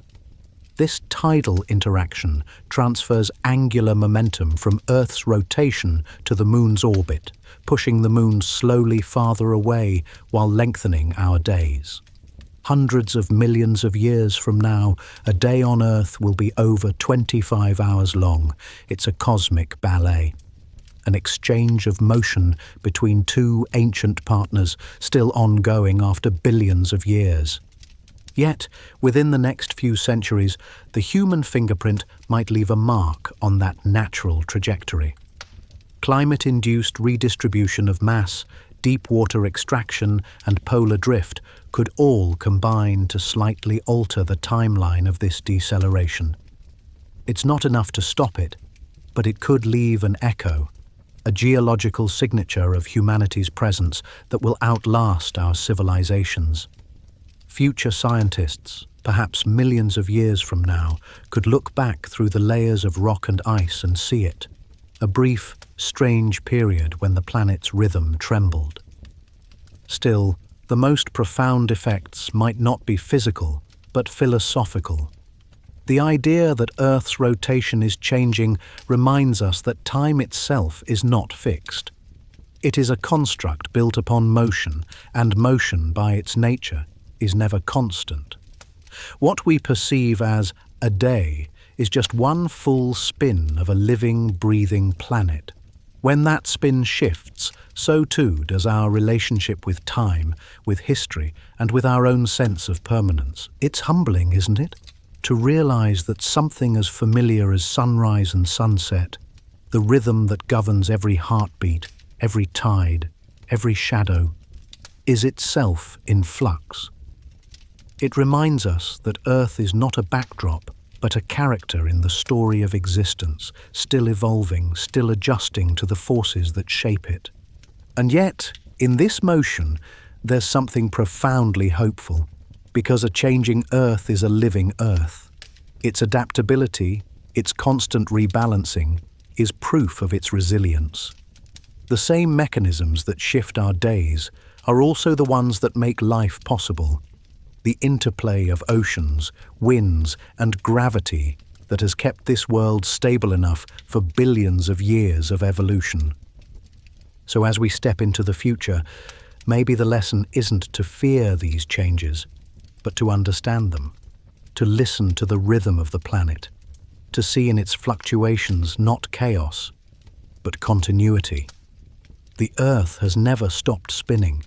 It has only changed its song.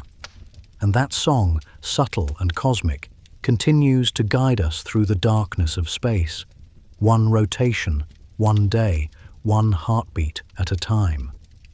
The story of Earth's changing spin ends where it began, with a question. How well do we really know the world beneath our feet? For all our technology, for all our measurements and models, the Earth continues to move with a rhythm that defies perfect prediction. It's a living system, shaped by forces seen and unseen, ancient and immediate. And in that motion, that endless turning, lies both a mystery and a message.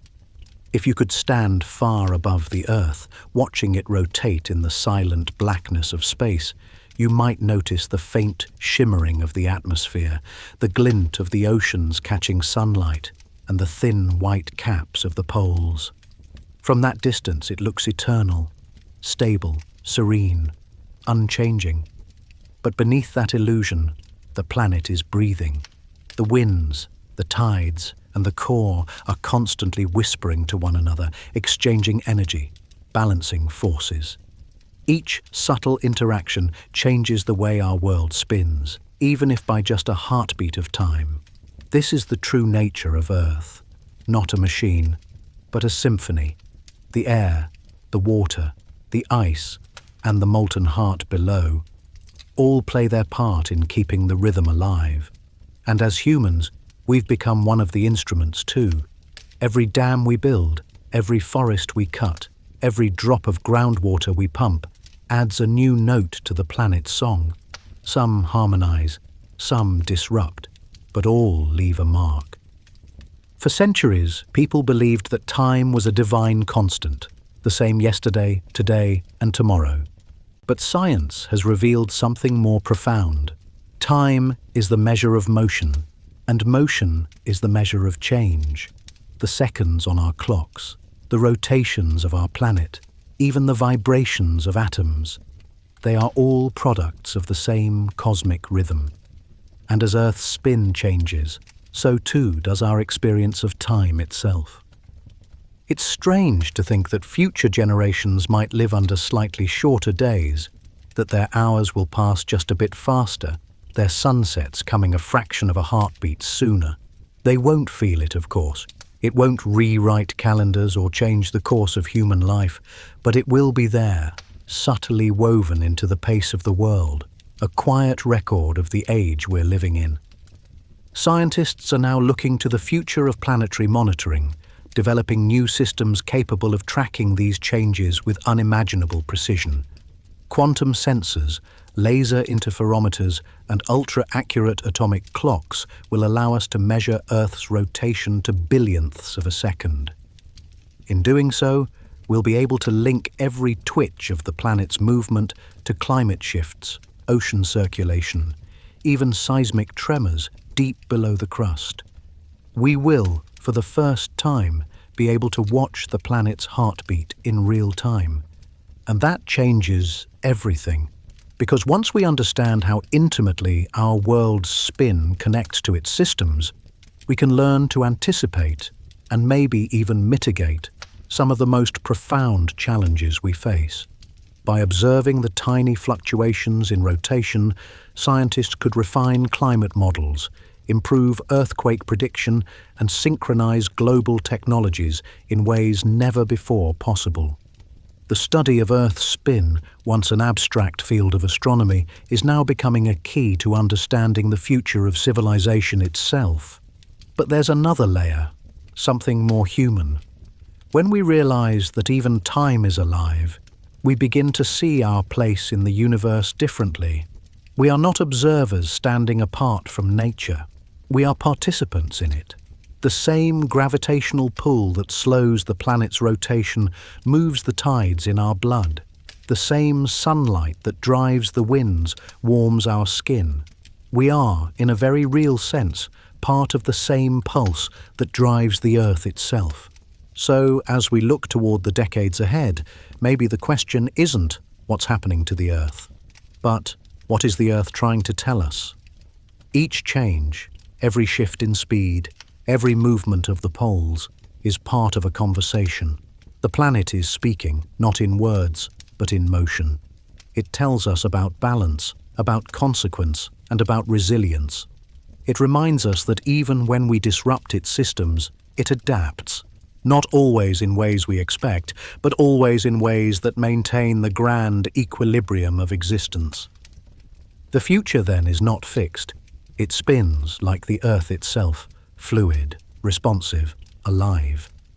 Our responsibility is not to stop the motion, but to learn from it, to move with it, to find harmony in its rhythm rather than resistance. Because every time we listen, truly listen, we understand a little more about who we are and where we stand in the cosmic dance. Maybe that's the ultimate meaning of this discovery, that even as the Earth's spin changes, life continues. The seas rise and fall, the stars move silently overhead, and the planet keeps turning, just as it always has, carrying us all with it through the deep, eternal darkness.